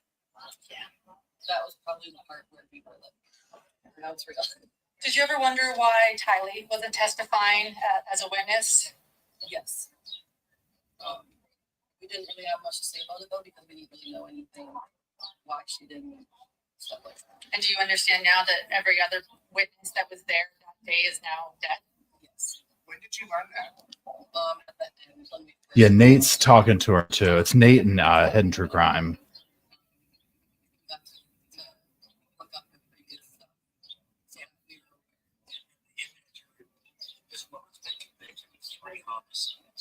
You guys didn't know that. You went down and you guys did. Correct. Yeah. Yeah. This is a trial. There are a lot of holes right into the jury. Yeah.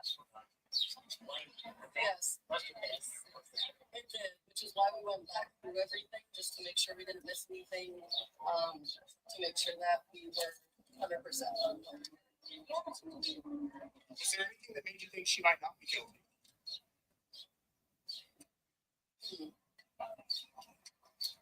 No.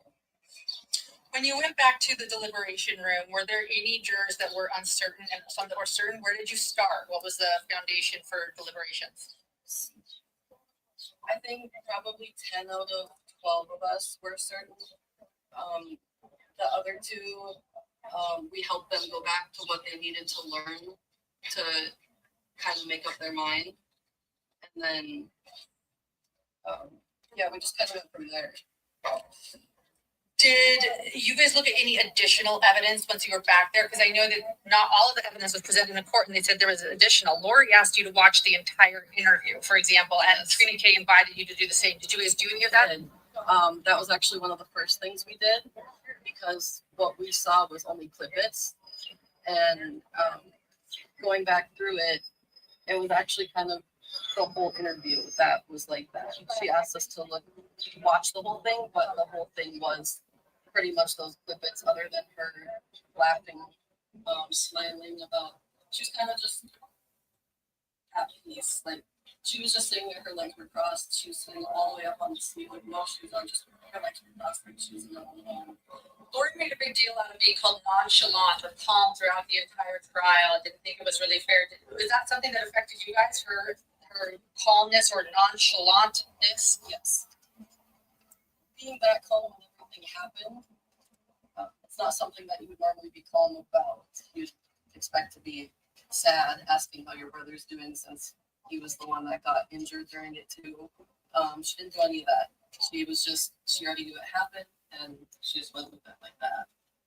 Did you want her to testify? I guess I don't know. Yes, seeing her, Charles's sister's reaction when they did say she pled guilty was really relieving. It made all of us feel really good that they got justice. Can we get your first and last name? Natasha Smith. Natasha Smith, thank you. Tosh Reed. So interesting. So Hidden True Crime and Nate Eaton just interviewed. You heard that juror. So yeah, they knew about, well, they didn't know about some of the stuff, but they looked that up. The before we got rid of him comment was really big. So they watched that video clip. So yeah, wow. I mean, that's really fascinating. That's really fascinating. So they're setting up these press conferences over here. I don't think, can y'all hear me?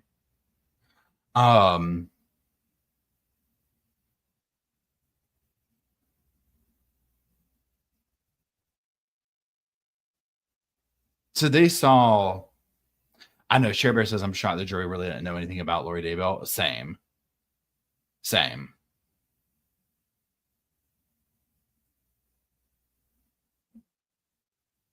Yeah, culinary, exactly. They picked up on most of what we thought they would. So it's interesting to see that they were locked into it too, right? They were like, huh? And the Ned stuff, I mean, yeah, that's crazy.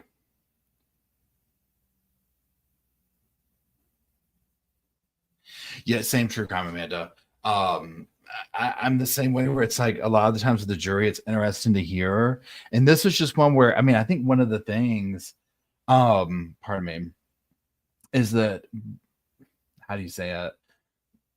And whoever just said it a minute ago, where there's just a shock that they found people that didn't know about this, like that juror, whatever. I mean, again, go back for the replay on Lauren's channel or Nate's. I guess I'm not sure. Nate was there, but I'm not sure. I couldn't find where it was coming from.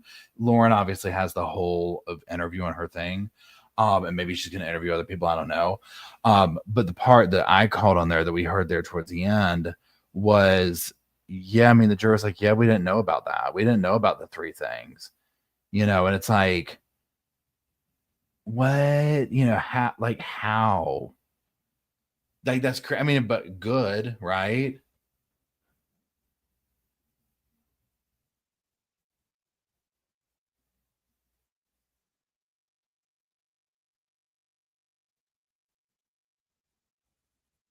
And I mean, I guess over here, like, what is that, Nate? Where is, we're all just going to be a minute. Woodcock says she's on her way down. Okay, so Kay is on her way down. Here we go. Yeah, Emily brings up a good point. We live in a bubble. That's the thing, because we follow this stuff. I mean, it's just you kind of assume that even on the baseline, like, how do you not know about like the headline of it? You know what I'm saying? Yeah, I'll have to go catch and see what Colby says about. I'm gonna be very interested to see what all these family members and all these, like, all the different people have to say about everything.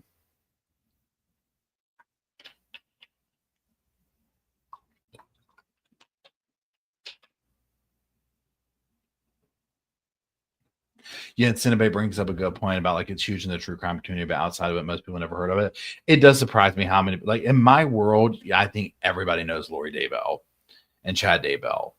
And then when they don't know that, it's like the zombie mom who said her kids turned into zombies, and they're like, oh yeah, I kind of know.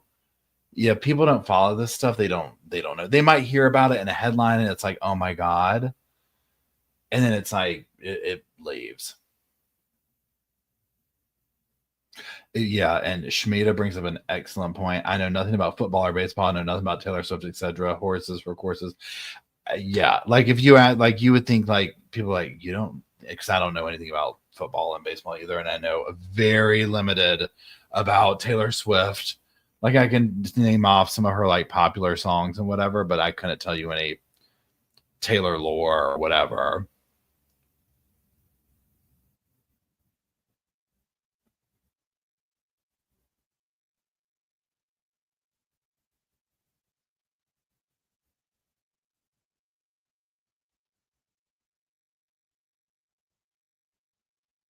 Yeah, the Sarah Boone thing. Now, I'll say this: what surprised me is more people that I would run into had heard of Sarah Boone, like even like on a casual basis, than Lori, because there's an absurdity to Sarah Boone that made that like viral in a different way than Lori, right? Like Lori is more of this dark, evil, whatever.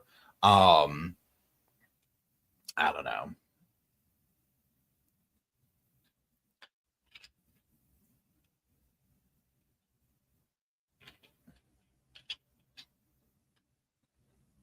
Nate, on the other court channel.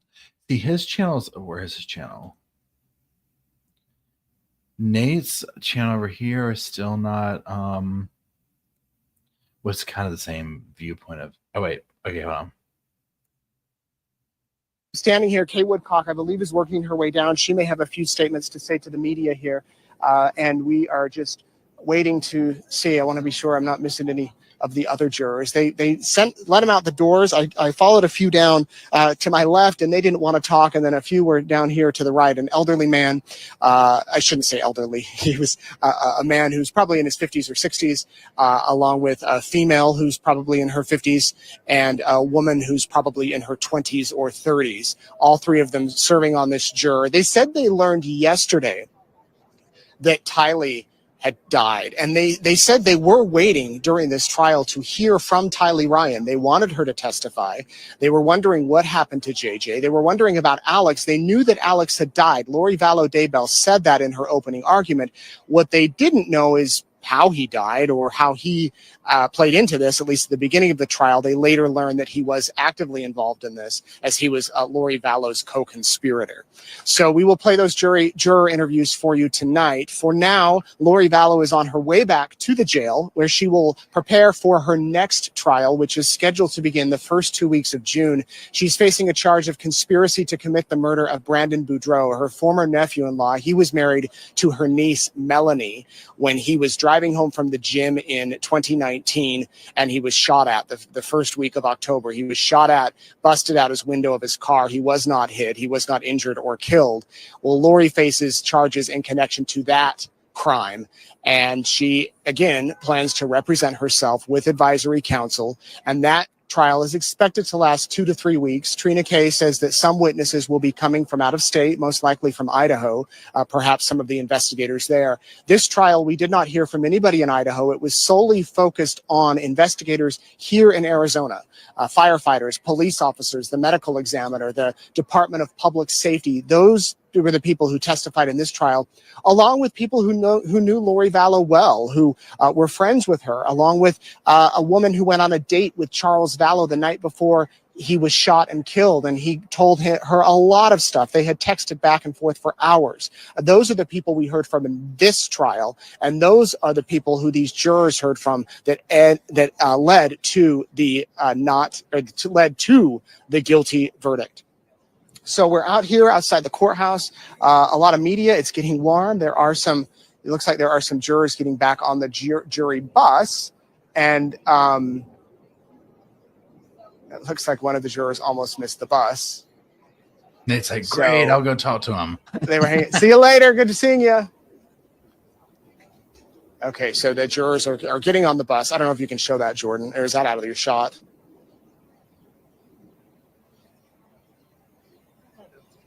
Okay, well, yeah, it's a bus. It's the bus, and the jurors are getting on the bus, and they do not have to return tomorrow. They reached their verdict, as I said, in a little less than 3 hours. The sentence that Lori Daybell could get for these crimes, 25 years to life in prison. Once she is sentenced here in Idaho, she will immediately return back to once she is sentenced here in Arizona, she will immediately return back to Idaho, where she will serve her 3 life sentences in Pocatello Women's Correctional Center.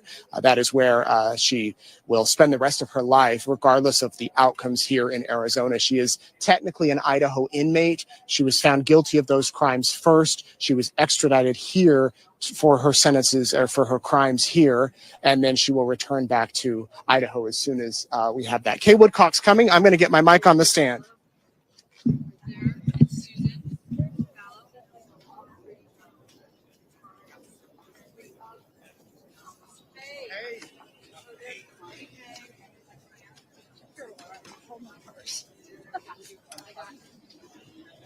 Right up there to the mics, please. How you feeling? Great. I'm sure that everyone has heard by now that Lori Daybell was convicted in the first degree conspiracy to commit murder against my brother Charles. And it was a relief, a long journey, and I'm just glad it's over with. I really am. My whole family is, my sisters. And I just want to thank everybody, the Arizona Prosecutor's Office, Trina Kay, and everyone else that was here and got us through it all. Our court advocates and the whole 9 yards. Today's a good day. We won. Were you worried, Jerry, that the jury might come back with a not guilty at all, or were you pretty confident? I had a little concern, but when it came back so quick, I pretty much knew that it was done. Thanks, Carrie. So, What did you think of her demeanor during trial? I thought she was kind of a smarty pants, not real. I don't know what word I'm looking for. I know which one I would use. Right. I know which one I would use, but so anyway. What did you think of her lawyering skills? I thought she sucked. Do you think she did herself any favors by being her own attorney? Probably not. I'm sure the first day into the trial, she wished she would have had an attorney. You think? A real attorney. Right. Did you look at her when the verdict was read? I could see the back of her head. And what was there? Did you have any reaction? Did she have any reaction? I couldn't see, but she didn't shake her head or that I saw. So. Okay, what did you think looking at her? Who, me? Yeah. Come on, Kay, your turn. I just saw the back of her head too. I couldn't see anything, and she didn't. A lot of times during court, she'd shake her head no when she didn't agree with something being said, or she would just shake her head no, and she didn't shake her head no. So I guess that means she really did do it. She seemed to, Oh, okay. Sorry. She seemed to really have a visceral reaction to you. That's what I heard. And when you were on the stand, what was that moment like for you? I didn't know that she was that shaken by me being there. And then when I got off the stand, I really didn't even know what I said. And then once Jerry and my sister Susan and our friend Laura Ferris and who else was right there? And Colby was right there. And they were like, "You did so good." She was shaking like a leaf when you, and I was like, "What? No way." And it was, the more I thought about it, I was like, yeah, okay. That's all I needed to know. That made my day. That of all the people she should be shaken for, and she was shaking about me. Good. I was very pleased. When the verdict was read as guilty. What did you feel? Oh, just 6 years of walking the pits of hell every day. And about halfway through, I realized, okay, I'm going to make it through. But it was a long time. Elation. it was a long time before I got to that point, but it's still difficult, but it's okay. I'm ready to move on. It's time. We've got a 10-year-old granddaughter we're raising now, and I've got my hands full, and I'm real happy to be being her grandma. So After 6 years, does it feel real after 6 long years of walking through hell, as you mentioned? yes, it feels real, because for about 3 years I didn't feel anything. I was totally just didn't feel anything, numb. Then I started. Like justice for Charles.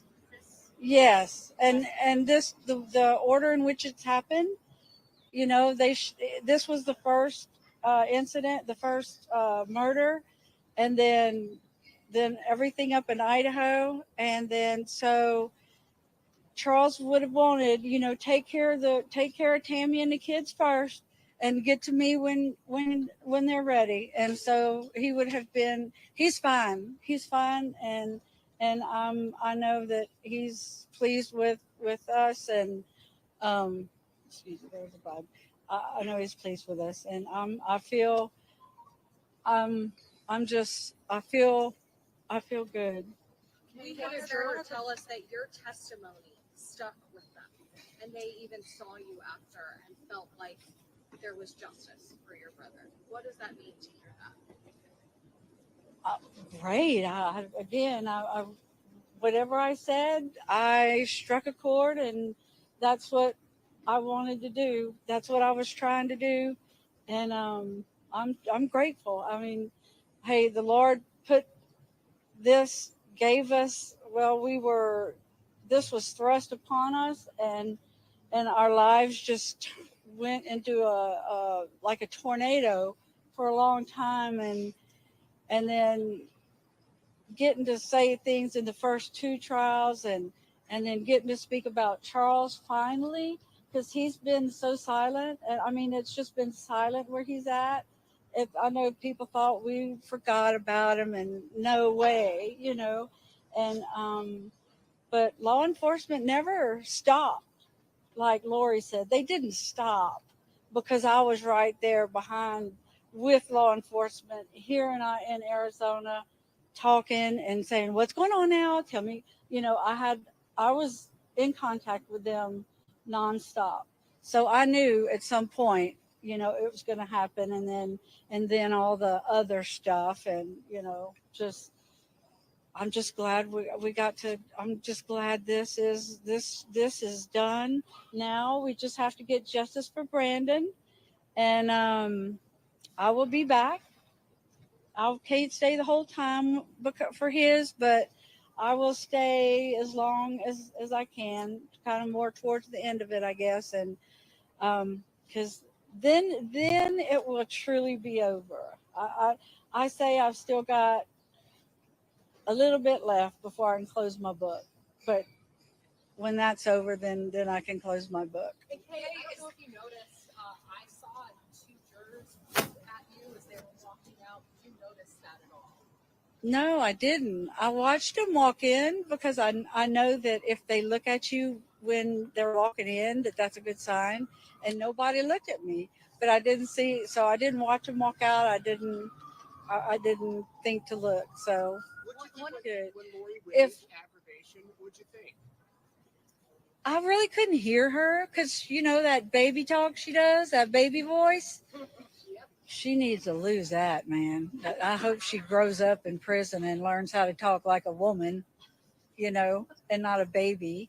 But anyway, One of the jurors, the woman with the long hair, she said that she really just wanted to give you a hug. She's like, you know, afterwards, I really just wanted to give her a hug. Just you tell her know, sorry. in Idaho, all the jurors I've met from up there, from both trials there, that was the one thing they were like, I just wanted to hug you. I just wanted to hug you. So I hope I get to meet her. I hope she reaches out to me. Nate, if anybody calls you, give them my number, and just make sure they're a real juror. And yeah, I want to talk to them. Absolutely.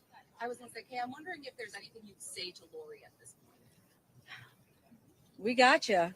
and you're not the smartest person in the room, and now it's time for you just to hide away. And well, after Brandon's trial, but you can just hide away and everybody's going to forget about you. We'll be on our way through our life, and she'll be rotting in prison where Thanks, she Carrie. deserves to be. And like Charles always used to say, love always wins. Yeah. So And oh yeah, thank you for saying that. Yeah, love always wins was Charles's thing, and yeah, so it does. She described this as a family tragedy. That is absurd. That was When you heard that Amen. mantra over and over again. and calling Charles my husband, whom she was hated at the time, whom she was ready to kill him. You know, it's like that just shows you what she's an actress. She turns on this persona and goes with it, and then boom, she turns it off, and then there's the real her, whatever the real her is. I sure never knew her. Tell us a little bit, just for me, about Charles. You know, let's bring it back to him and his legacy. Hey, you want to take that one? oh, I'm sorry, what was that? If you could just Tell tell us a them little about bit Charles. about Charles and his legacy and how you want us to think Well, about him. He was my big brother, you know. I followed in his footsteps. I did everything he did. He was only a year and 2 months older than me. So we hung around a lot. We had a lot of the same friends. He was a big influence in my life. And he was just a good dude. He was, all the way from a kid till when she killed him. So, you know. What did it mean to hug Trina Kay at the end? What did that feel like? To hear the verdict and then give her a hug? Well, I hugged her and told her I loved her because she did such a great job. And it Yeah. felt good. It did. And she did do a great job. And all the detectives and everybody that has worked on this case, from Nicole Brier to she's our victim advocate, and Trina and Nate Duncan and all the detectives that have come, and even we had a few visitors from Idaho that came, and that was welcome. And I got a thank you from not a thank you. I got a congratulations from Rob Wood, from the prosecutor in Idaho a while ago, and we lost some dear family. We lost a lot, but we have gained family as well. So, you know, there's the silver lining. And even in the worst times of your life, there is something good there. You just take sometimes a little while to find it. But y'all, we're dying here. And so, Susan, do you want Lauren? to say anything? No, she doesn't want to. and as a parting shot, they got the bitch again. Thanks, y'all. Thank y'all.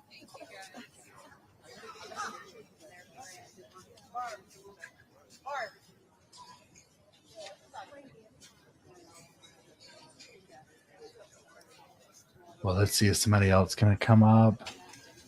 So that was great to hear from them. Yeah, Kay's going to say what she's thinking, which is usually what we're all thinking. I mean, you know, calling out Lori for the voice, the baby, just the ridiculous part. It's just, it is what it is.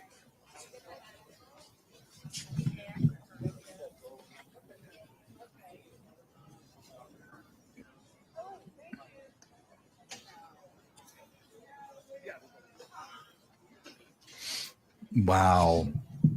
And like you said, she's got Brandon to go, and then there you go. But I mean, you heard her.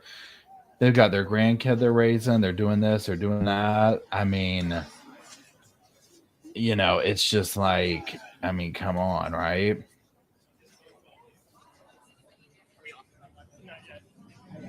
Let's look at that. Let's see, is Nate going to come back? Yeah. Oh, here he goes. Okay, everybody, there we go. We are about to log off here, and we will have much more tonight on Courtroom Insider 8 o'clock, including those juror interviews that I told you about. We will have those. I'll play them for you in full, along with the comments from Kay and Larry, if you missed any of that, or Kay and Jerry. her brother, and we'll recap everything that happened today with closing arguments.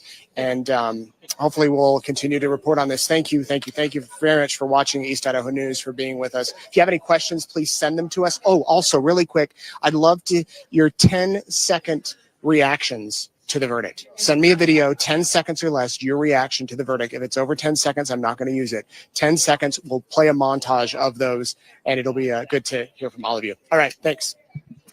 Hey, Jordan, can you get some video of these guys? I'm still alive. I don't know if you talked to the Just 1 minute. Let me grab this. Stay right there. Oh, He's trying to get somebody. Let's see. I'm sorry. I just want to let you know the older lady juror, she said she. Okay. So you heard that. Hold on, where are we? Now, y'all help me out here. Let me get rid of this banner.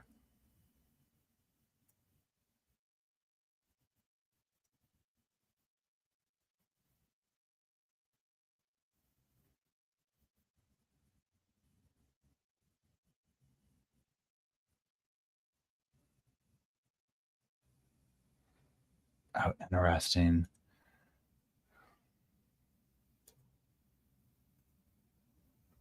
Sorry. I hear them. Where'd y'all go? Wow. So this is what we're going to do.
Can y'all hear me? You drop a one real quick if you can hear me.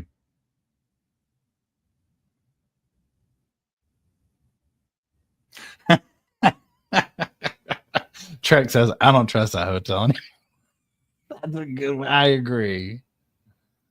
I was literally getting ready to log off. And let's just say this. Can you imagine if it did that? My computer just shut down. My computer was like, I'm done. You have infiltrated the barriers with Lori Daybell. You're done. You're done. We're shutting down. The portal was like, it was finished. Can you imagine if it had done that right when the verdict came in, like the real one? Because that's usually what's on brand for me, right? Yeah, this 0 out of 10. Let's see here again. Something's up with the hotel.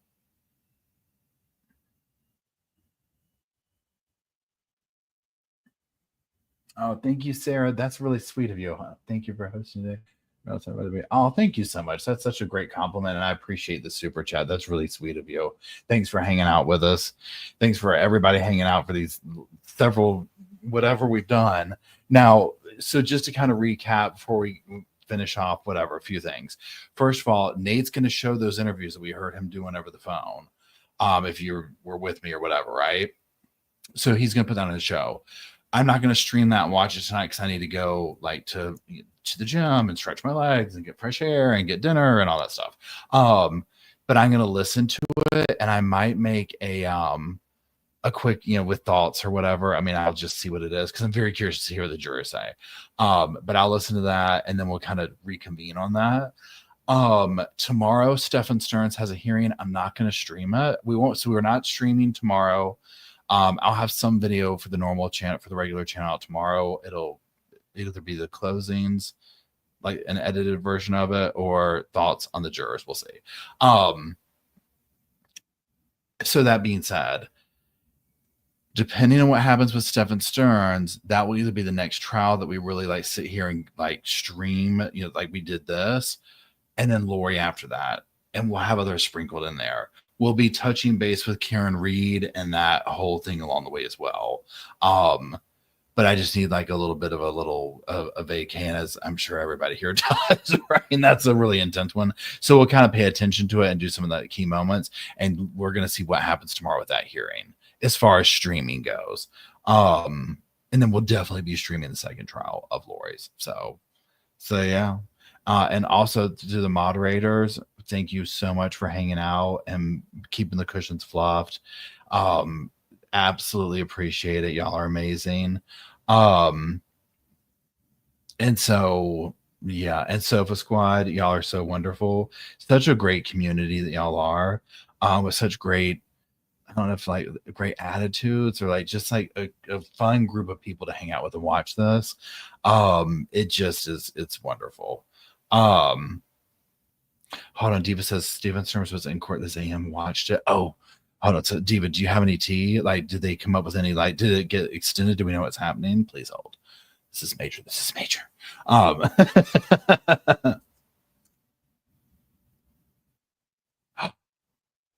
Okay. So time out. Okay. Let's go look at this right here.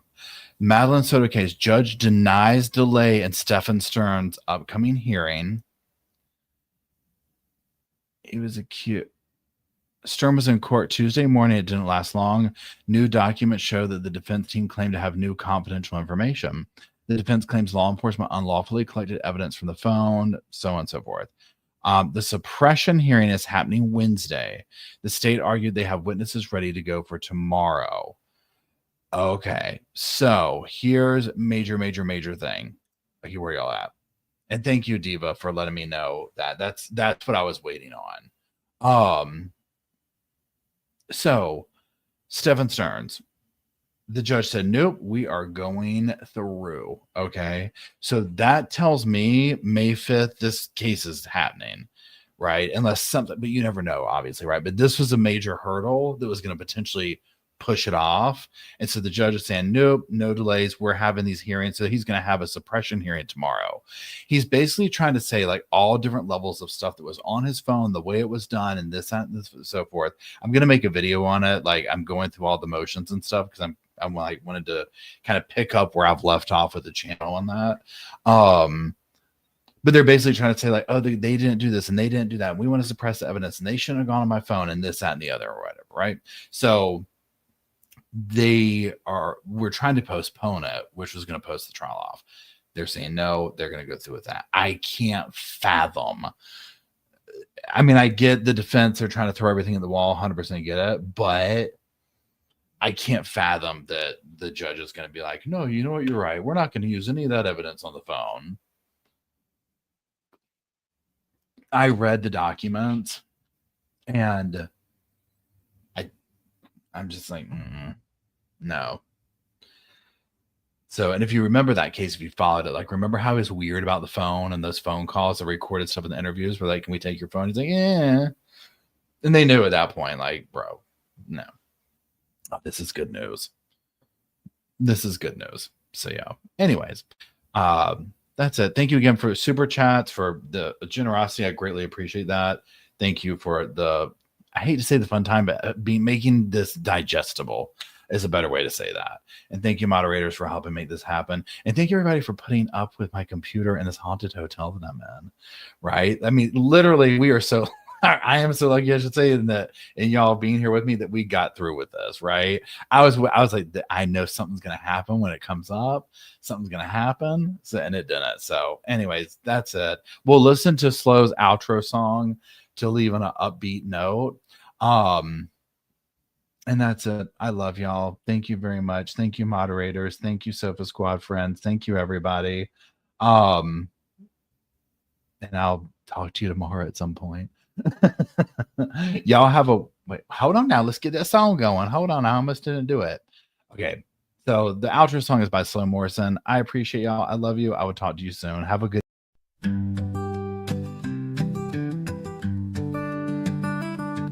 The pillows are fluff thanks to Miss Emily. The couch is wide enough, join the family. It's all love while we laugh at first criminalities.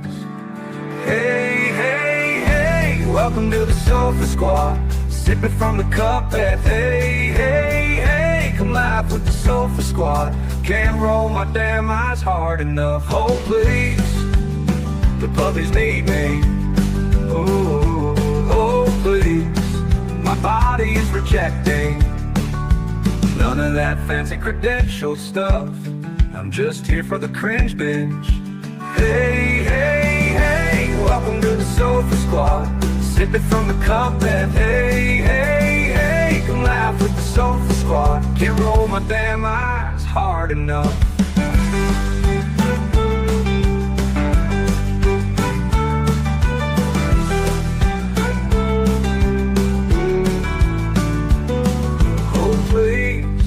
Puppies need me, oh please. My body is rejecting none of that fancy credentialed stuff.